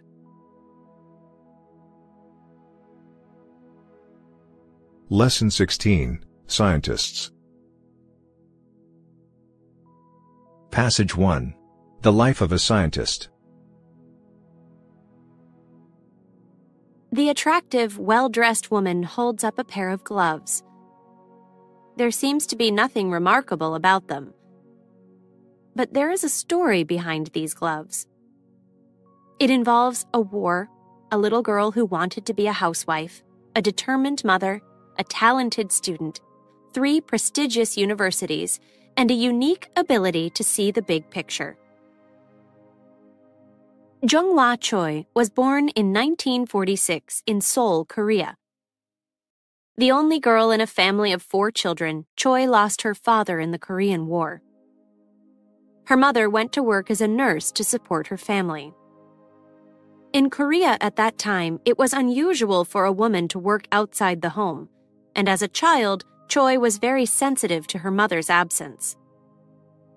Although an excellent student, she resisted her mother's attempts to interest her in a career in medicine. She knew exactly what she wanted to do with her life, and it did not involve medical school. Choi's dream was to be a stay-at-home wife and mother. Choi's mother, however, was determined that her children attend university. Choi agreed, but with one condition: she would not study medicine. She would study home economics. Choi entered prestigious Seoul National University and did very well in her studies. Her professors encouraged her to go on to graduate school, but with no intention of having a career, Choi was not interested. Fate, however, had different plans. While Choi waited for a suitable husband to appear, she took a job with the government as a child welfare worker. But after she had been at her job for only 6 months, one of her former professors offered her a job as an assistant in the Department of Home Economics. It was an interesting opportunity, and she accepted. Choi spent almost 5 years in the department. While she was there, she learned a lot about clothing and textiles. Reading through international publications, she became fascinated by a field that did not even exist in South Korea at that time: clothing physiology.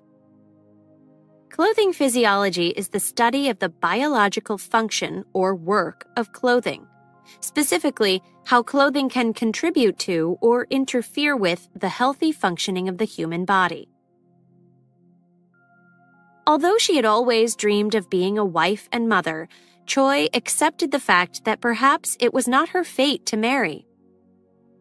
She therefore began to look for a graduate program where she could study clothing physiology. Japan seemed to be the best choice. She taught herself as much Japanese as she could by reading textbooks and looking through Japanese fashion magazines, and in January 1973 left South Korea for Japan. Choi expected that it would be at least a year before she would be ready to take the demanding Japanese university entrance exam. To her surprise, however, she passed after only 2 months of study. In March 1975, just 2 short years after her arrival in Japan, Choi graduated with a degree in clothing physiology from prestigious Nara Women's University. She then went on to get a PhD from the School of Medicine at Kobe University in Kobe, Japan. As her research topic, Choi examined how Korean traditional clothing compares to Western clothing in 2 ways: thermal adaptability, how well the clothing allows the body to control temperature, and mobility, how well the clothing suits the wearer's movement. Choi's research confirmed that Korean traditional clothing, while beautiful, did not perform very well on a physiological level. In September 1979, Choi returned to Seoul National University, this time as an assistant professor in the same department where she had studied and worked years before. She has since done important research on the effects of clothing on the wearer's quality of life. She and her research team conduct scientifically controlled experiments to precisely measure the ways in which clothing affects mental, physical, and occupational health and well-being. And that's what brings us back to those gloves. As a scientist, one of Choi's strengths is her ability to notice problems that others do not, and then come up with solutions. On a visit to the South Korean countryside, Choi noticed the green stains and painful cracks on the farmers' hands. After analyzing the farmers' work habits and needs, she returned to her laboratory to design a glove suitable for their work. In coming up with the final design, Choi considered a range of factors, from the rate of sweating to worker productivity. The gloves that she and her research team invented are made of a thin, light material that breathes, making it comfortable enough for all-day wear. The fingers of the glove are covered in a material that stops the fingers from slipping. At the same time, the material is thin enough for the farmers to feel what they are doing. Choi and her research group have since patented their invention, and their gloves are worn today by agricultural workers all over South Korea. The gloves have also attracted the attention of those in other professions, including pharmacists who find that the gloves are perfectly suited to their work. Eventually, Choi did marry and have 2 children, but she has hardly been a stay-at-home wife and mother. She has worked as a professor at Seoul National University, published many papers in her field, and has patented a number of inventions. Passage 2. The father of vaccination. In a small town in England, in the middle of the 18th century, an 8-year-old boy named Edward Jenner was intentionally infected with a deadly disease. He was then locked in a barn with other children who had been similarly infected. There they remained until they either died or recovered.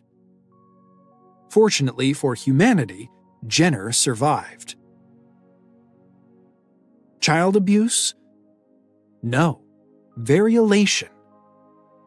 A common practice in the 18th century, variolation involved deliberately infecting a healthy person with the variola virus that causes a terrible illness, smallpox.